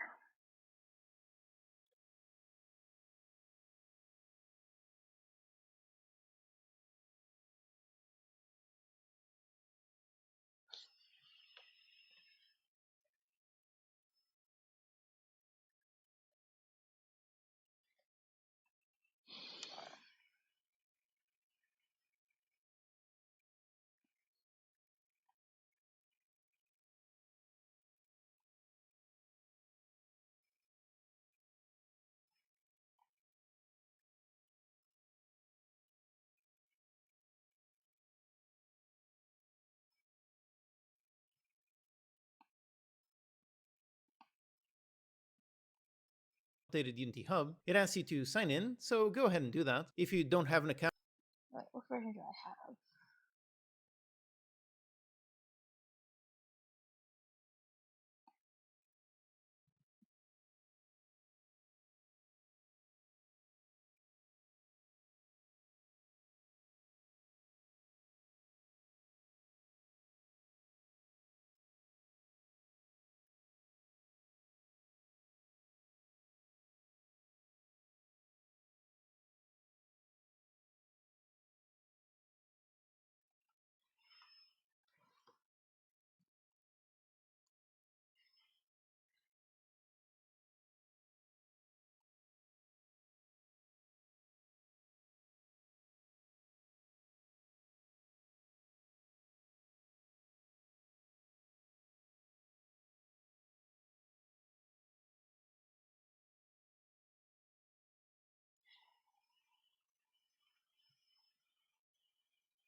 you can create one, it's free. Unity itself has a free personal version, so you don't have to pay anything. Go ahead, create an account and log in, and right away it selects a personal version. So go ahead and do that. If you don't have an account, you can create one, it's free. Unity itself has a free personal version, so you don't have to pay anything. Go ahead, create an account and log in, and right away it selects a version to install. Here you can install this version right away, but we're actually going to install a specific version that might or might not be the same as the pre-selected version, depending on when you're watching this. So over here, either way, you can either install or skip this. Then here we have Unity Hub open. On the left side, we have some buttons. We can manage our account, we can install various Unity versions, or check out the projects. So over here on the Projects tab, we can add a project. But before doing that, let's go ahead and download the interactive exercises. Here on the Projects tab, we can install various Unity versions. Hub open. On the left side, we have some buttons. We can manage our account, we can install various Unity versions, or check out the projects. So over here on the Projects tab, we can add a project. But before doing that, let's go ahead and download the interactive exercises project. Go onto the course website on this lecture, then scroll down and find the downloadable project files. Yep, it's this one. So go ahead and download that. It's a simple zip file. Just open it and extract it somewhere. And now back here in Unity Hub, let's go in the Projects tab, and then up here, let's add a project. Select the one we just downloaded, and let's open. Okay, yep, so here it is. And over here, it says the version that this project was built with. If you don't have this version, you can click this button to download it. And yep, it will download the correct Unity version. Now, technically, I should have this version.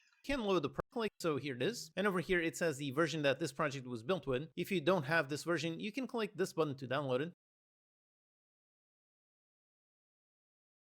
And yep, it will download the correct Unity version. Now, technically, I should say you can load the project with a later Unity version. Doesn't specifically have to be this one, but in order to avoid any confusion with menus being in different places, in order to avoid any of that, I highly encourage you to use the exact same version. So there it is, everything is installed, everything is ready. So now we can click to open up this project.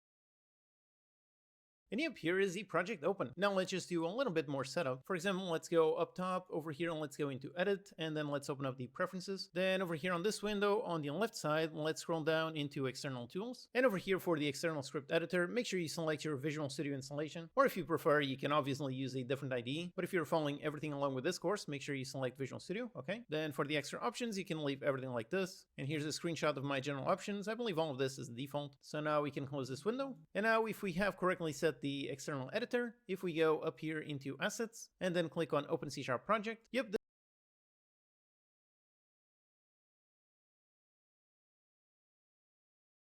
Am I thinking if I should install the newest version of Unity that has long-term support? I'm gonna do some Google. Oh, I could just Google here. Basic.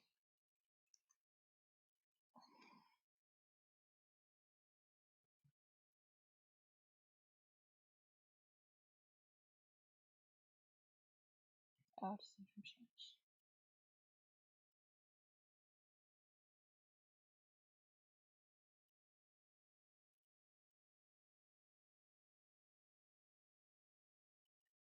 Oh.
I guess I'll install the latest one.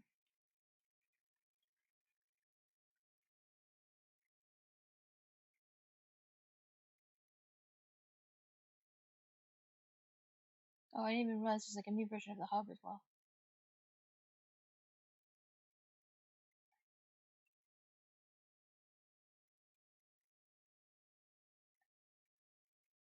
This one should open your Visual Studio. Okay, great. So far, so good. Now, just one thing. You should our project. At the external editor. If we go up here into Assets and then click on Open C# Project. Yep, this one should external editor. If we the default. So now we can close this window. And now if we have correctly set the external editor, if we go up here into Assets and then click on Open C# Project. Yep, this one should open your Visual Studio. Okay, great. So far, so good. Now, just one thing. You should already see the code kind of like this, meaning with a bunch of colors. So for example, if I place the mouse over here on top of mono behavior, it should correctly identify this as a class inside Unity Engine. This is a Unity specific class. If you don't see it, if you mouse over this and doesn't recognize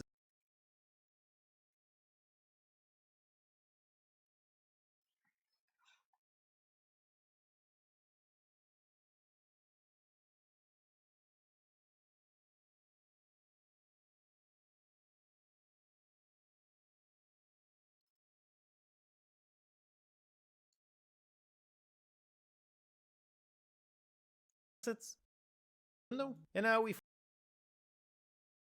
we have correctly set the external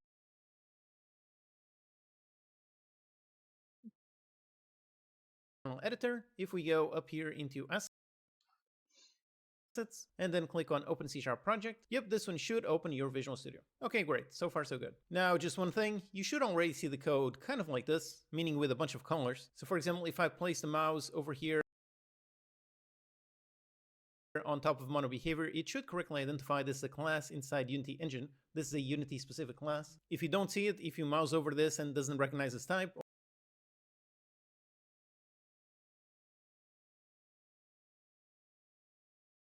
or if you see this as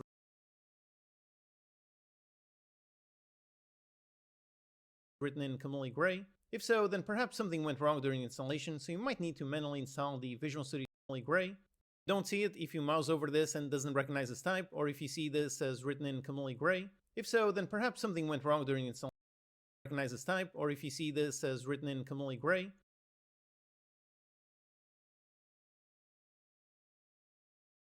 If you don't see it, if you mouse over this and doesn't recognize this type, or if you see this as written in Camille Gray. If so, then perhaps something went wrong during installation, so you might need to manually install the Visual Studio Tools for Unity. You can just Google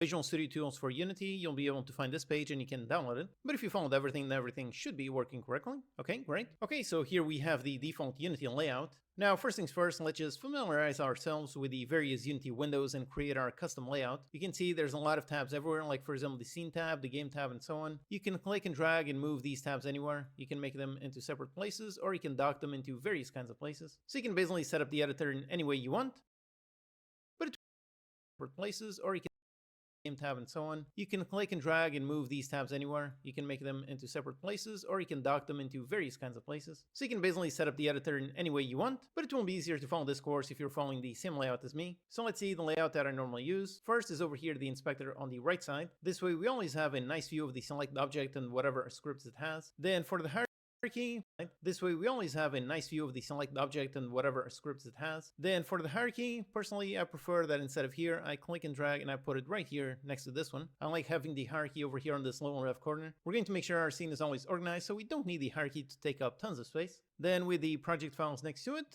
and with the console tab on the next tab. Next, over here in the center, here we have the scene view, and right next to it the game view. This way we can easily view all of our objects, the console project, everything is nicely accessible. So this is view. This way we can easily view all of our objects, the console project, everything is nicely accessible. So this is the basic layout that I normally use. Now for just a couple more options, over here when the project files window is selected, on these three dots on the top right corner, on these personally I like to select the one column layout. It showcases all the project files in a nice compact view. Then on the console next to it, once again on the three dots, over here we have some options. For example, over here on the log entry, I like to set it to 1. This makes the console nice and compact, which personally I prefer. You can see a bunch more logs without taking up too much space. Then the timestamp I either enable or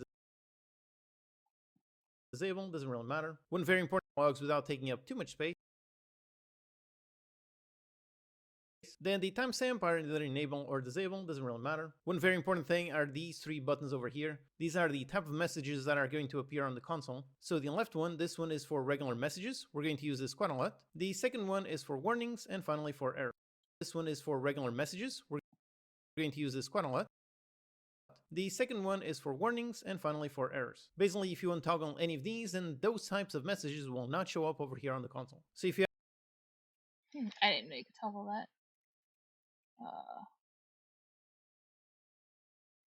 Should make a note.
ever come, if you want messages, we're going to use this quite a lot. The second one is for warnings, and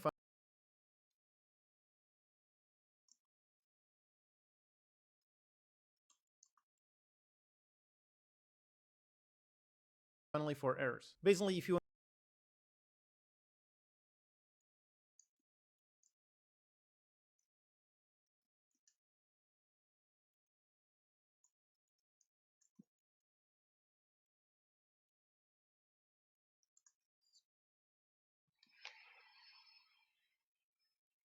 untoggle any of these, then those types of messages will not show up over here on the console. So if you ever come across an issue where nothing is showing up on the console, make sure these three buttons are ticked. Then over here on the left side, for the clear, we have some options. So is showing up on the console, make sure these three buttons are ticked. Then over here on the left side, for the across an issue where nothing is showing up on the console, make sure these three buttons are ticked. Then over here on the left side, for the clear, we have some options. So on this little arrow, I like to set it to clear on play, which means the console will be cleared every time we start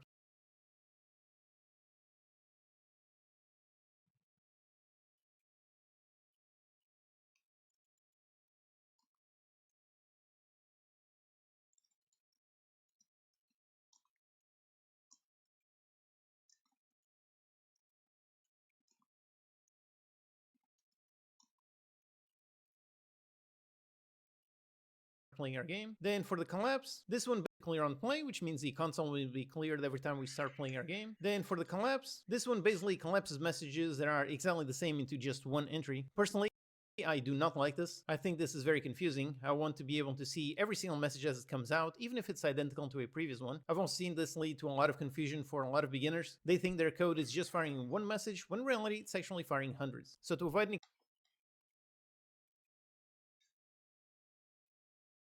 confusion, leave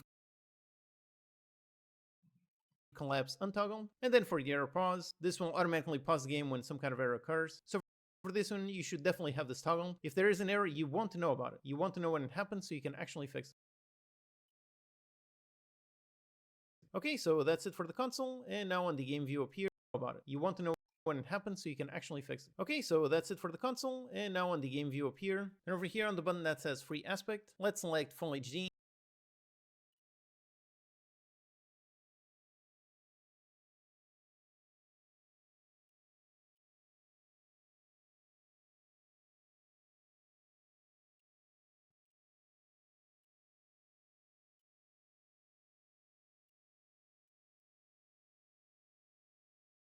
(1920 by 1080). This is the, and over here, you want to know when it happens so you can actually fix it. Okay, so that's it for the console, and now on the game view up here, and over here on the button that says free aspect, let's select full HD 1920 by 1080. This is the standard 16 by 9 aspect ratio. Then on that same button, you can also enable VSync. This can be helpful because some of these demos are really simple, so if you disable it, they might run at like 1000 frames per second, which is going to put a ton of unneeded stress on your graphics card. So just might run at like VSync. This can be helpful because some of these demos are really simple, so on that same button, you can also enable VSync. This can be helpful because some of these demos are really simple, so if you disable it, they might run at like 1000 frames per second, which is going to put a ton of unneeded stress on your graphics card, so just leave it as VSync.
And then just one thing, if you see your game view is looking a little bit too pixelated, make sure on this here, on this slider, you are not fully zoomed in. If I fully zoom in, I can see this becomes a little bit pixelated. This is basically just increasing the size of this window. So on this one on the scale, make sure it's pushed all the way to the left. Okay, so that's increasing the size of this window. So on this one on the scale, zoom in, I can see pixelated. Make sure on this here, on this slider, you are not fully zoomed in. If I fully zoom in, I can see this becomes a little bit pixelated. This is basically just increasing the size of this window. So on this one on the scale, make sure it's pushed all the way to the left. Okay, so that's the game view setup. Then for the scene view, for this one, pretty much on default, should work just fine. Just one thing to know, some demos are in 2D, so for that, up here on the top right corner, there's a button to swap between 2D or 3D. This just changes the scene camera. And then when importing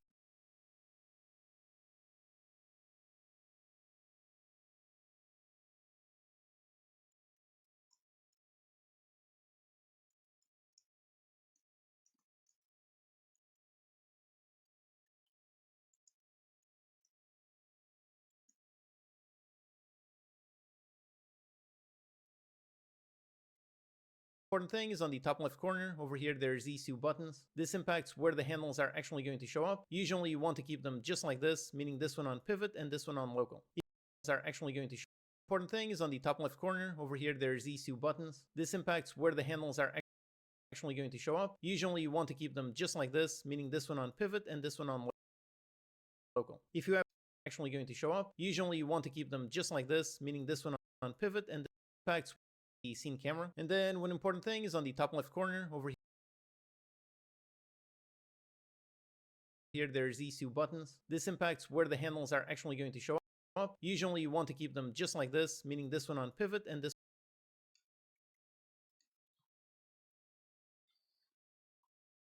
one on local. If you ever see your handles on some weird places, always come back to this. You almost always want it to be on pivot and local.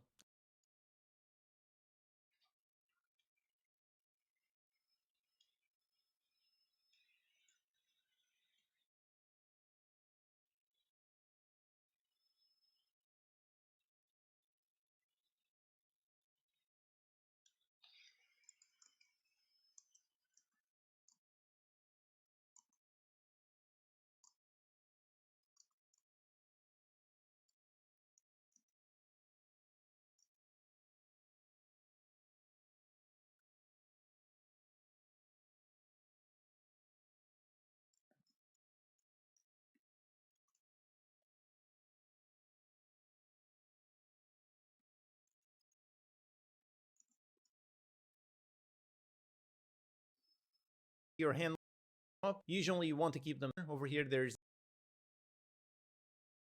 these two buttons. This impacts where the handles are actually going to show up. Usually you want to keep them just like this, meaning this one on pivot and this one on local. If you ever see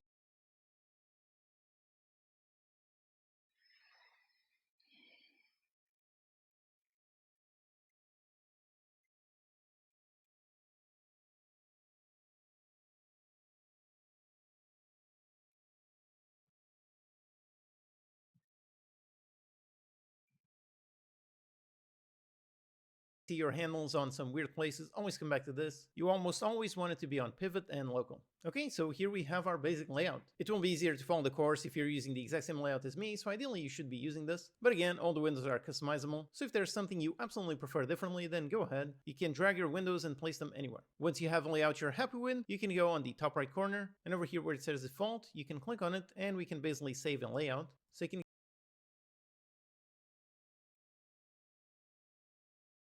go ahead, save it to something, and then if windows and place them anywhere. Once you have a layout you're happy with, you can go on the top right corner, and over here where it says default, you can click on it, and we can basically save a layout.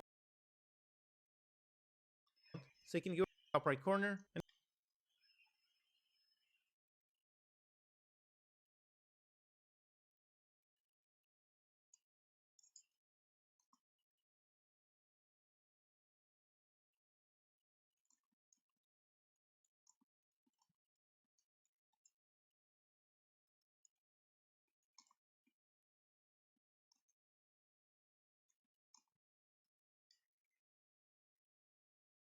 and over here where it says default, you can click on it, and we can basically save a layout. So you can go ahead, save it to something, and then if you ever find any issues, you can reload a previous layout. So here we're back into default, and if I click it, yep, now back into this one. Okay, so now the layout, so here we're back into default, and if I click it, yep, now back into this one.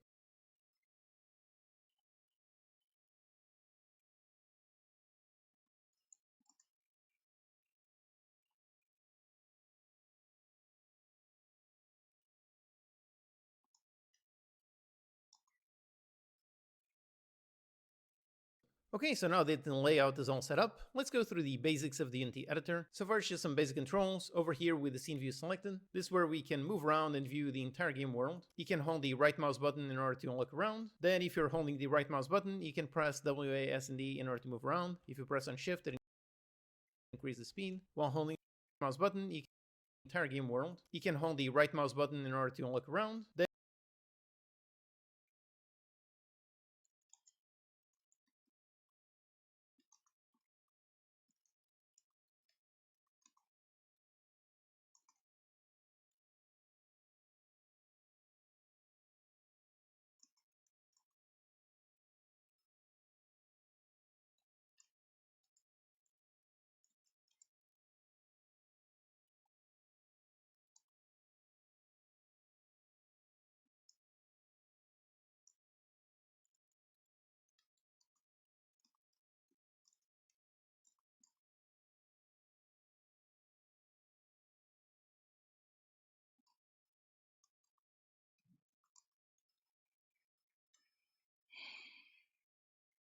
Then if you're holding the right mouse button, you can press WAS and D in order to move around. If you press on shift, it increases the speed. While holding the mouse button, if you use the scroll wheel, you can either increase or decrease the speed. Alternatively, you can stop holding the right mouse scroll wheel in order to move around. If you press on shift, it increases the speed. While holding the mouse button, if you use the scroll wheel, you can either increase or decrease the speed. Alternatively, holding the mouse button, if you use the S and D in order to move around. If you press on shift, it increases the speed. While holding the mouse button, if you use the scroll wheel, you can either increase or decrease the speed.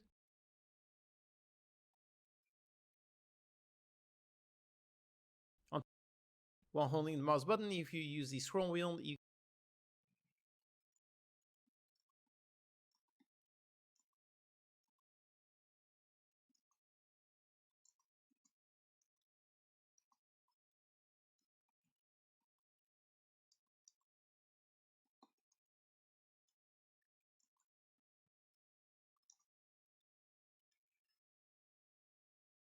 you can either increase or decrease the speed. Alternatively, you can stop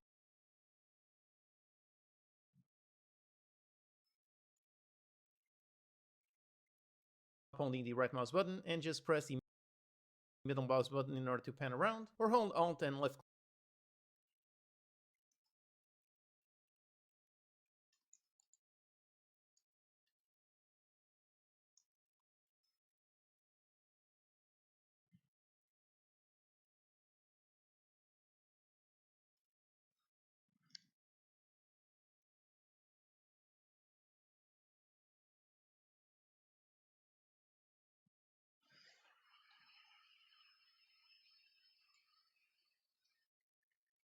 can stop holding the right mouse button and just press the middle mouse button in order to pan around, or hold Alt and left click in order to rotate around and just you can either increase or decrease the speed. Alternatively, you can stop holding the right mouse button and just press the middle mouse button in order to pan around, or hold Alt and left click in order to rotate around any kind of object. And if you have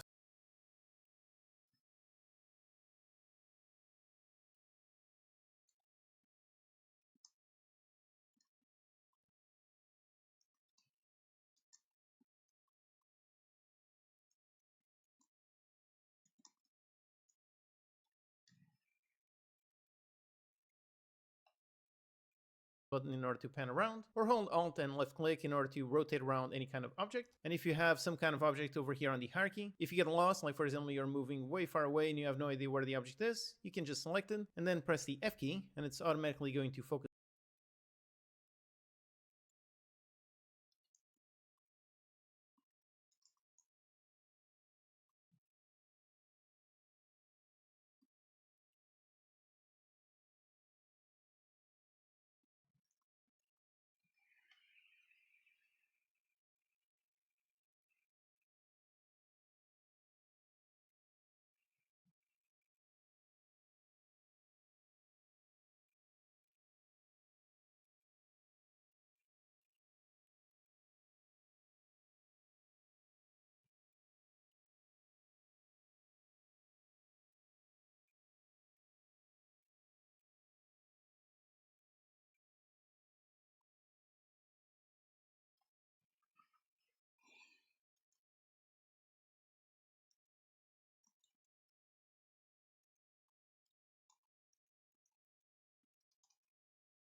and you have no idea where the object is, you can just select it and then press the F key and it's automatically going to focus that object. Then here on the hierarchy window, this shows all of the game objects that exist in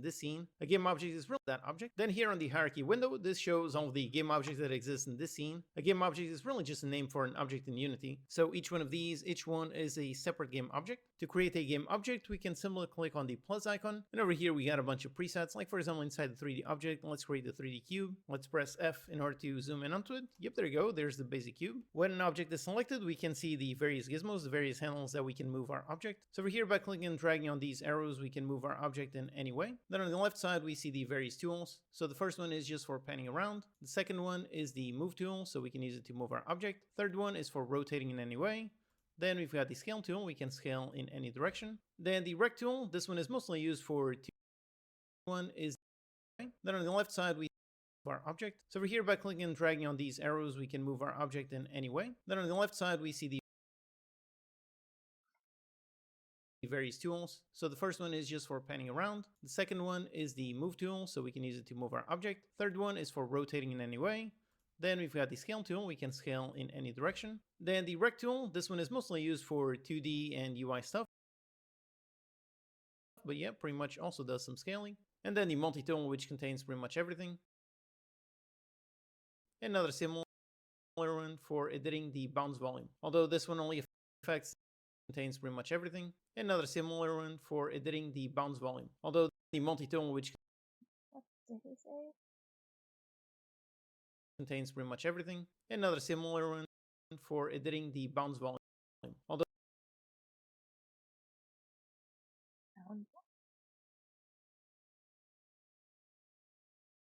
this one only affects the collider and not the actual visual mesh, so you should probably not be using this one. Okay, so with the game object selected, over here on the inspector and not the actual visual mesh, similar one for editing the bounce volume. Although this one only affects the collider and not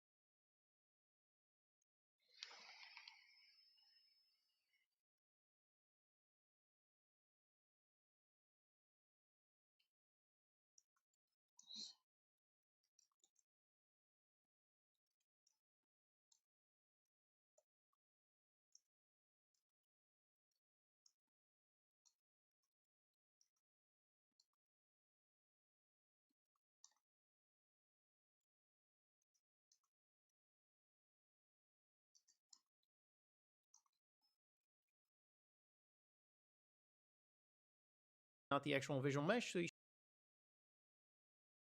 should probably not be using this one. Okay, so with the game object selected, over here on the inspector, we can see a bunch of stats for this game object. Unity is really based on components, so here we can see all of the various components attached to this game object. Each component does all kinds of things. For example, this cube game object, first of all, this one has a transform component. Each component does all kinds of components, so here we can see all of the various components attached for this game, using this one. Okay, so with the game object selected, over here on the inspector, we can see a bunch of stats for this game object. Unity is really based on components, so here we can see all of the various components attached to this game object. Each component does all kinds of things. For example, this cube game object, first of all, this one has a transform component. All game objects are going to have this component. This is basically what gives it a position, rotation, and scale. Then specifically for this game object, this one, as we can see, it has a cube visual. So that visual is composed of the cube mesh filter component. This is what holds the actual mesh that is being rendered, and the mesh render component. This is the cube mesh filter component. Object, this one, as we can see, it has a cube visual. So that visual is composed of the cube mesh filter component. This is what holds the actual mesh that is being rendered, and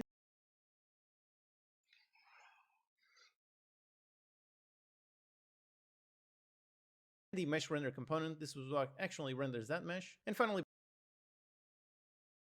by default, this one also has a box and letter, and the mesh visual is composed of the cube mesh filter component. This is what holds the actual mesh that is being rendered, and the mesh render component. This is what actually renders that mesh. And finally, by default, this one also has a box and letter, which is used in physics. So in general, the main thing to remember is that Unity is made up of scenes, then each scene is made up of game objects, and each game object is made up of components.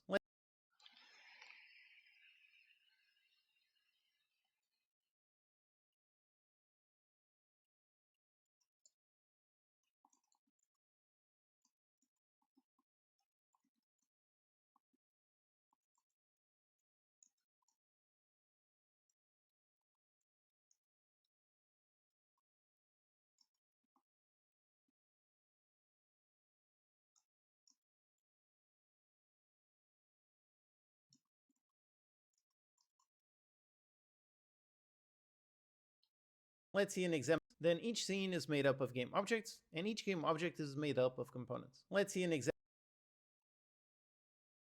For example, this cube, you can see all of the various components attached to this transform component. All game objects are going to have this component. This is basically what gives it a position, rotation, and scale. Then specifically for this game object, this one, as we can see, it has a cube visual. So that visual is composed of the cube mesh filter component.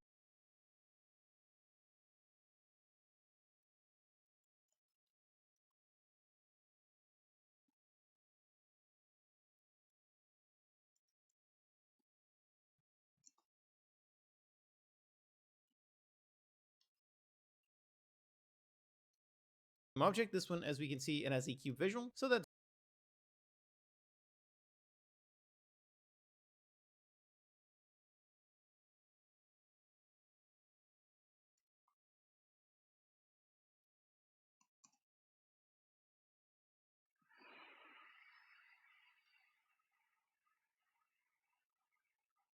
I think once I finish this Unity section here, I would do some Duolingo or something, and until maybe my heart's run out, and then I'm gonna go to bed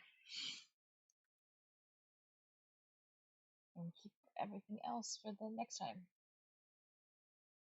That is true. visual is composed of the cube mesh filter component. This is what, as we can see, it has a cube visual. So that visual is composed of the cube mesh filter component.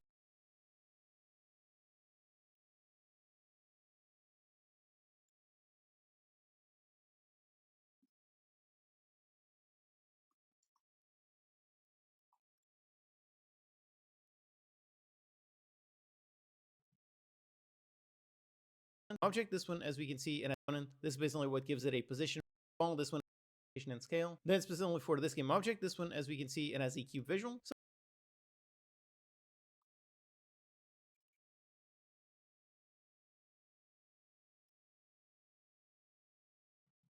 So that visual is composed of the cube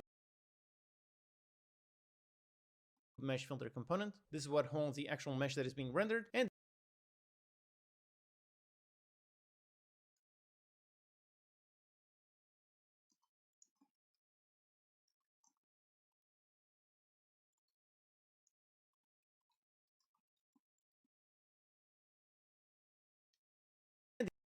visual is composed of the cube mesh filter component. This is what holds the actual mesh that is being rendered, and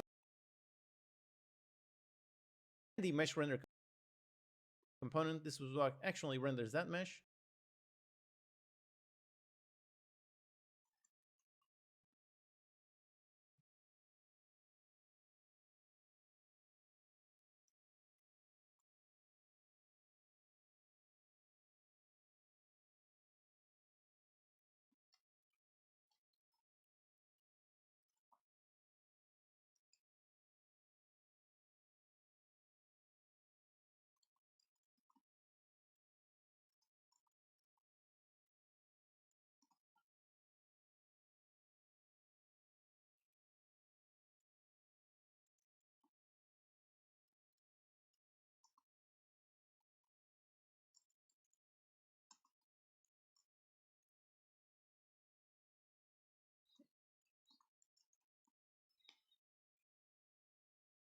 And finally, by default, this one also has a box and ladder, which is used in physics. So in general, the main thing to remember is that Unity is made up of scenes, then each scene is made up of game objects, and each game object is made up of components. Let's see an example from the interactive exercise. They're all split into different scenes. They're made up of components. Let's see an example from the interactive exercise.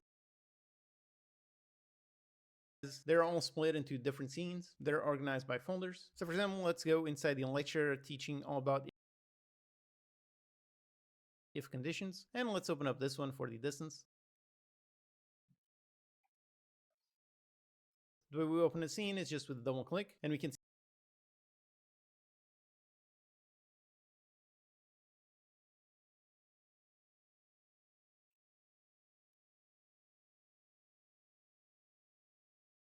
see this is a scene because it has a nice Unity logo. So let's go. The way we open a scene is just with a double click, and we can see this is a scene because it has a nice Unity logo. So let's go, and the way we open from the interactive is made up of game objects, and in general, the main thing to remember is that Unity is made up of scenes, then each scene is made up of game objects,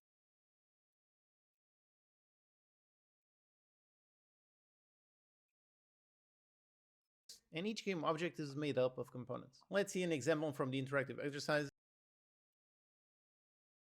They're all split into each game object is made up of components. Let's see an example from the interactive exercise. They're all split into different scenes. They're organized by folders. So for example, let's go inside the lecture teaching all about if to different scenes. They're organized by folders. So for example, let's go inside the lecture teaching all split into different scenes. They're made up of components. Let's see an example from the interactive exercise. They're all split into different scenes. They're organized by folders. So for example,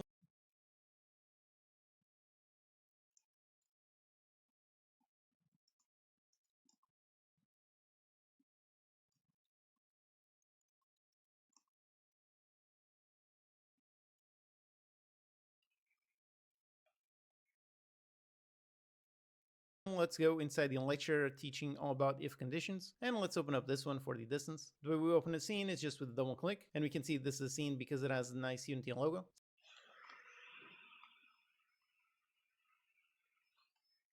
So let's go. In this case, I don't want to save the sample scene. And up here is the scene. And like I said, most of the demos, these are actually in 2D. So we can click the 2D button in order to visualize it in 2D. In order to play the game, you simply click on the play button right up here on the middle. And up here, the game view now is playing on whatever logic is in this particular scene.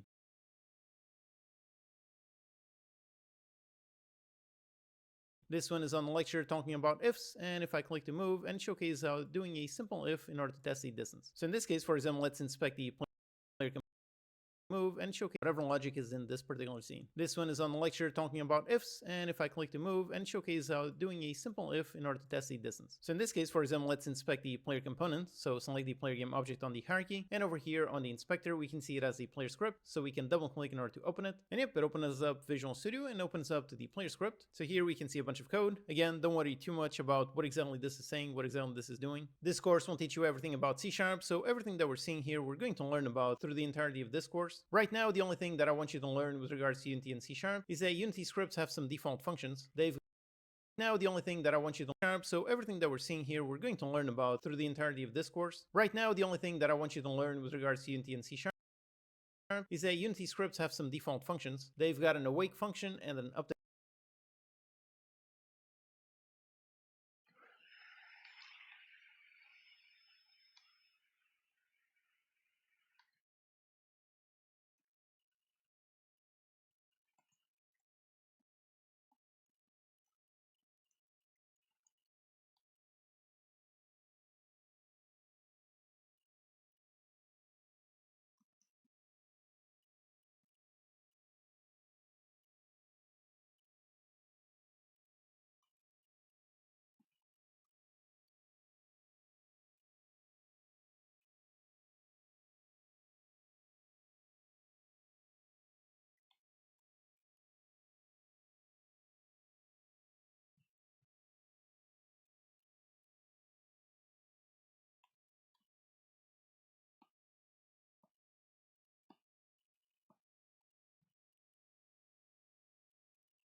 function. Again, I won't cover what exactly are functions in detail in a little bit. So just know that the awake or also the start function, those only run once, whereas the update is going to run on every frame. Just know that the awake or also the start function, those only run once.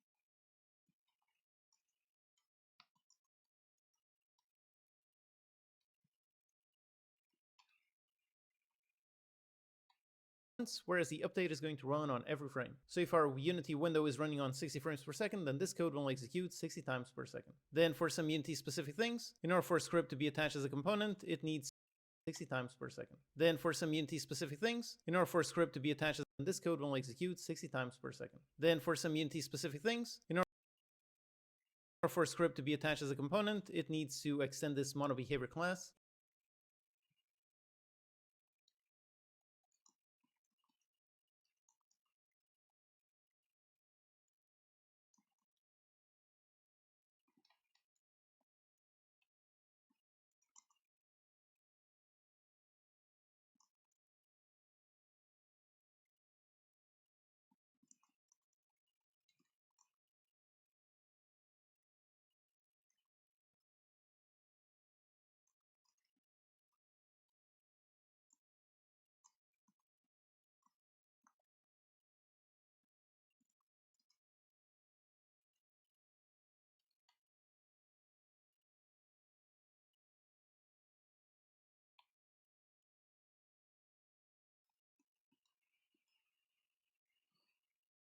In the Unity scripts, many times we are going to attach as a component, it needs to times per second. Then for some Unity specific things, in order for a script to be attached as a component, it needs to extend this monoBehavior class. In the Unity scripts, many times we are going to access the transform component. So this refers to the transform component attached to whatever game object this script is attached to. And finally, debug.log. This is just a way that we can write any messages to the console.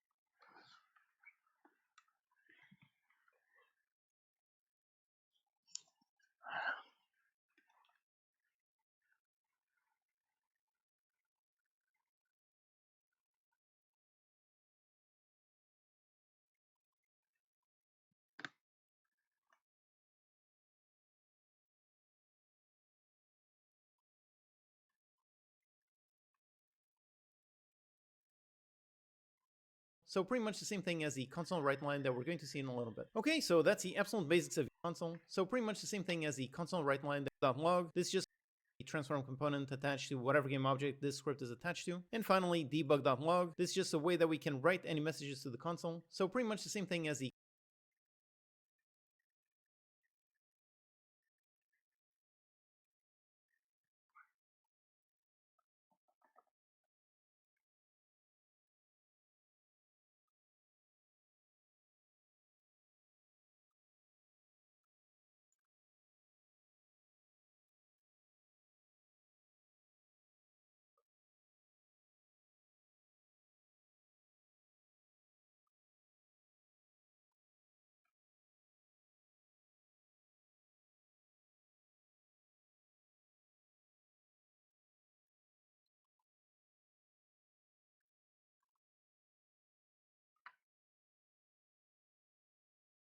console write line that we're going to see. This is just a class in the Unity things on 60 frames per second, then this code will execute 60 times per second. Then for some Unity specific things, in order for a script to be attached as a component, it needs to extend this monoBehavior class. In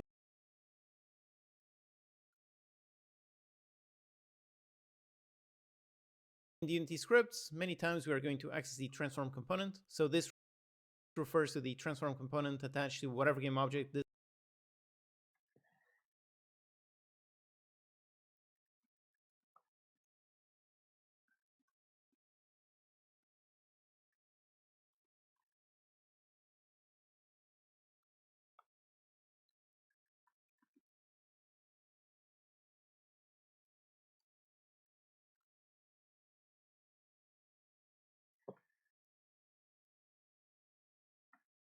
script is attached to. And finally, debug.log. This is just a way that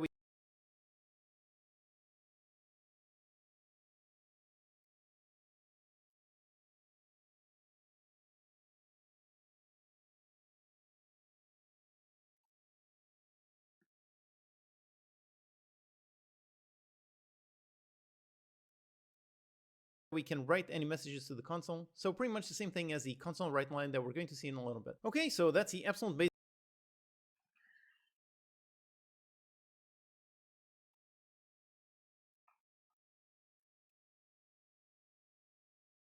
of Unity. Like I said, you can use C# without Unity. I'm only using it to make the interactive exercises and to make Unity So pretty much the same thing as the console write line that we're going to see in a little bit. Okay, so that's the absolute basics of Unity. Like I said, you can use C# without Unity. I'm only using it to make the interactive exercises and to make the lectures a bit more visual, which should help you learn better. Also, by the way, after you watch this whole course, if you want to learn how to make games in Unity, then check out my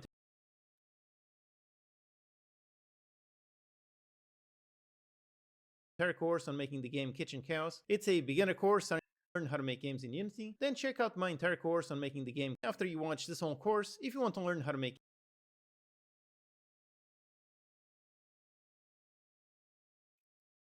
games in Unity, then check out my entire course on making the game Kitchen Chaos.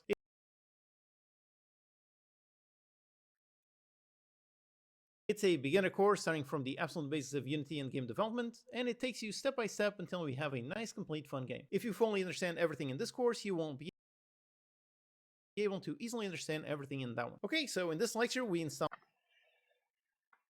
Unity and everything in game development, and it takes you step by step until we have a nice, complete, fun game. If you I should do this in the future too.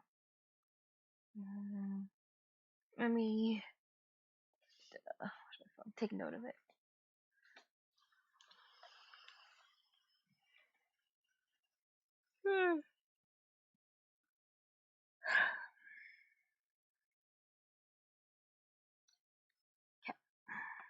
on the basis of Unity and game development, and it takes you step by step until we have a nice, complete, fun game. If you fully understand everything in this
We're missing one.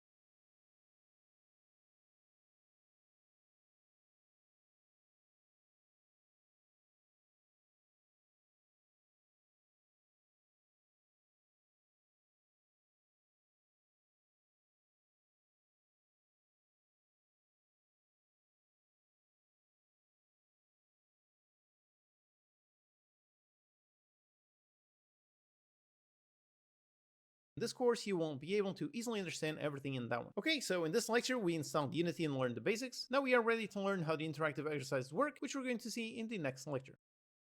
Hello and welcome. And if I click it, yep, now back into this one. Okay, so now the layout is all. It's project hierarchy.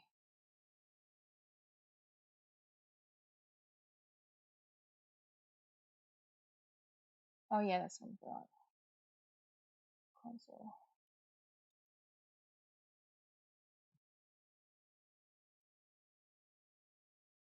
Oh yeah, and game.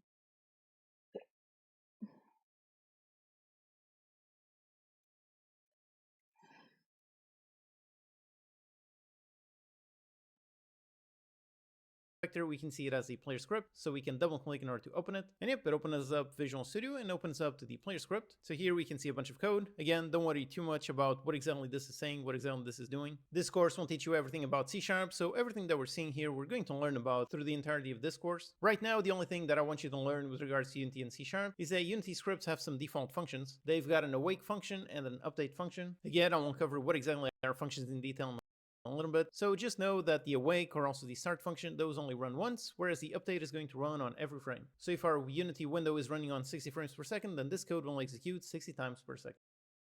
Then for some Unity specific things, in order for a script to be attached as a component, it needs to extend this monoBehavior class. In the Unity scripts, many times we are going to access the transform component. So this refers to the transform component.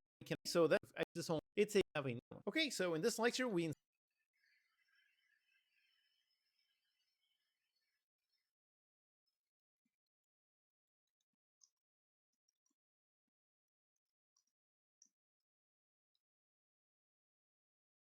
Did he even talk about this in here? It's like right click on hierarchy.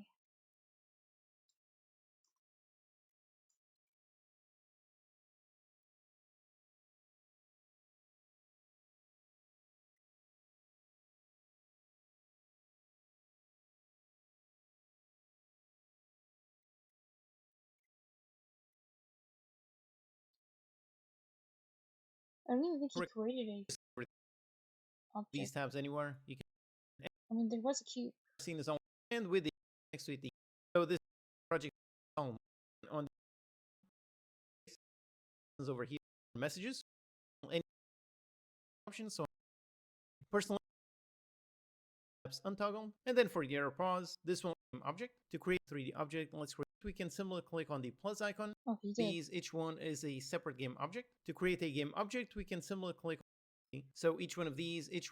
Oh, he did explain it. Okay.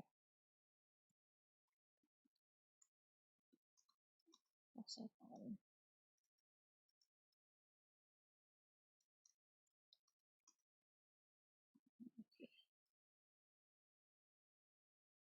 Each one is a separate game object. To create a game object, we can simply click on the plus icon. And over here, we got a bunch of presets, like for example, inside the 3D object.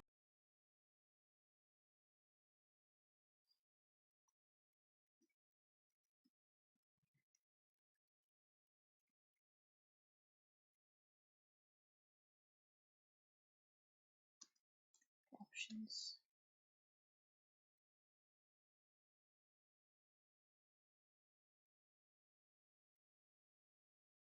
Let's create the 3D cube. Let's press F in order to zoom in onto it. Yep, there you go. There's the basic cube. When an object is selected, we can a little bit. So just know for some units in the unit any absolute basics, and if you want to learn starting from today, if we installed Unity.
for example, appear, and each game object is made up of components. Let's see an example from the interactive exercise. So everything that we're seeing here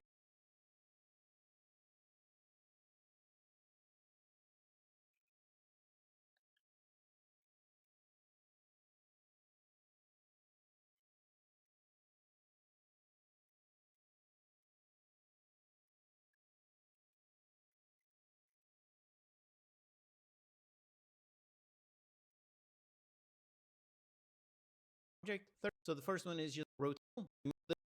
This is made of the way we open a scene, let's say like the on the middle. And you appear to the game view now is playing on and showcase how the player can open it. Don't worry too much about what exactly this is saying through the execute 60 times per second. Then for some Unity specific things, meaning with a bunch of colors, recognize this type, or if you see this as written in Camille Gray. If so, then if visual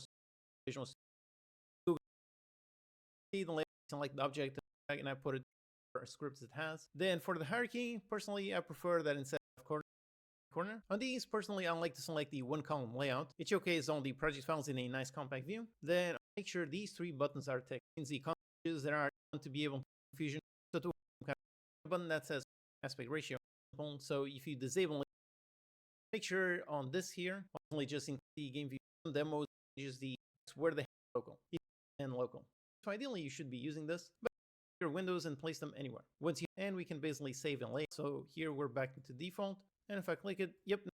So far, it's just some basic controls. Over here with the scene view selected, this is where we can move around and view the entire game world. As wheel, you can press you have only a game object with an object in Unity. So each is all the game objects that exist in this scene. A game object is really just a name for an object in Unity. So each one of these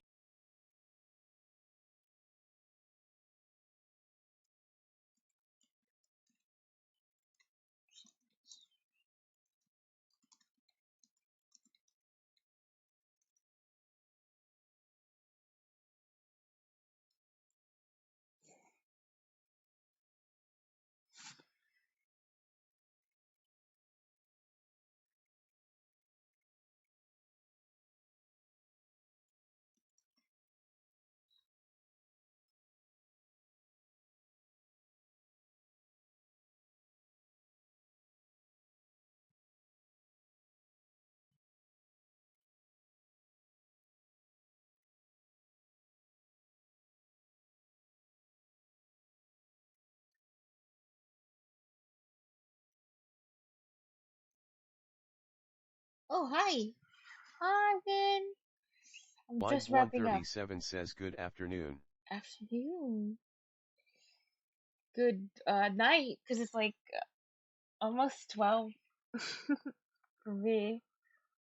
But that makes sense that it's afternoon, considering, because Kenny actually showed up early on, and it was like 7 a.m. in Japan, so it's probably hours have passed since then, so it's probably the afternoon. Oh, how are you, Wind? I swear, whenever you show up, I'm usually like almost about done, or I'm getting tired because Japan and its time differences.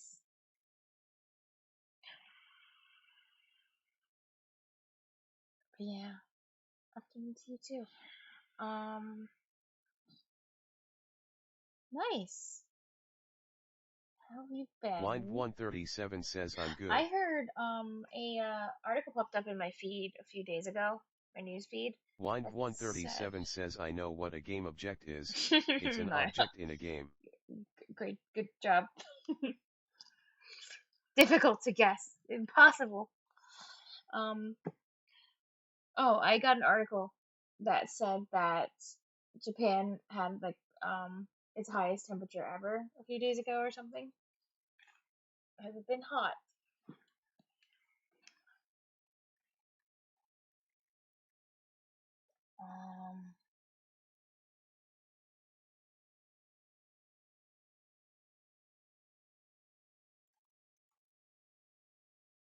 Okay. Okay, whose positions?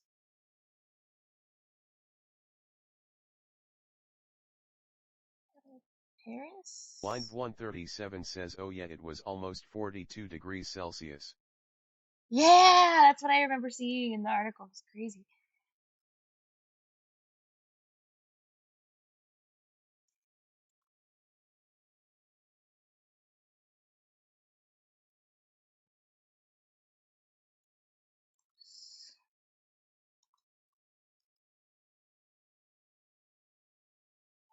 I think this is good enough.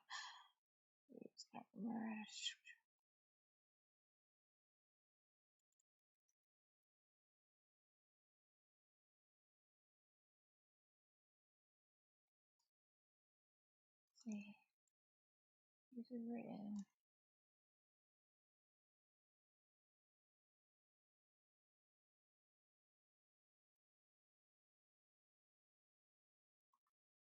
Code sets.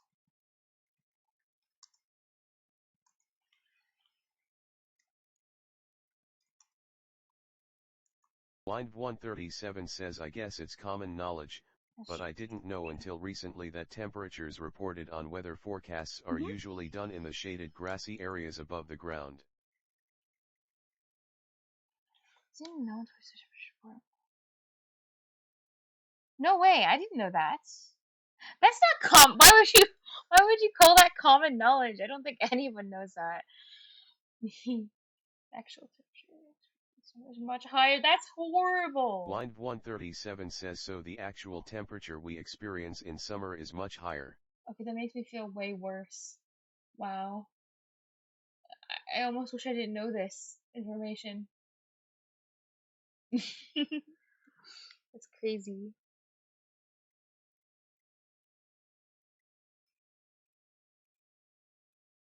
Wow.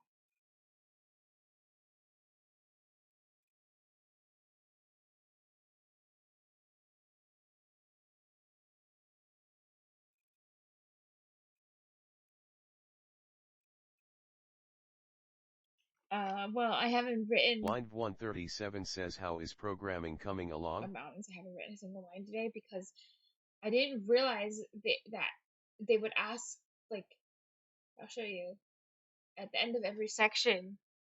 Well, actually, I've watched videos like this. I should have known, but I didn't realize it would take this long to actually answer every question and type it out. Like, I didn't realize after every small section, there's like 50 questions to answer. But I want to, I want to be an active learner. I don't want to be passive anymore. I have to, whether it's coding or whether it's answering questions, I have to participate. I have to show that actually, I have to make my brain remember stuff and use the information in some capacity.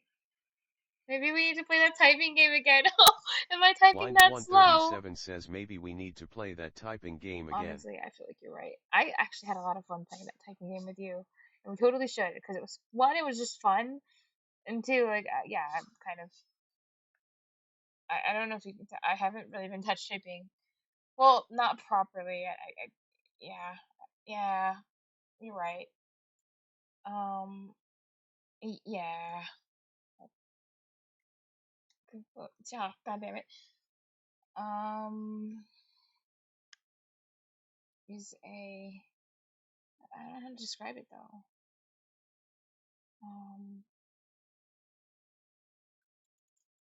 If you can.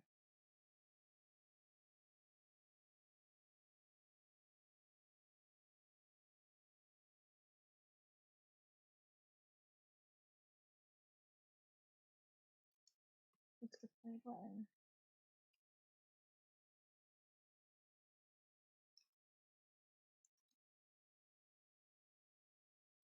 Okay, pay attention to.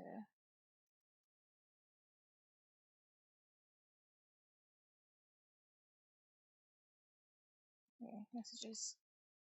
Links.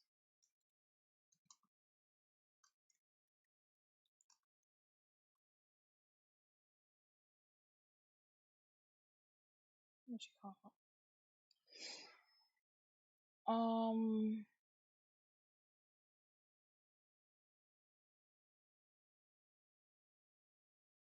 I forgot what the term was when you use, like, console.writeline and stuff for debugging. Or maybe there's not a term for that. But I thought there was there's like a word I'm like forgetting. I don't remember.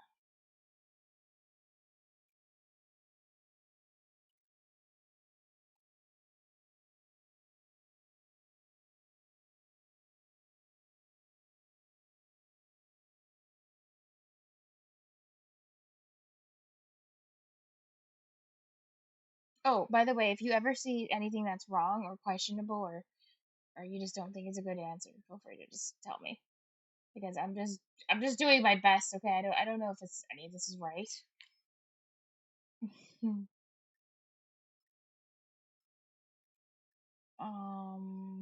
What was I doing? Oh yeah.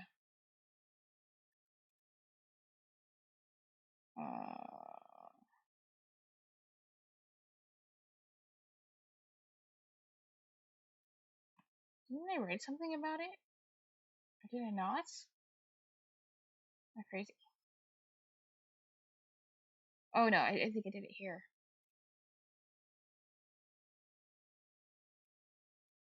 Oh, okay, yeah, the word is log.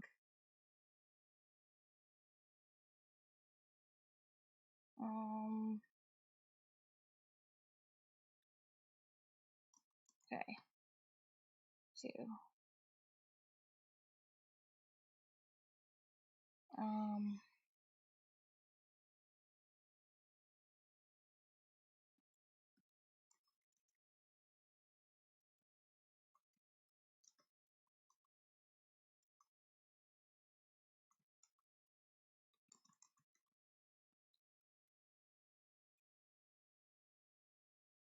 Yeah, I'm not really exactly sure how to describe Basics. it. Now we are ready to I learn mean, I how kind the of know what it is in a vague sense, but I'm not sure what the proper words are to describe rotation and scale the from component. Each component does only based on object selected. It's the collider and not the actual visual mesh, so you should probably not be using this one. Okay, so with the game object selected, over here on the inspector, we can see a bunch of stats for this game object. Unity is really based on components, so here we can see all of the various components attached to this game object. Each component does all kinds of things. For example, this cube game object, first of all, this one has a...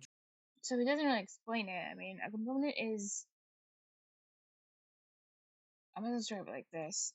Every game object consists of components that are attached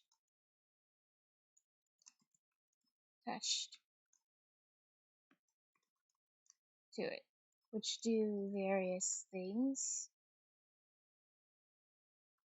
such as affecting the object the component is attached to.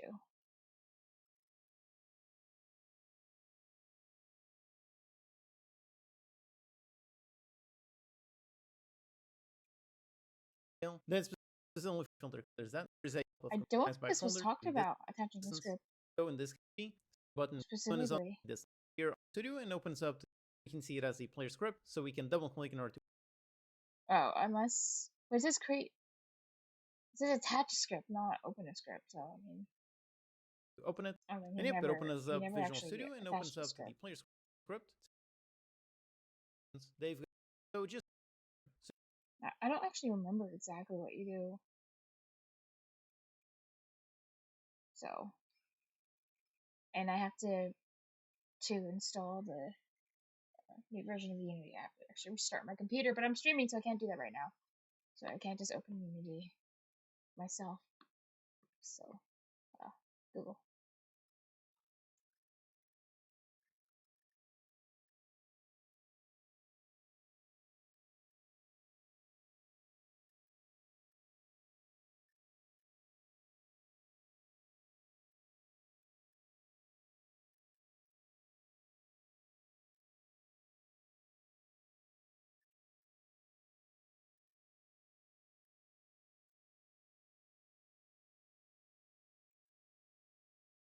What? Gosh.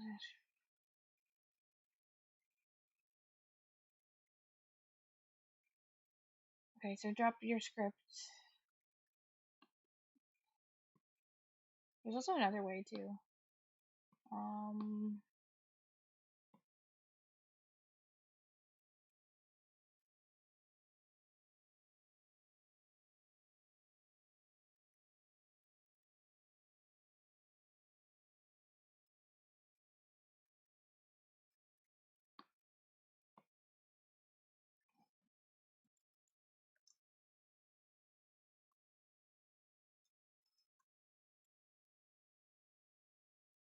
Game object in the hierarchy window.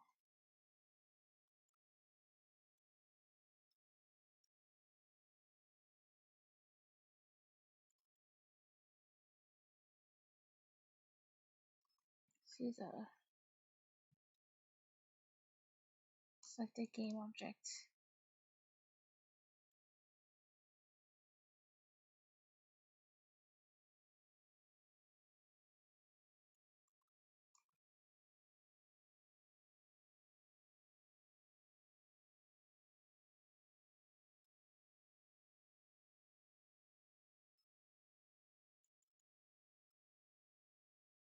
Drag it to the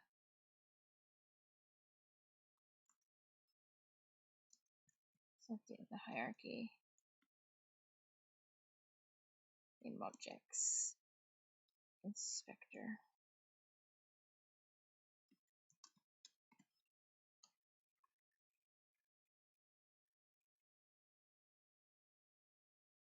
So if our the workshop in order to play the game, you simply click on the play button right up here on the middle, and you appear to the game view. Now is playing on whatever logic is in confusion with menus being in different places. In order to avoid any of that,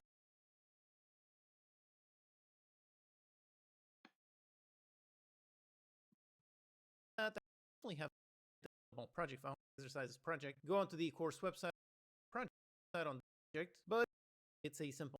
And then up here, let's add a project. Select the one we just downloaded and let's open. Okay, yep, so here it is. And over here, it says the version that this project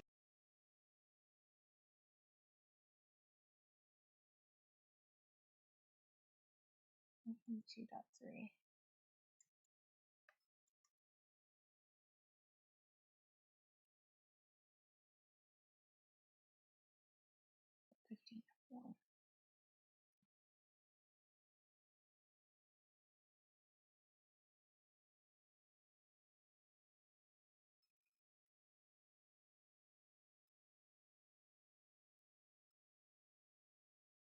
Okay, done.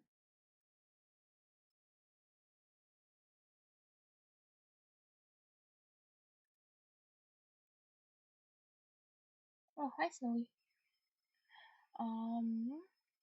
Okay. was built with. If you don't, Yeah, you're still there, right, Win? Do you want to see what I've been reading in Danish? Because I have some Japanese in like forever. But I have actually today's my first time trying to read a news article in Danish by myself. But obviously with the help of like a dictionary and Devo.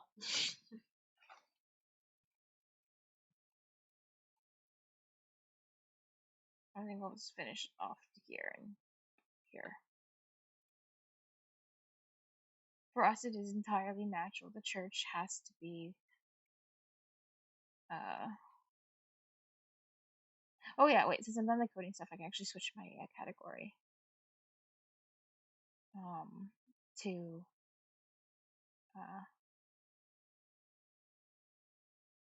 What's it called? Duolingo.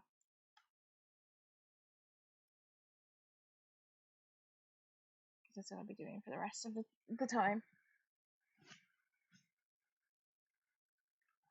For us, it is entirely natural. The church has to be with to mark this here day. Oh wait, we should. For us, it is entirely natural that we have to be at church to mark this day. The church,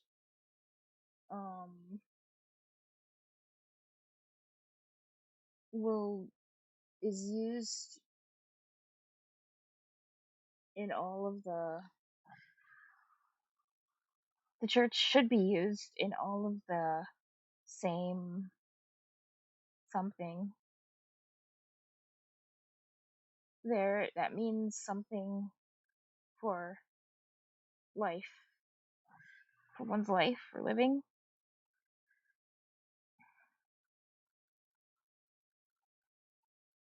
And it's something also when there happens something big in the town. H.C. Andersen has had an enormous meeting for Odense, and he is probably the person that has given the most for the city that has become It's that is today, explains Nikolai.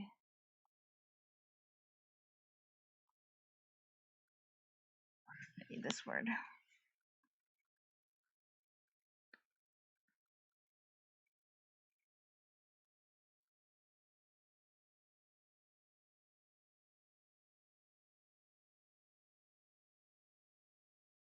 The fact that different things are good contexts linked to each other.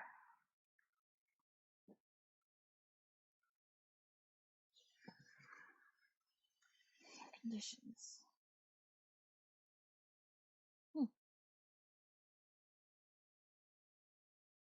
Teachers should be using all the contexts that mean something for one's life, for living. Oh, wow. And it's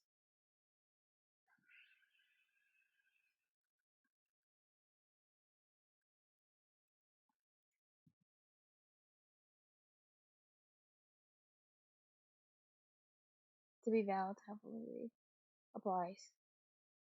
And it applies also when something big happens in the town. Let's see, Anderson has had enormous. I think that's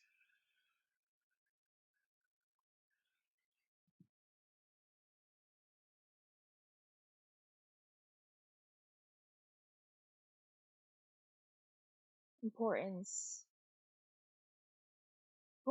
for Odense, and he is probably the person that has done the most for the town becoming that which it is today, explains Nikolai Roy.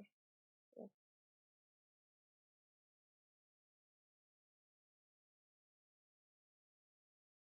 For os er det helt naturligt, at kirken skal være med til at markere den her dag. Kirken skal bruges i alle de sammenhænge, der betyder noget for livet, og det gælder også, når der sker noget stort i. I forgot what sammenhæng means.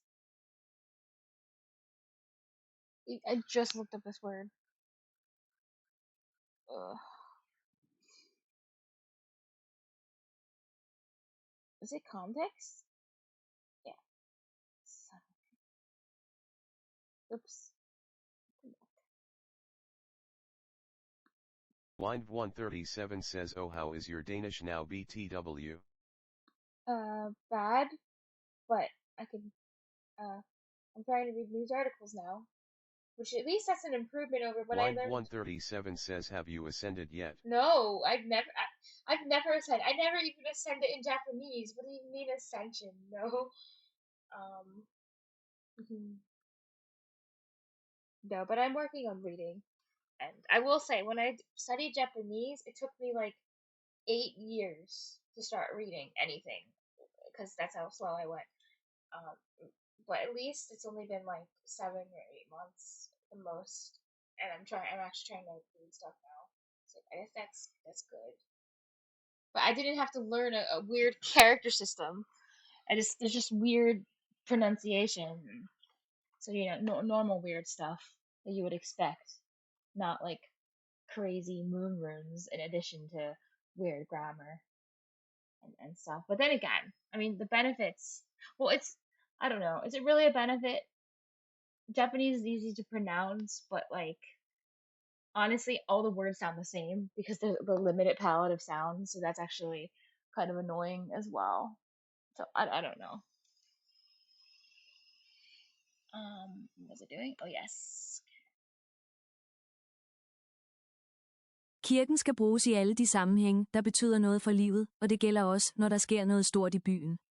H.C. Andersen har haft en enorm betydning for Odense, og han er måske den person, der har gjort mest for, at byen er blevet den er i dag, fortæller Nikolaj Røje.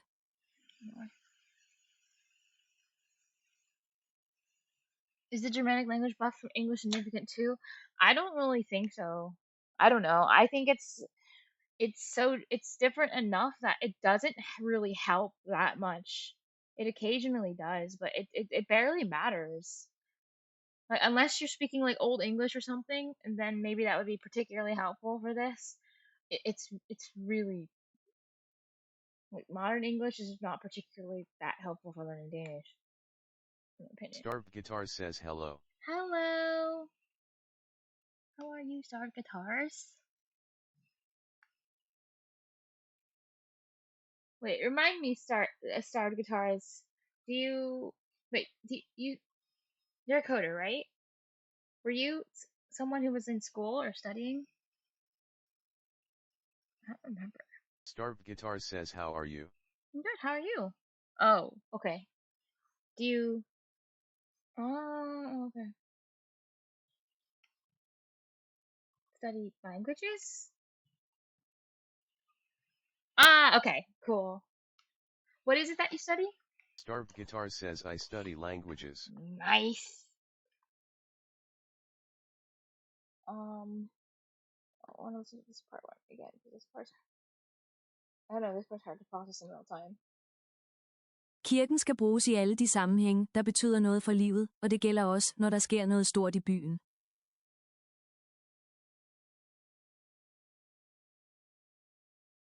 Okay, Wind137 says I didn't realize guitars needed regular dietary intake. They do win. It's a shame you're still so uneducated about the world we live in. Little this, little that. You see. I love dabbling in different languages. It's really fun. Every language is beautiful in its own way. I'm not just saying it. Okay, I'm going to repeat this. For also that heel naturally at Kirken Scover met till at markeer den hier den. Kirken skal bruges i alle. Starved Guitars says I have not seen you live in a while. Sammenhang. Good Yeah, to hear you are doing dead. well.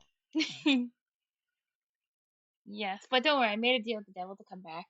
So now I have a limited amount of time to master things to, keep up my end of the contract, or my soul will forever be trapped in hell. Something like that. Starved Guitars says at Wind137 I feed on the music. Oh, that's what that refers to. That makes sense. So I guess you play guitar? Maybe. Or you just like guitar. Possibly. Sammenhæng der betyder noget for livet. Starved Guitars says J.A. Oh, cool. Livet. Livet. Og det gælder også, når der sker noget stort i byen. H.C. Andersen har haft en enorm betydning for Odense, og han er måske den person, der har gjort mest for at byen er livet den er i dag, fortæller Nikolaj Roy. The church has to be used in all the. Oh wait, no, this is just the same quote. Nikolai Royce, I forgot what kind of priest that is. Odense Cathedral. What was it? It's just like a priest who's the head of the region, like the regional head priest, which has a name in English, but I don't remember religious terms.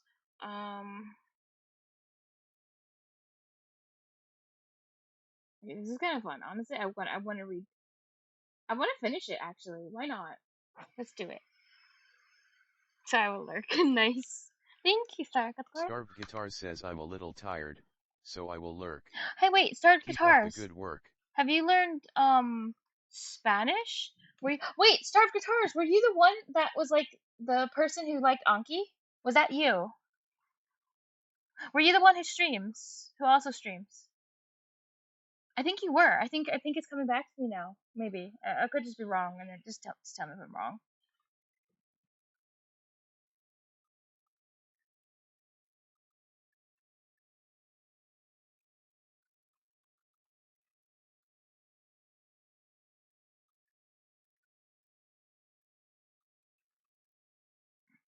Z-Vent 2024. That's a cool.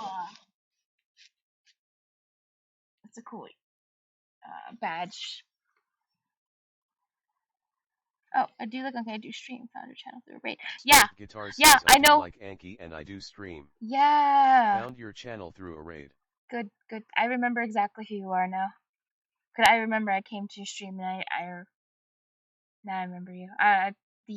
Yes, yes. Your stream was really cool. And I saw you were watching at that time. It was I think it was Spanish. You were watching like an interview, and you were doing, watching the video with subtitles. That was cool. Polyglot training. It was very cool. Starved Guitar says polyglot in training. Alright, so then I was read about this.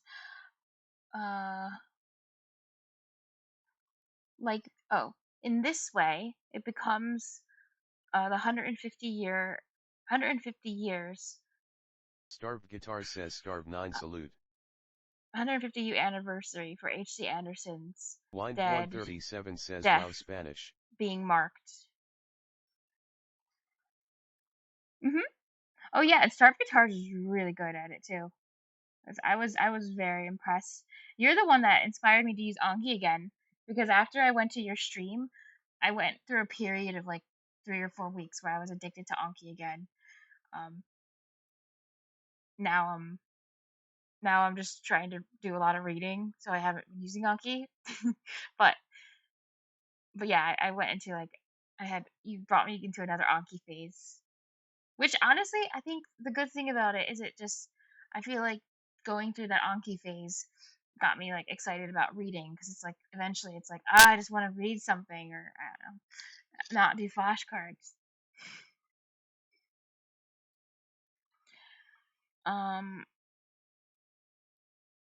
Let's have it read now. Oops. Sådan bliver 150-året for H.C. Andersens død markeret. Sådan bliver 150-året for H.C. Andersens død markeret. Yeah, you did. It was really helpful. Starved Guitar says, did I really? It helped me get a lot of some Thanks. of the basic words down. And honestly, most importantly, it got me excited. And it helped me kind of motivate me to put in actual work. So that was really cool. You made it seem cool and fun. You brought it back into fashion. Something church bells, and the church bells playing pride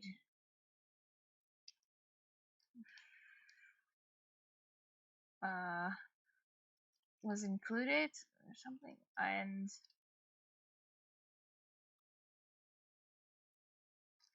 thus, I'm not sure if that's what that is, with others, something in his hometown.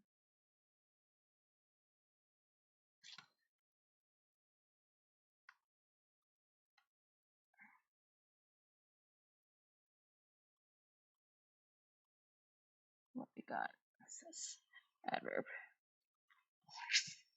Besides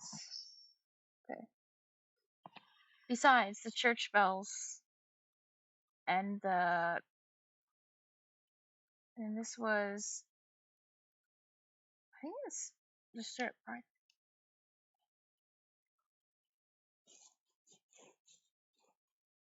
Honor. Oh, I keep mixing up pride and honor.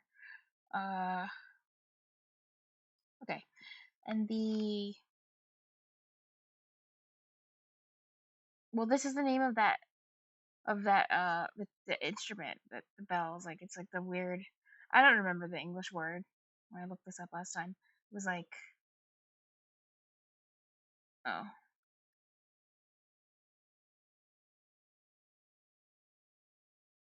you know what?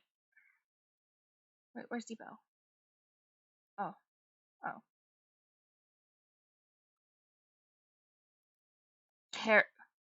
Oh yeah, these are what those are called. Carillon, I guess. I didn't really know this word. Concert. But yeah, church bell concert. I mean, they're church bells that make music. Honor.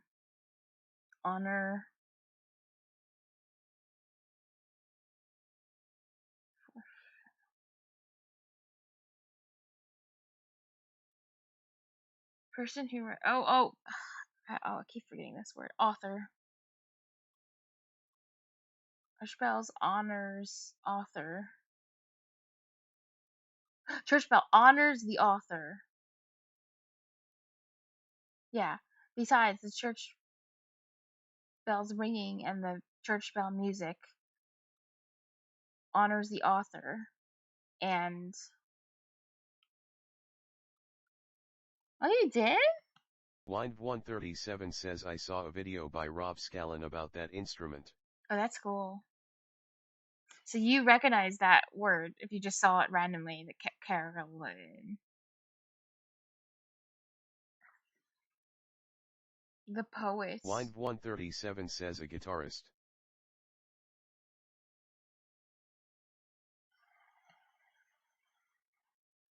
A guitarist. Oh, he's a guitarist, Rob, author. A poet, I guess? A poet, author, writer, okay. The author and the poet. Honors the author and the poet with other,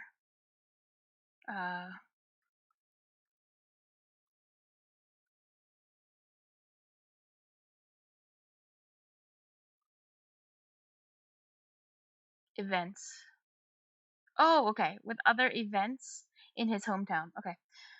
Besides the church bells and the church bell music honors the author and the poet with other events in his hometown. Wind137 says we have a H.C. Anderson Are you Park serious? in Japan just outside Tokyo. Do you really? I want to Google. Have you been there? H.C. Anderson. I spelled the name wrong. Got that. Park. Oh, wow. Funabashi Anderson City Park. Ah. Wind137 says yep. What the? It ranks. No, I wonder if this is true. Ranks number 3 among Japanese theme parks. That sounds kind of crazy. No way it would be that popular. I mean, there's like compared to like theme parks with like rail rides and stuff.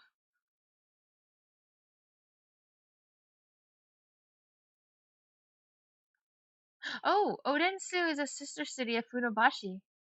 Wait, does that mean where is Den Park, like the lame Denmark, is that also in this area too because it's a sister city? Oh no, it's not. It's okay. No. Okay. Have all sorts of fun in 5 different zones. Oh, this looks really cute. Did you like it?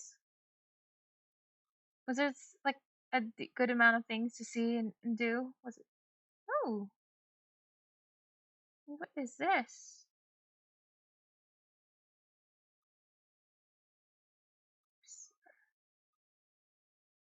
And there's goats. Wind137 says yeah. Oh, cool. Kids and grown-ups alike can play to their heart's content. This looks really cute. If there's music in this, I'm muting it. Yep. Okay, I'm muting that.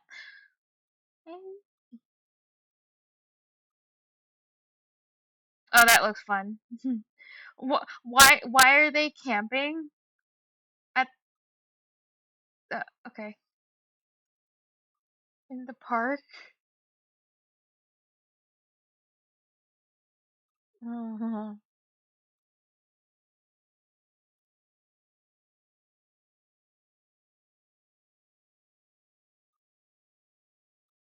that's cute.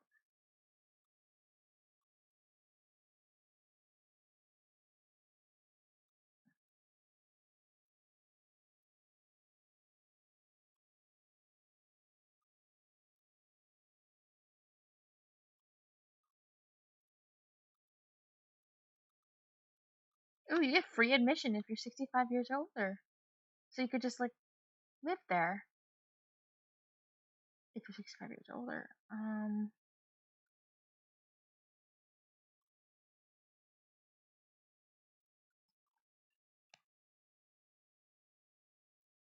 That's cool.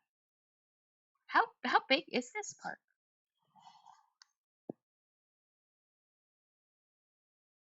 I still wonder the stats. If these stats are busted.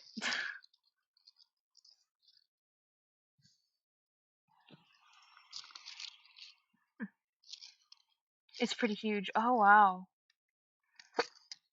That's really cool. Wind 137 says it's pretty huge.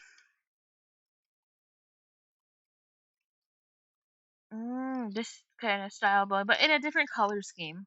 The style building is found a lot in Odense, in Denmark. Yeah, it has a special name actually. This type of building. At least I don't know. This is probably like a replica, like a fake one, but these styles of buildings actually have like this architectural style that looks like this. Has a name. It's pretty cool.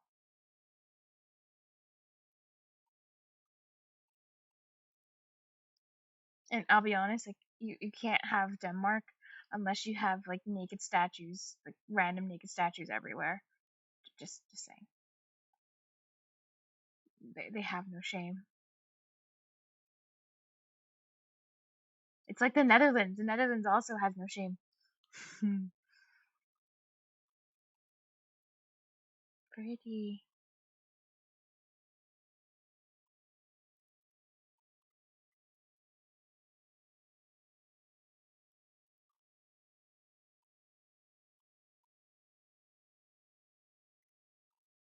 Oh, that's cute. It's all the Danish flags. Wait, Princess Mary and Prince Frederick? Who are these people?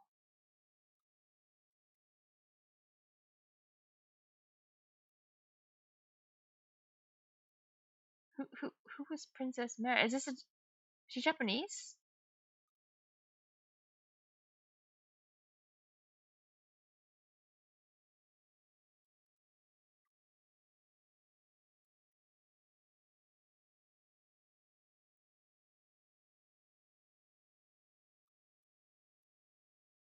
Or do these Danish flags look so faded? Maybe it's like color correction.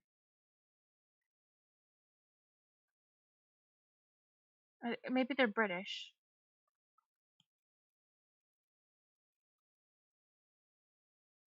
Oh, they're Danish. Wind 137 says I think she's the Queen of Denmark now. Oh. Huh. I did not know that. Wow. Wow, they visited H. Anderson Park. That's so cool. And she got a shovel as a souvenir. That's cool. I'm kidding.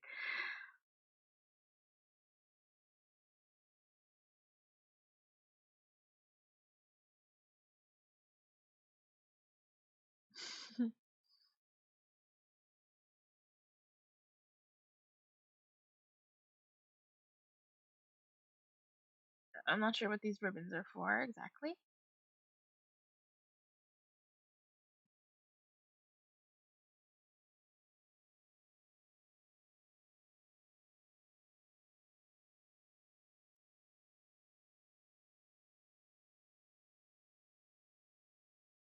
That's cool.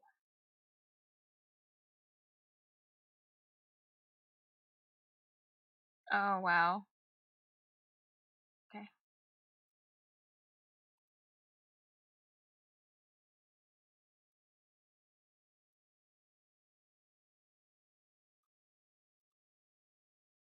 Hmm. I learned a thing.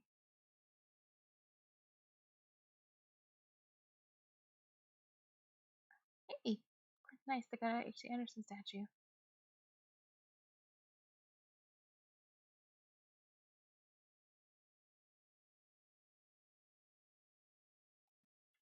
Yeah, since I'm like kind of close well, since I'm like at the very end of streaming, it's nice to just be able to relax and look at pictures and stuff. Yeah. I want to go look at some of the photos people uploaded of the park.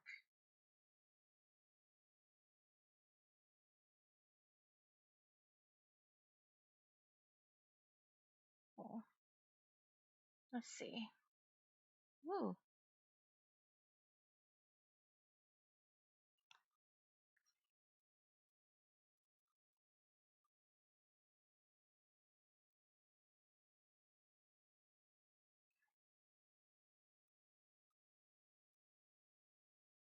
Hans Christian Andersen, something in Odense. Was that like, maybe that's like made in Odense. Odense. Maybe the statue was made there. Let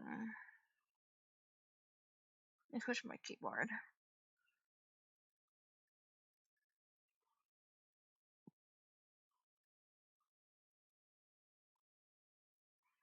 It's probably the verb. What? Oh, born. Born in Odense.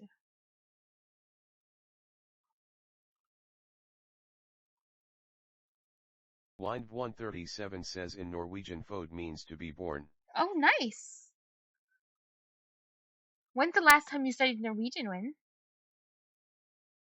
Have you studied any since the last time I talked to you about Norwegian, which was quite a while ago. Not too long ago, but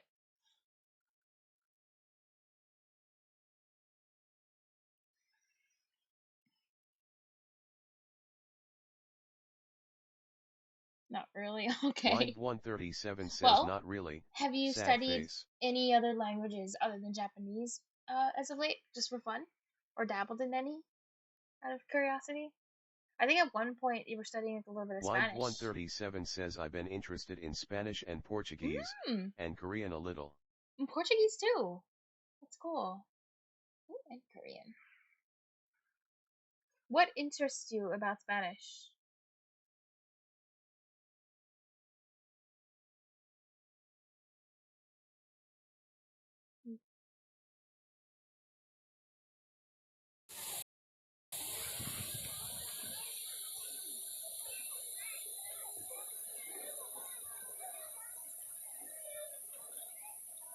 Wind 137 says I don't know. Okay, that's a fair answer. Latin America. Cool. Have you been to Latin America before?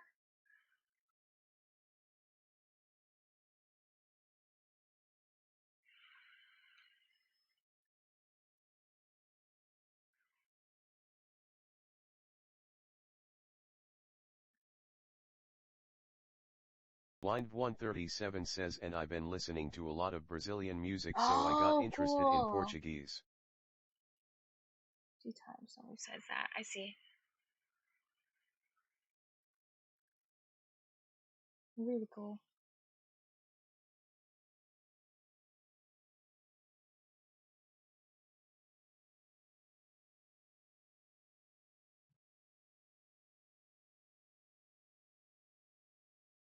Whoa, what is it? Oh, they're just like jack-o'-lanterns. I was like, what kind of fruit is this? That's so weird, but it's not fruit. It's beautiful. Ooh. I think that's Sakura, right? Wind 137 says there are quite a bit of Latin American communities in Japan too. Ooh, really? I wonder, what's like, do you know what the biggest one would be? Like where that would be?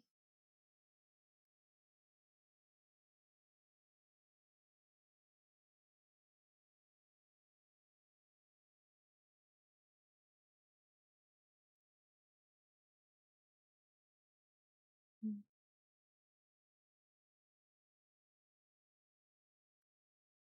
Oh, there's the bouncy ball thing. Oh, it looked much bigger in the Wind promotional video. 137 says probably Brazil. Ah. No, wind. The biggest community in Japan. You're silly. What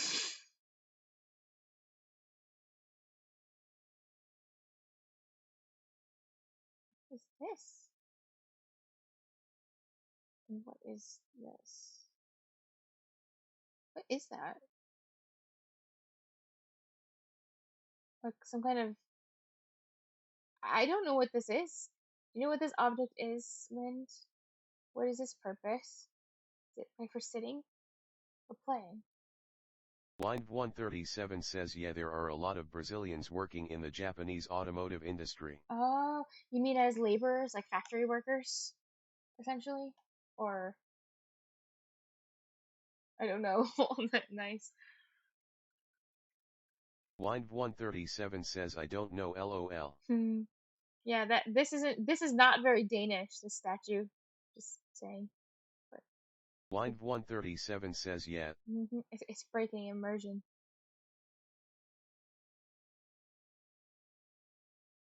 Wow.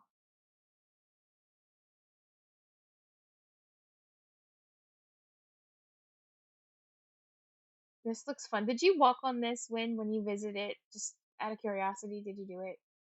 It just looks fun to walk on.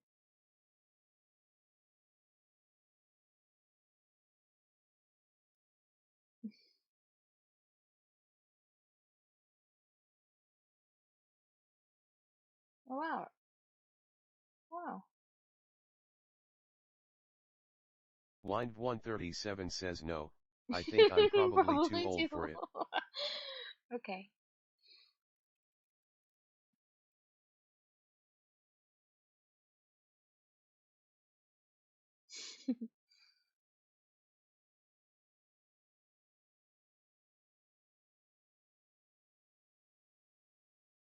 It looks fun though.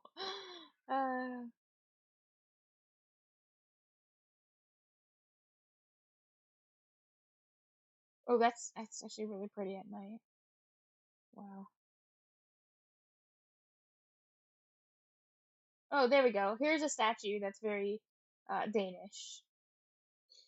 Finally.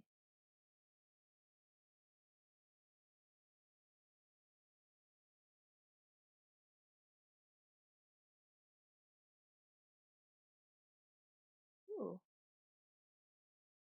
Hey, look, a pond you can fall into if you mess up on the Blind ropes. 137 says why does the statue look high? Maybe that's just what you're, I don't know, you're hardwired to see, considering you're from Cali. You know? You know? It kind of does.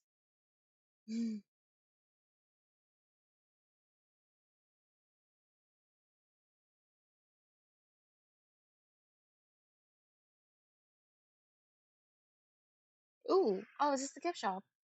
Oh, this is pretty. Swan. Oops. No.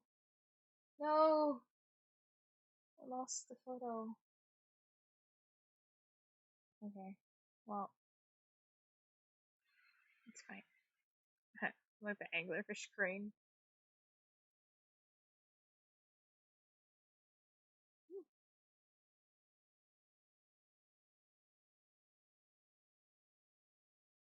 Uh-huh.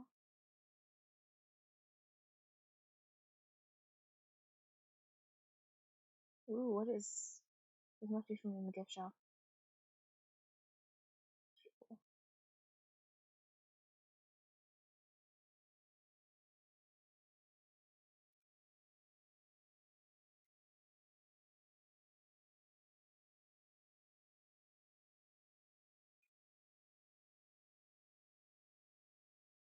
Oh, here it is.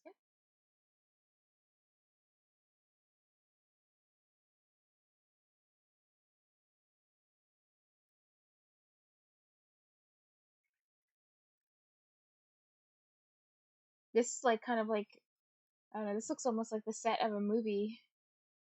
This is really pretty. Oh my god, this is like a thing you can play on.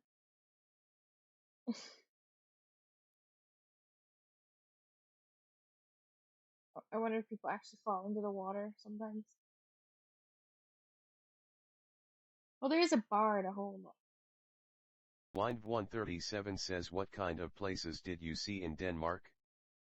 Hold on a second.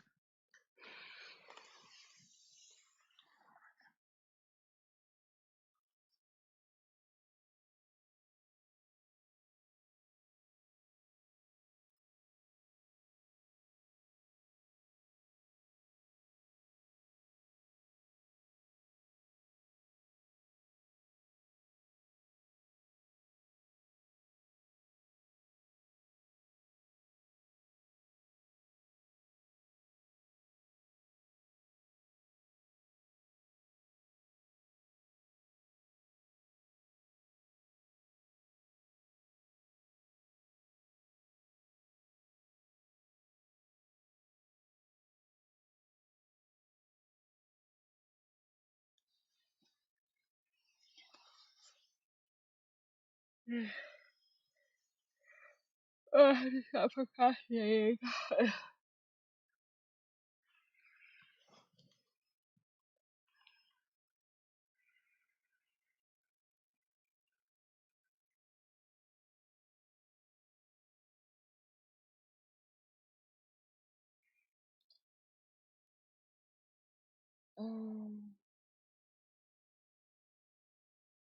Oh yes, in something harbor in Odense. Something. It was. They performed. I don't know after the. Or actually no, maybe they conducted. I don't know after the church bell concert. The Sky Whisper. That is a mobile theater performance that follows the war that motive that moved through H.C. Andersen's author cabinet, or so, I don't know.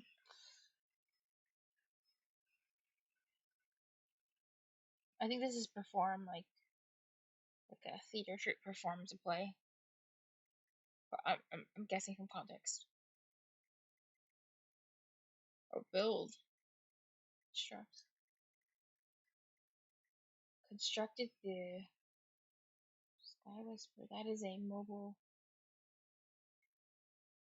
theater performance. So this is a place?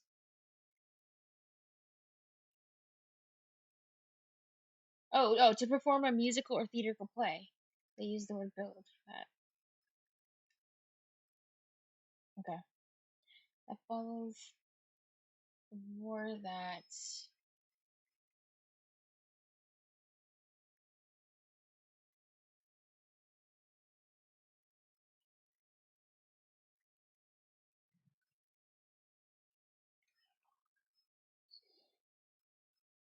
motif. Wind 137 says, have you gotten used to the 24H clock yet? No, never. I can never adjust to the 24-hour. No, I still have to count on my hands whenever a 24-hour clock shows up anywhere. Nee.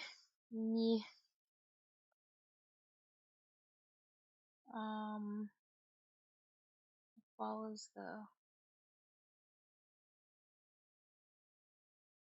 the war as a the war that is a motif through H.C. Andersen's authored works. I think I just got it. I think it's his work, his body of work, like yeah,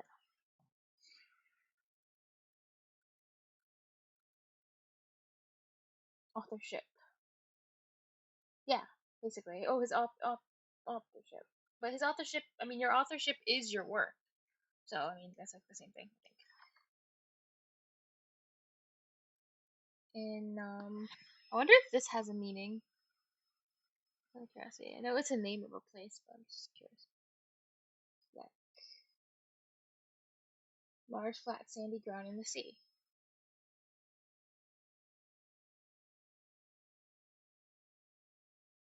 What was it? Isn't there like a name? Oh.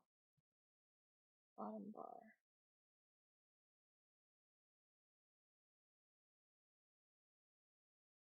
I'll say that. Line 137 says Harbor. probably something like flat field.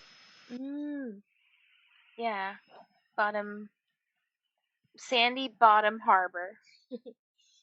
In Black Harbor in Odense, they performed Sky Whisper after the concert. Well, after the concert was over, the bell concert, the church bells, which is a mobile theater performance that follows the war, which is a motif through H.C. Andersen's authorship. I Flakhaven i Odense opførte de efter klokkespilskoncerten Himmelviskerne, som er en mobil teaterperformance, der følger krigen som motiv gennem H.C. Andersens forfatterskab. I Flakhaven i Odense opførte de efter klokkespilkoncerten Himmelviskerne, som er en mobil teaterperformance, der Følger krigen som motiv gennem H.C. Andersen's forfatterskab. H.C. Andersen's house invited everyone to a walk in the beautiful garden at 12 o'clock, where the adventure,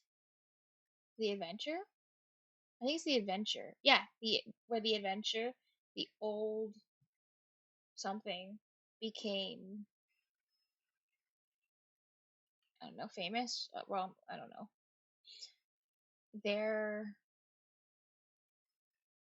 Thereover, H.C. Andersen.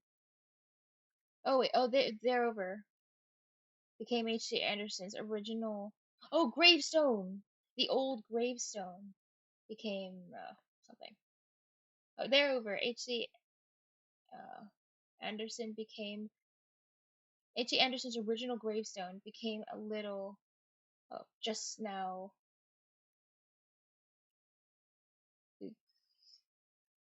Put up at the museum, maybe.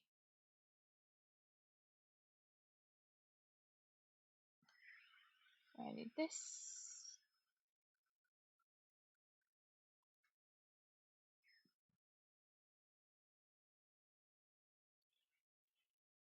Read a text aloud to someone.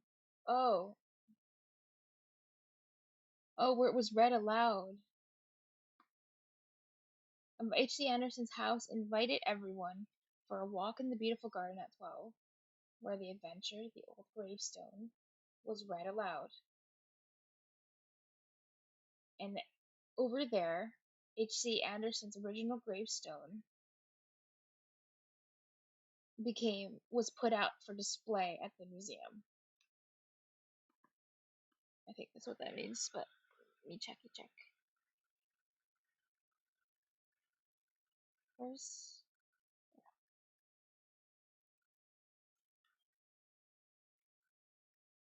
Currently on display at the museum. Yeah.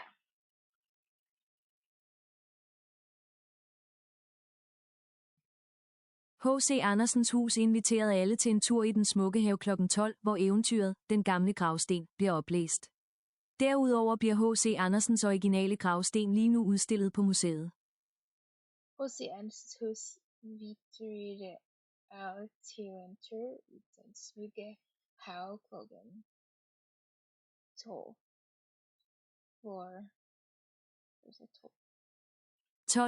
12. Hvor eventyret, den gamle gravsten bliver oplæst. Bliver oplæst. replaced. Derudover. Derudover. Derudover. H.C. Andersens Originale. originale Gråsten lige nu udstillet på museet. In Odense Cathedral,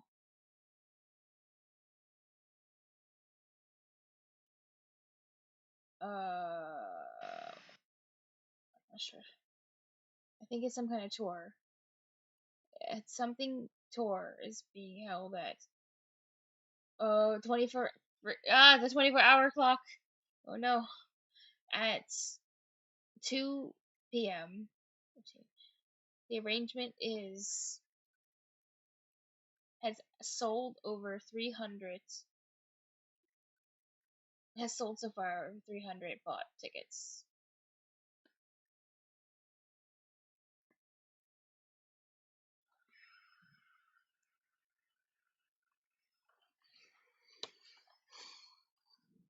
Wow, that is a single word.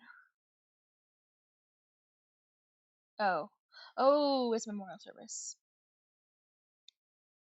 Okay.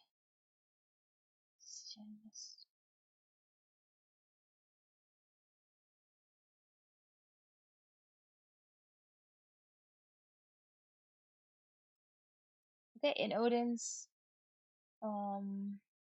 Cathedral, they're holding a memorial service at 2 p.m. Then.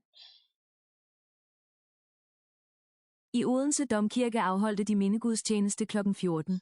Arrangementet er udsolgt med over 300 købte billetter.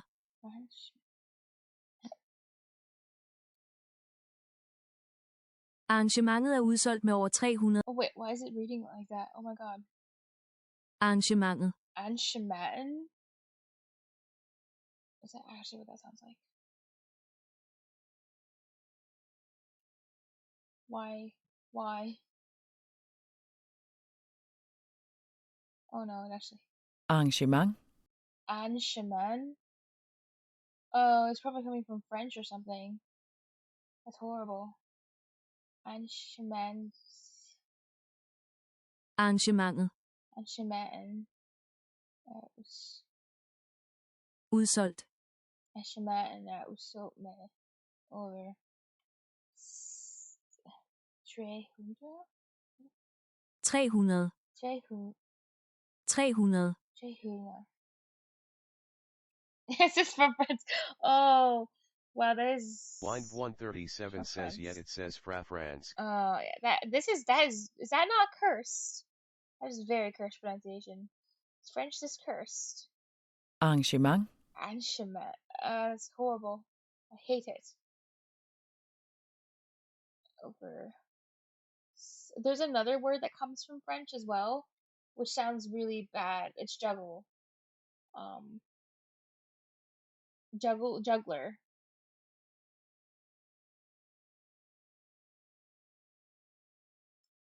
And it also sounds like messed up because it comes from Jonglør. Shung. Yeah, it's pronounced like the sh. Like isn't that weird? But apparently I think it's from French. Jongleur.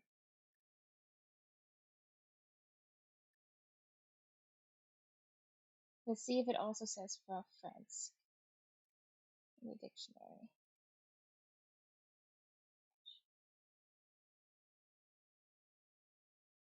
Yeah.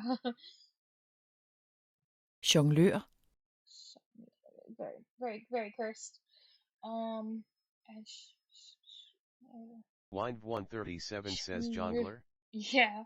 300. 300 købte billetter. Odense Theater opsætter. Oh wait, why am I reading that? Odense Theater is setting up H.C. Andersen's something adventure. The Shadow. That's sound theater as a sound theater on the big scene. It has premiere It has a premiere at 19:30 in the evening. Which, goddamn, 19:30 is 12, 13, 14, 15, 16, 17, 18, 19. That's 7:30. Wow.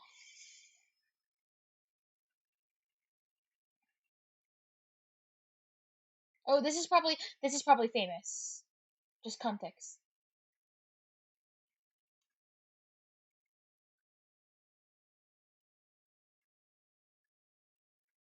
Yeah, and I think I have seen that word once before. Is holding H.C. Anderson's famous adventure, The Shadow, the Sound Theater, setting up, I guess. What is this? What is a sound theater? Oh, wait, is it like a movie theater? What is the theater?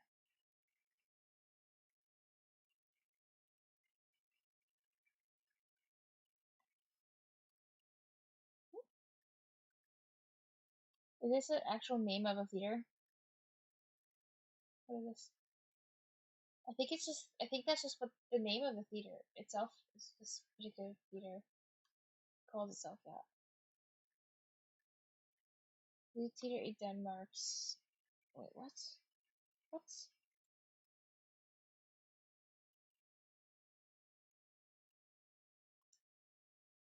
Maybe AI. Oh, no, AI is not. Oh, wait. Is a form of theatrical experience that relies solely on sound to tell a story. Oh, only sound?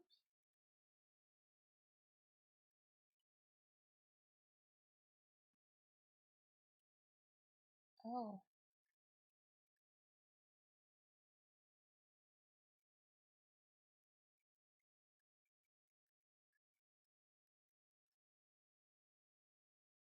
Isn't only sound. Wait a second. So does this mean it's like a virtual thing on the big scene, store scene,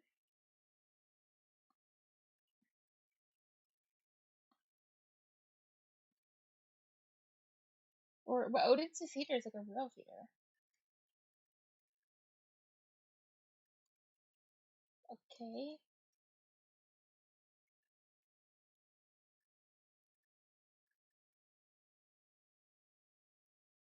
Word has 3 stages. Store scene. What is store scene? Oh, it's just one of the stages. I see. Oh, so it was performed. It was performed on in theater, but it was just like sound only. Weird. In the evening at 20 is 8, 9, 10. At 8 p.m.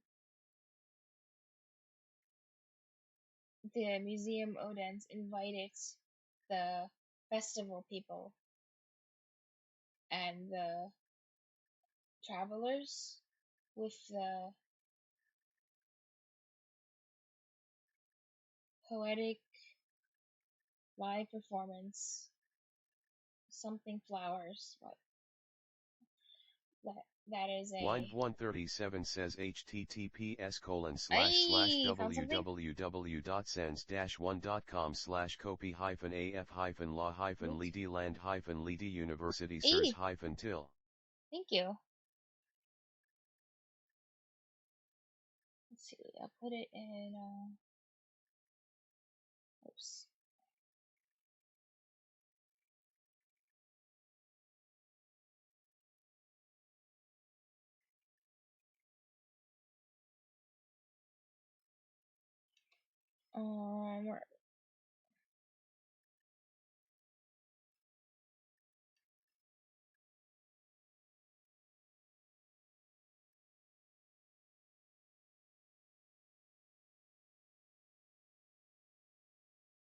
Where the open tab.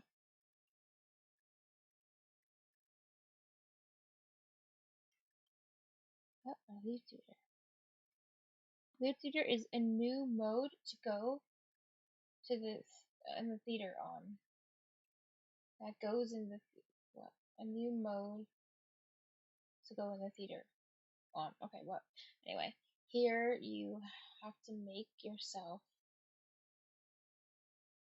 understood something of sound.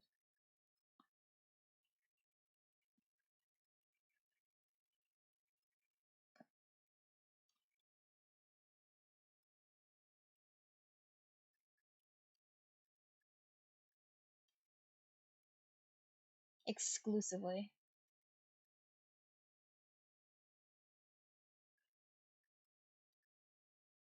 Oh, here you have to make yourself understood exclusively of sound.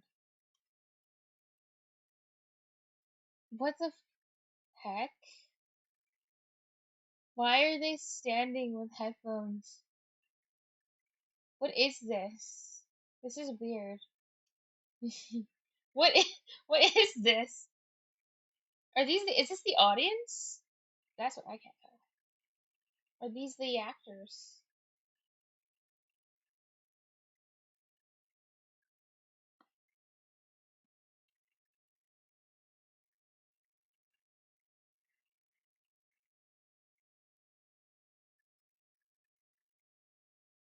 You'll be entertained by sound alone. Oh. Oh, entertained. Exclusively with sound. Very.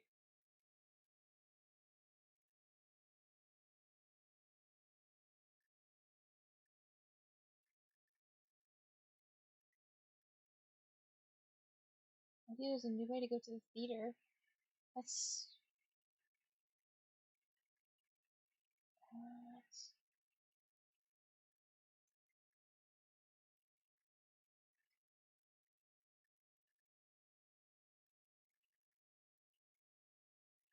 I wasn't expecting to have to do more reading. Oh, so close to the. Okay, no, it's not a big deal. I can do it. With sound theater, needs. We need your fantasy, like that is seen something and dramatic. I don't know, drama stories. I don't know that are something for explaining.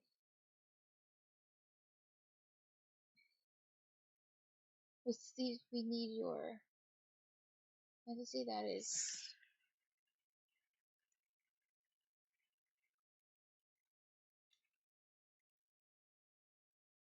scenography. Designing a stage image.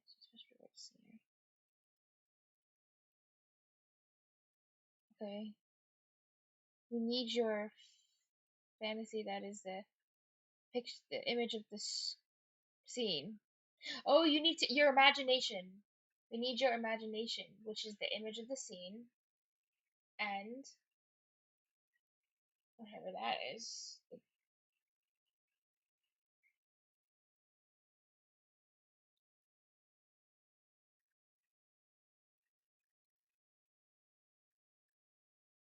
Scientific discipline that deals with the structure, content, stylistic devices, and plays. And the, okay, the study of plays, that is the,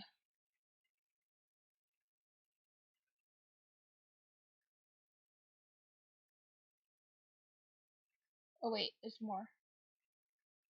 The structure and design is given from the play.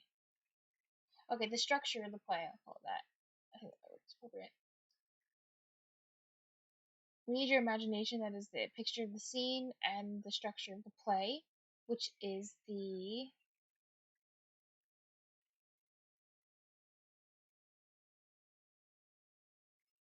starting point. The starting point for the explanation.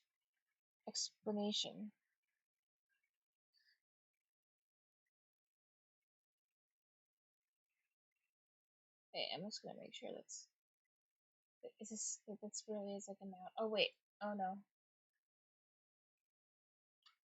Oh, okay, my computer was getting low on battery. Oh, oh, there we go.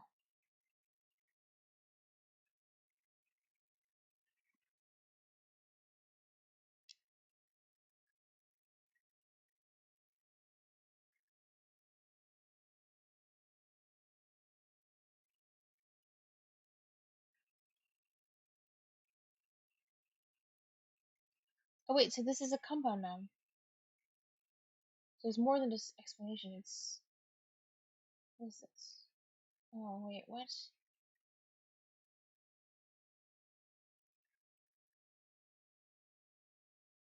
Oh, wait, why is it being combined in one word? Retelling.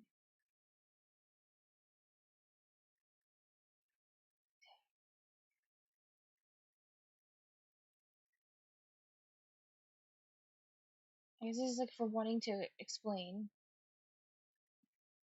but like I don't necessarily exactly understand what's happening grammatically with this. Why it's squished into like a single word.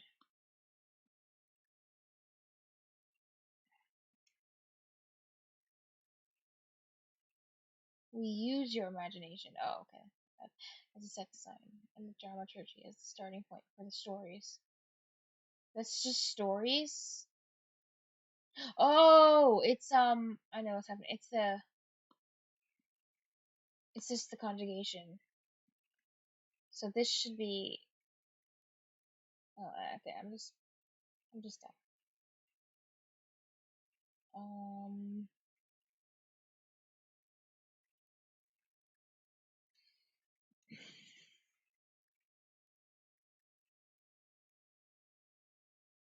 Oh yeah. Italian. Oh man. So I did get the we use.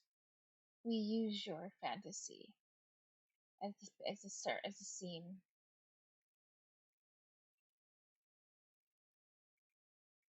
But this doesn't explain what I'm looking at.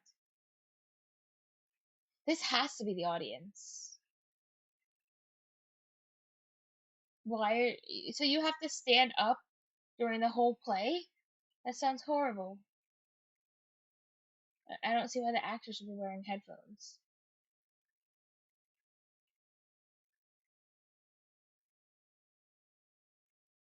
We wish that uh, knew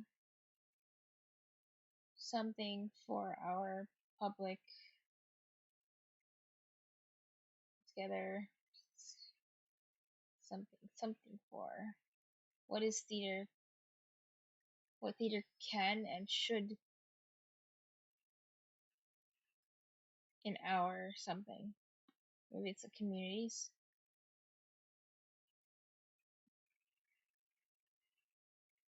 Scaba.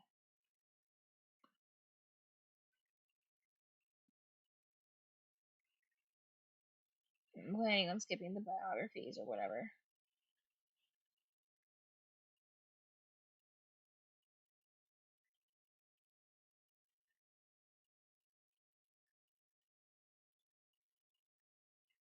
Oh, I'm just tempted to translate the whole page so I can finish quicker. It's tempting. Well, honestly, I don't have to finish everything. I think it's fine. So I'll remember where I left off. Okay, I think I will.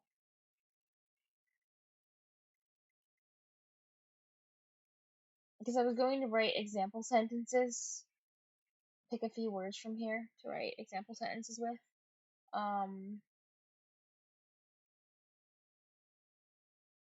But that it takes a lot of mental effort to do that. I'm tired. So I'll just finish. I'll try to finish the page. No, not even the whole page, but just down to here is good enough, I think. And then save these. Save the finishing that second half of all this for next time I stream.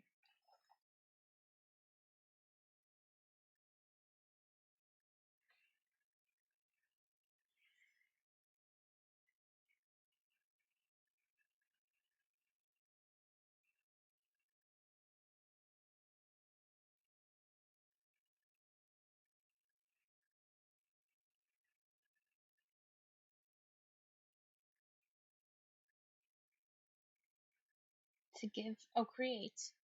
Oh yeah. I knew this was a simple word.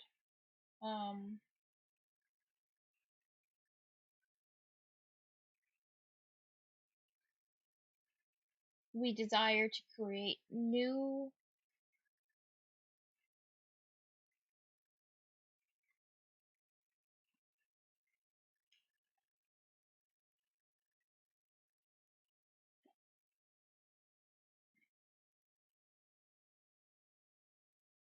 bridge, you say it, Bro. Bro.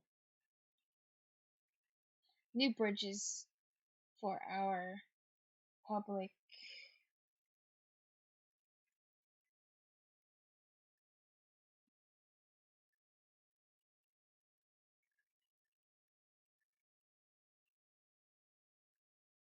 audience, for our audience collectively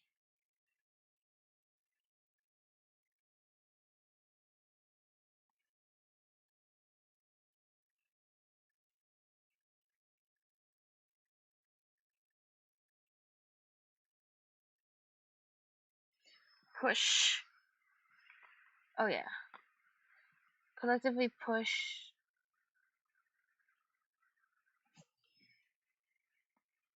Is this boundaries? Ugh, so many words I don't know. Borders. Well, yeah, yeah, borders, boundaries. Good enough.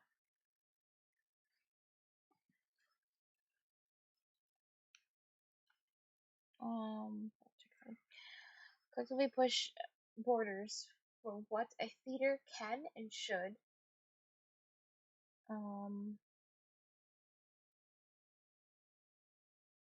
in our, well, should do, I think it's implied, can and should do in our group, I guess.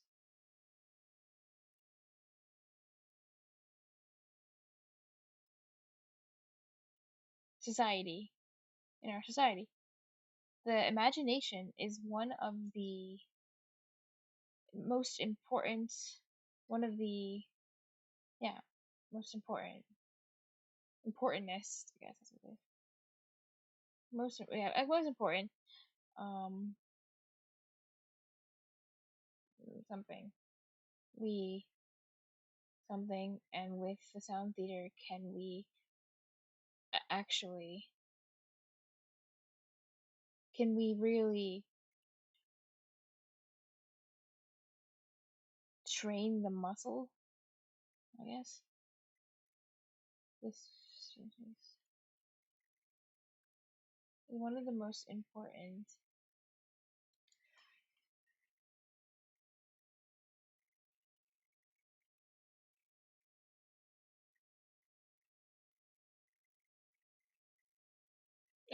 tool.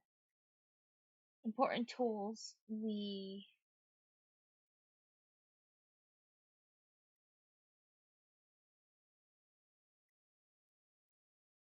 possess. And with the sound theater, can we really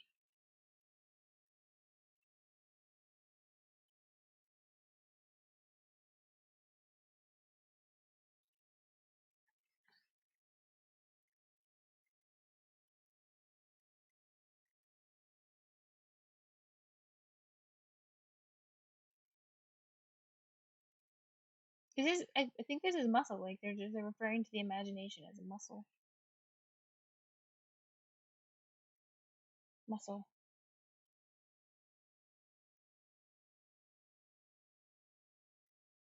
You become like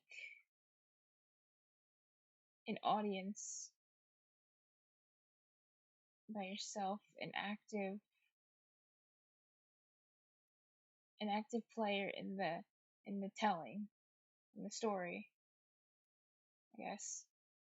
When it is your own imagination that sets the ground basis for the whole story.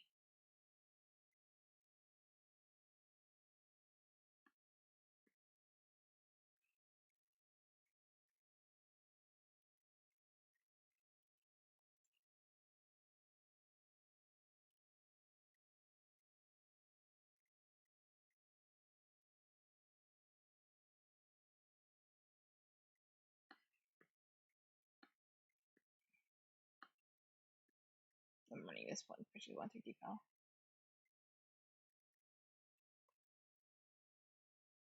As an audience member, can I present you? Oh, you become as an audience member yourself. It's weird. An active participant in this story.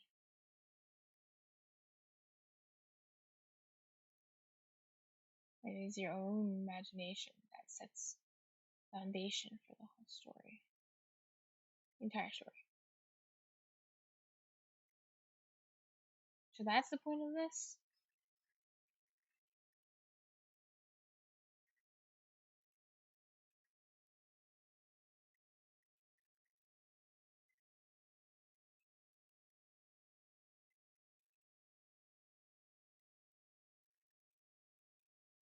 Should we work together?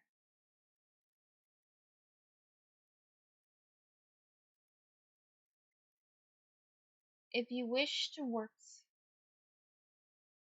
together with us for making a sound telling, I don't know, you can contact us here.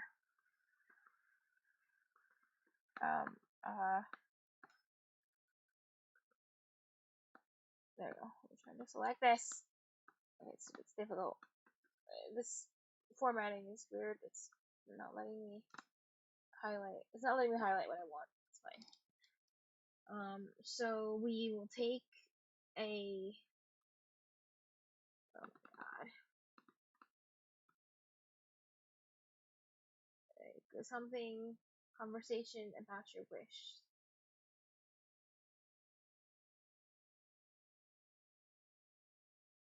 Here under here you can read about the sound narrators. Maybe we have made sound together sounds for some sound something of productions.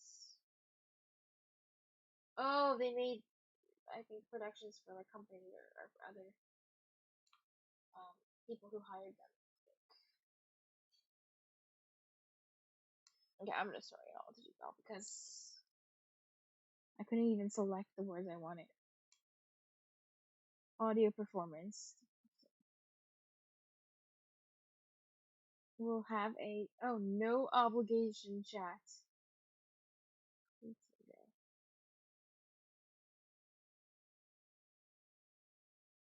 Hello, you can read about the audio performances we have made and listen.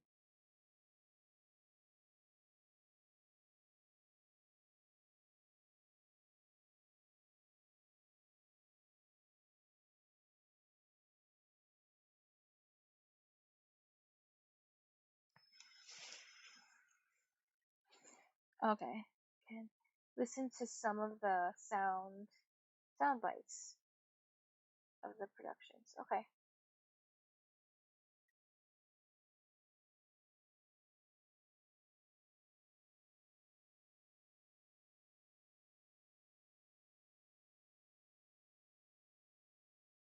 I don't feel like I have to read about the specific ones they made. It's good enough for me.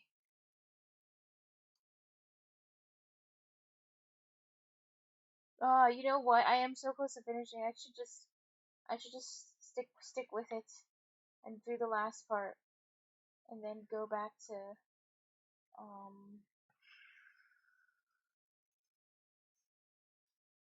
to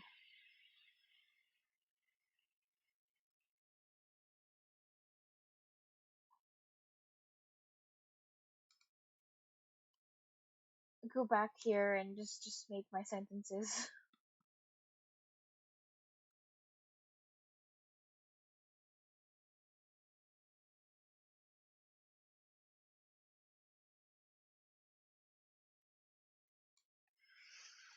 Okay.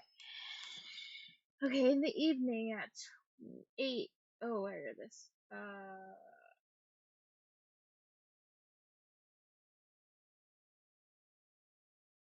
Wait, why did I even look up sound performance or sound theater? Where did that even show up? I don't even see it in here.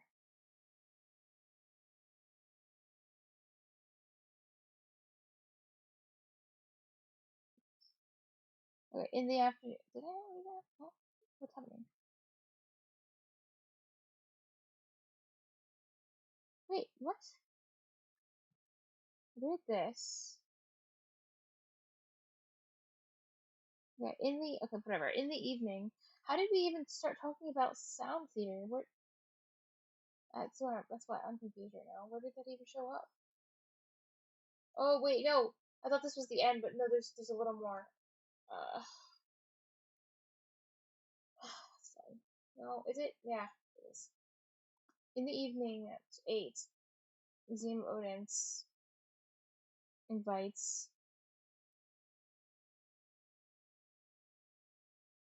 Museum Odense for the vote.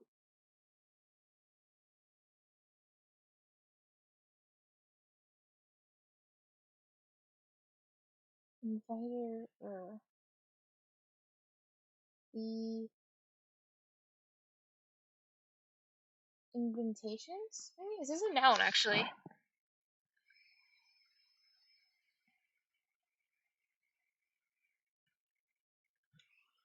Okay, well for the People Festival and Journey with a poetic live performance, something flower that is a voiceful and maybe it's not voice, I don't know.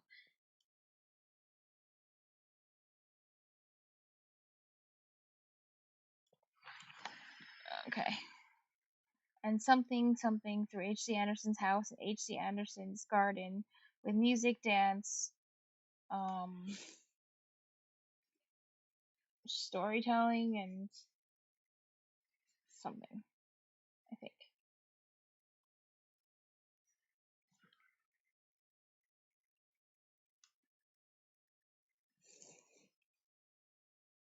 Oh, Museum of Odense invites, okay.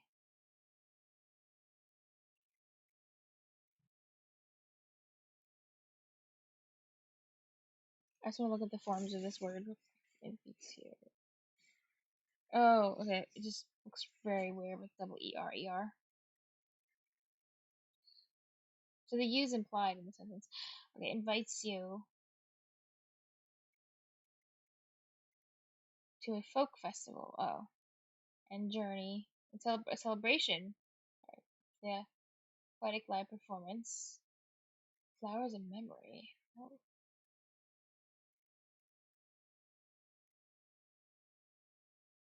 Which is a atmospheric and sensuous world. What? Okay. Sensuous world. So, through H.C. Andersen's house and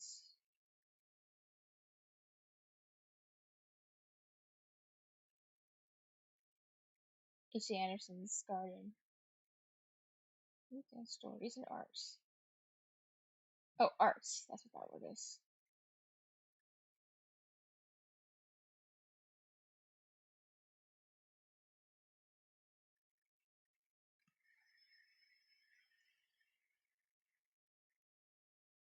I aften kl. 20 inviterer Museum Odense til folkefest og fejring.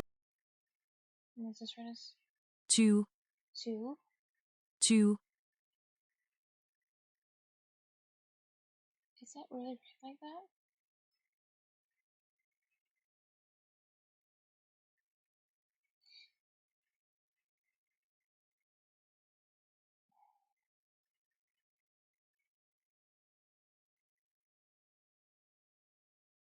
Okay, I don't think it should sound like that.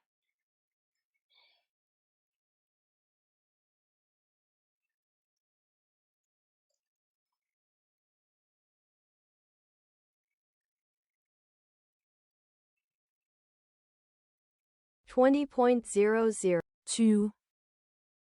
2.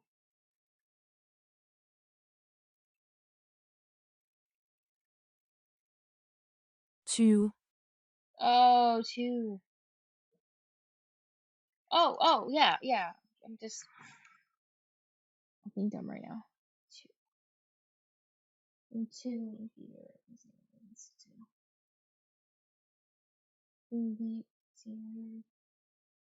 Inviter. Inviter. See one and see 2. Oh, yes.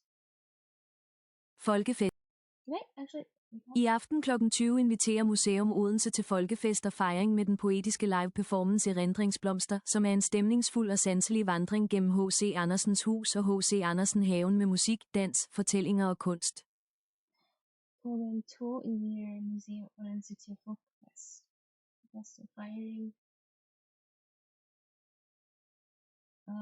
Så much fun. Med den poetiske live. Live, okay. Performance. Erindring Blomster Summer and stemningsfuld og sanselig vandring gennem H.C. Andersens hus og H.C. Andersen haven med musik, dans, fortællinger og kunst. The bells ring in the whole country.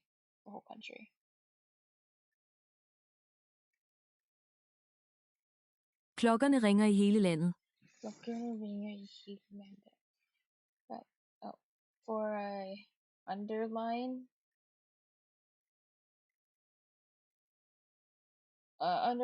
what H.C. Andersen has meant something Odense later Odense cathedral. I don't know. Odense Cathedral sent a new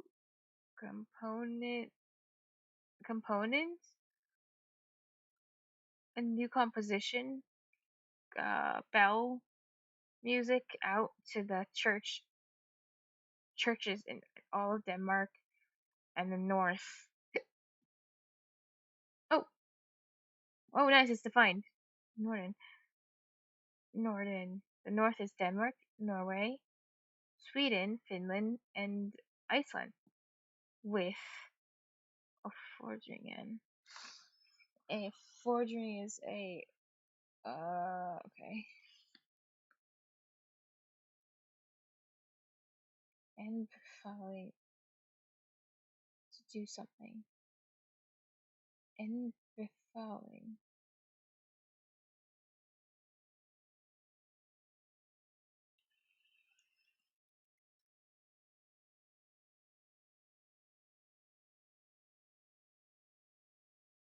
I spelled it wrong.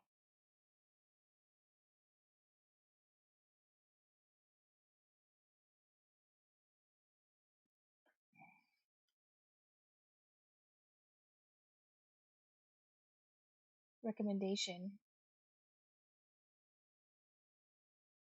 to do something. Okay, and all of Denmark and the northern and Scandi, with recommendations about recommendations about honoring the author together at 11:05 time. I don't know. Precisely at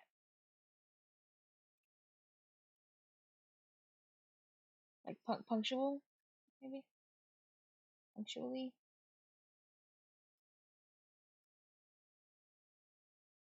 Just time. Okay, 11:05. The time.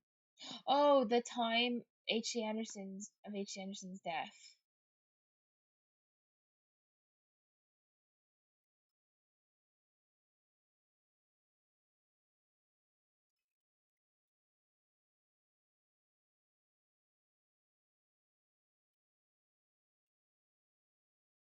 To emphasize, Episode 18 is meant. Events, cathedral, sent out, newly composed. Oh, composed. Carolyn concert, out to the all Denmark in the north. With invitation. Oh, to honor. Put together 11:05. Emily Anderson's death. For at understrege, hvad H.C. Andersen har betydet, sendte Odense Domkirke en nykomponeret klokkespilskoncert ud til kirker i hele Danmark og Norden med opfordringen om at ære forfatteren sammen kl. 11:05, tidspunktet for H.C. Andersens død. For at understrege, hvad H.C. Andersen har betydet, sendte Odense Domkirke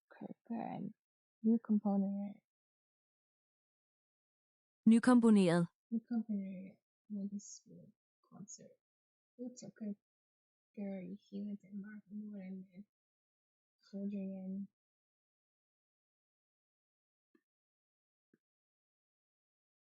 Opfordringen om at ære forfatteren sammen kl. 11:05, tidspunktet for om at ære forfatteren sammen kl. 11:05.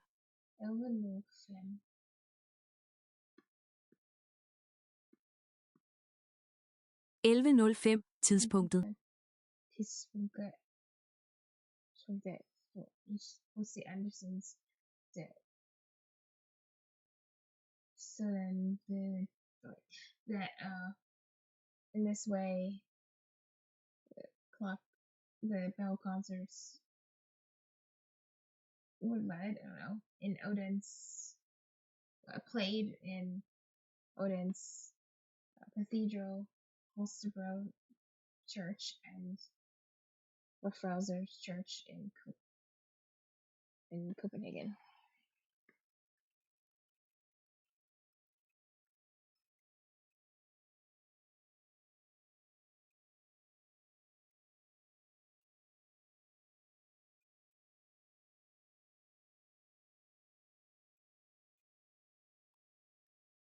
Sounded.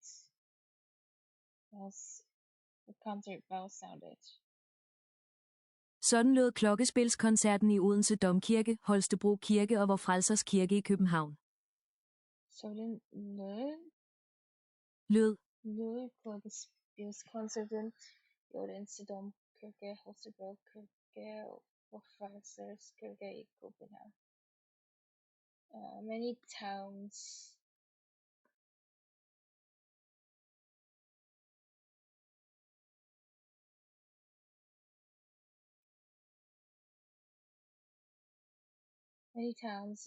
in the end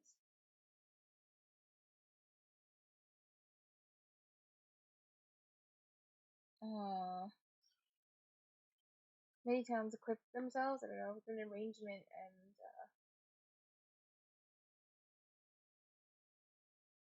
let the bells play to Anderson's own melodies. In Denmark, I'm born. Dance, something mine, and something how the way, where, how I want to hit the way. Something, something. That's something to the something that is that today binds Denmark together in the minds of adventurers about adventures.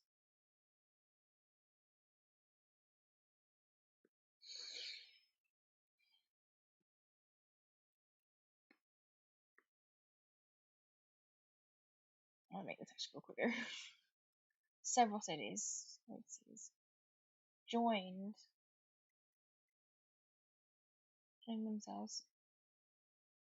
the event,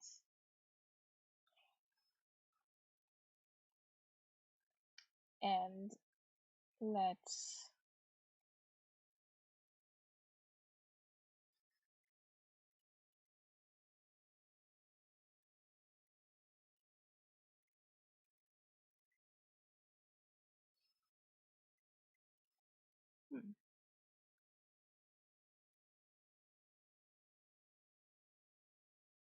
Bell's play.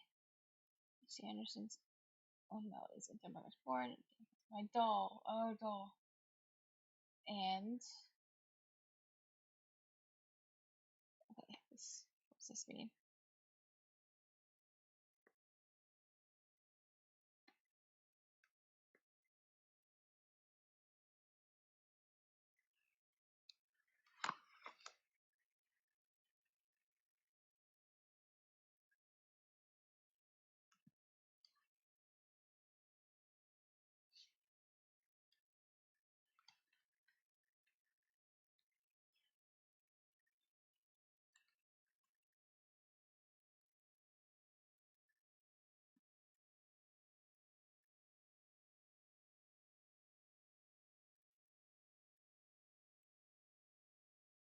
When the road bends.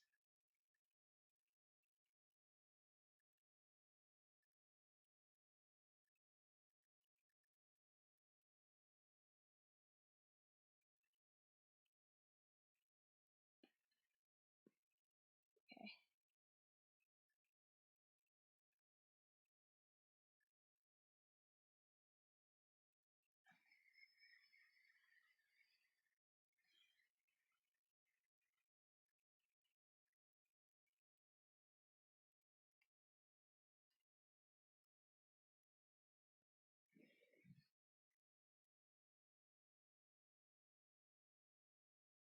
Oh, here.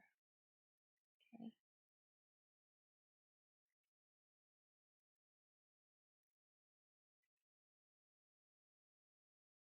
Where the road hits I guess this is a bend.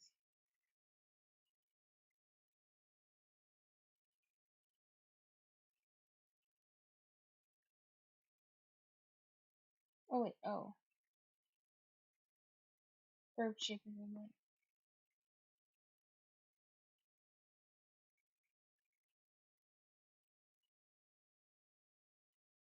Curve.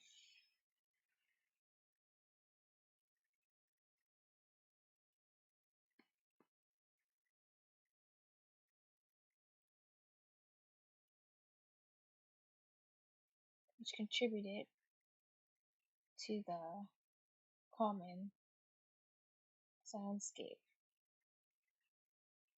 They brought them all together. Memory, oh, of the measure poet, fairy tale poet.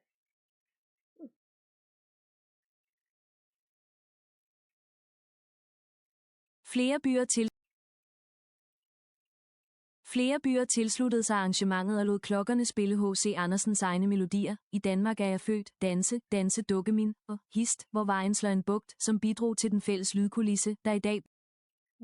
So much. Okay, there's so many. What was it that contributed to the common soundscape?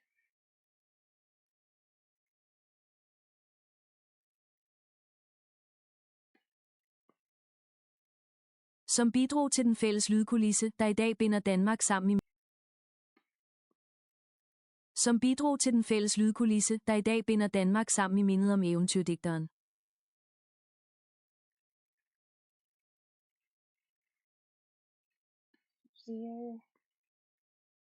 Flere. Flere tilsluttede sig Arrangementet. Arrangementet og lod klokkerne spille H.C. Andersens egne melodier.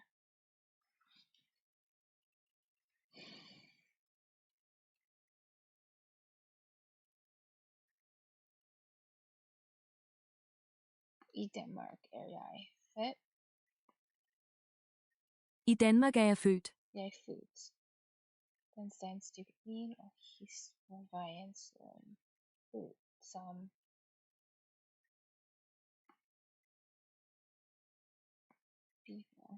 som bidrog til den fælles lydkulisse.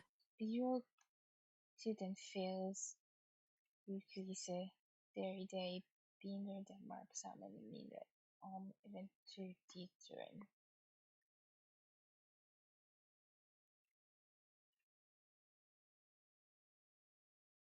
So much.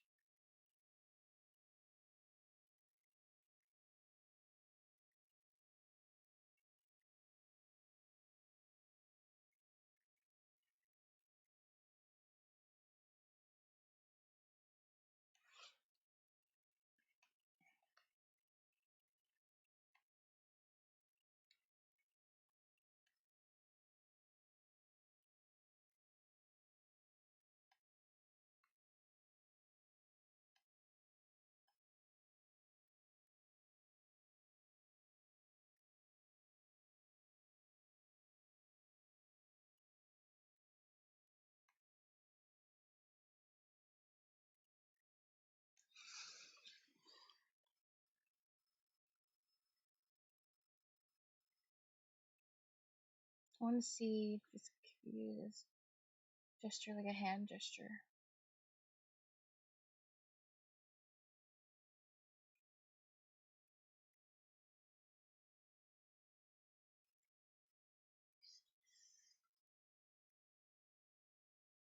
What? Oh.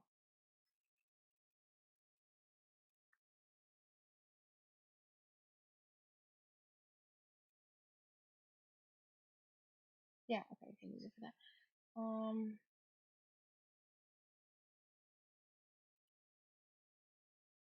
So this gesture is just like the English one.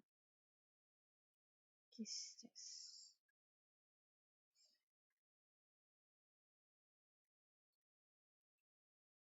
Okay.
Oh, there's bendings for this?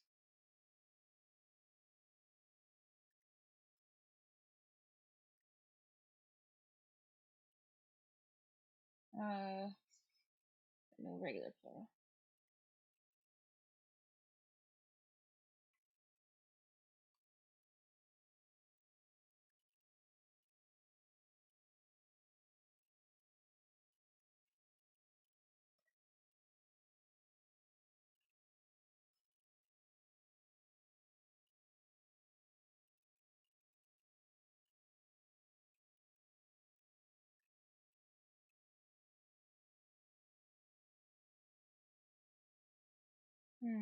No.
wonder if this is a word.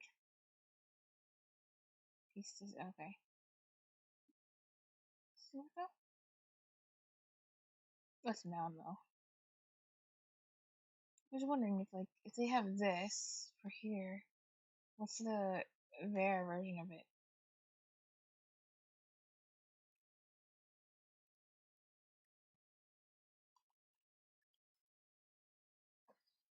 Let's see.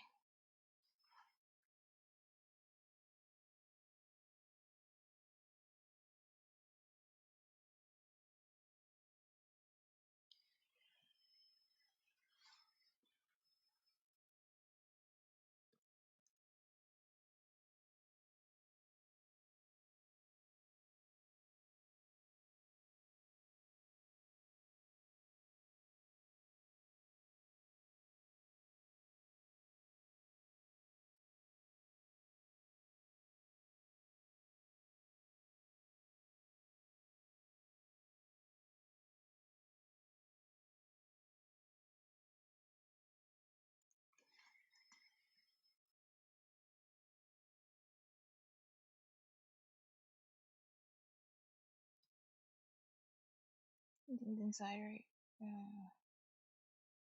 Within.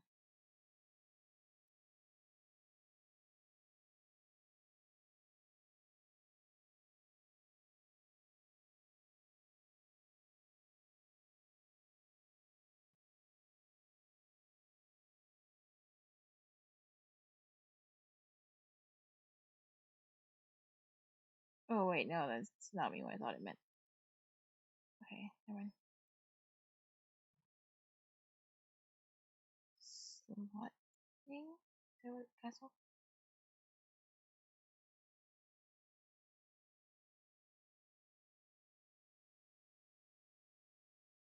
I think that's castle. Could be wrong. Or it's just no N.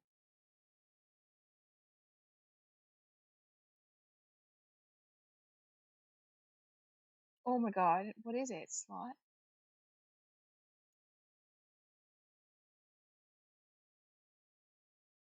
Just slot? What? Why am I writing it like weirdly? Oops.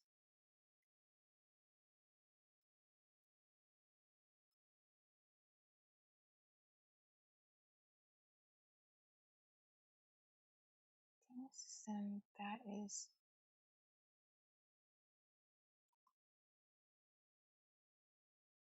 Let's try this.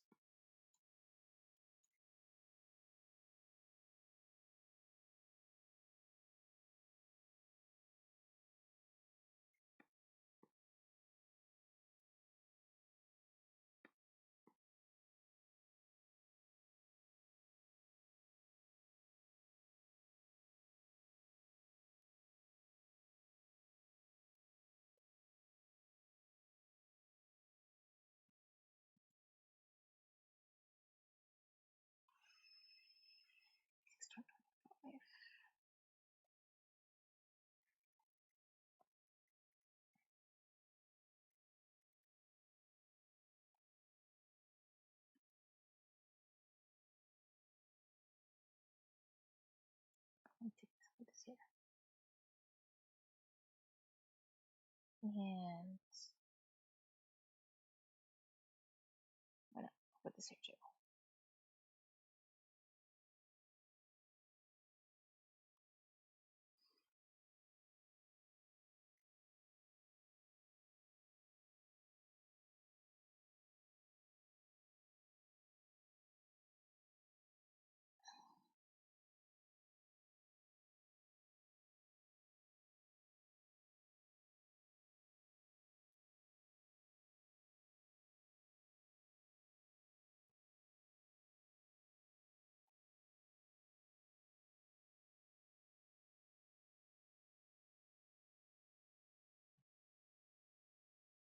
Okay, that's good enough. Good night, guys.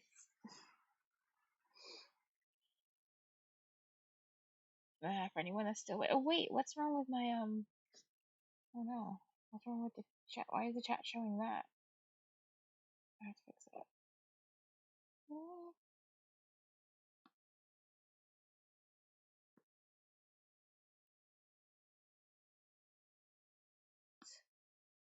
Why would it show that?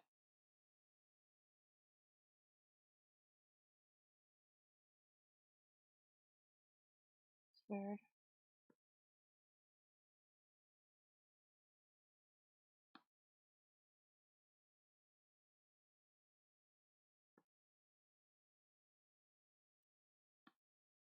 I have no idea what's up with that. Huh.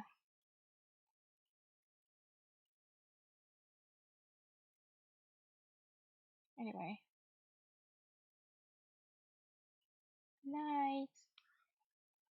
Thank you guys. See you later.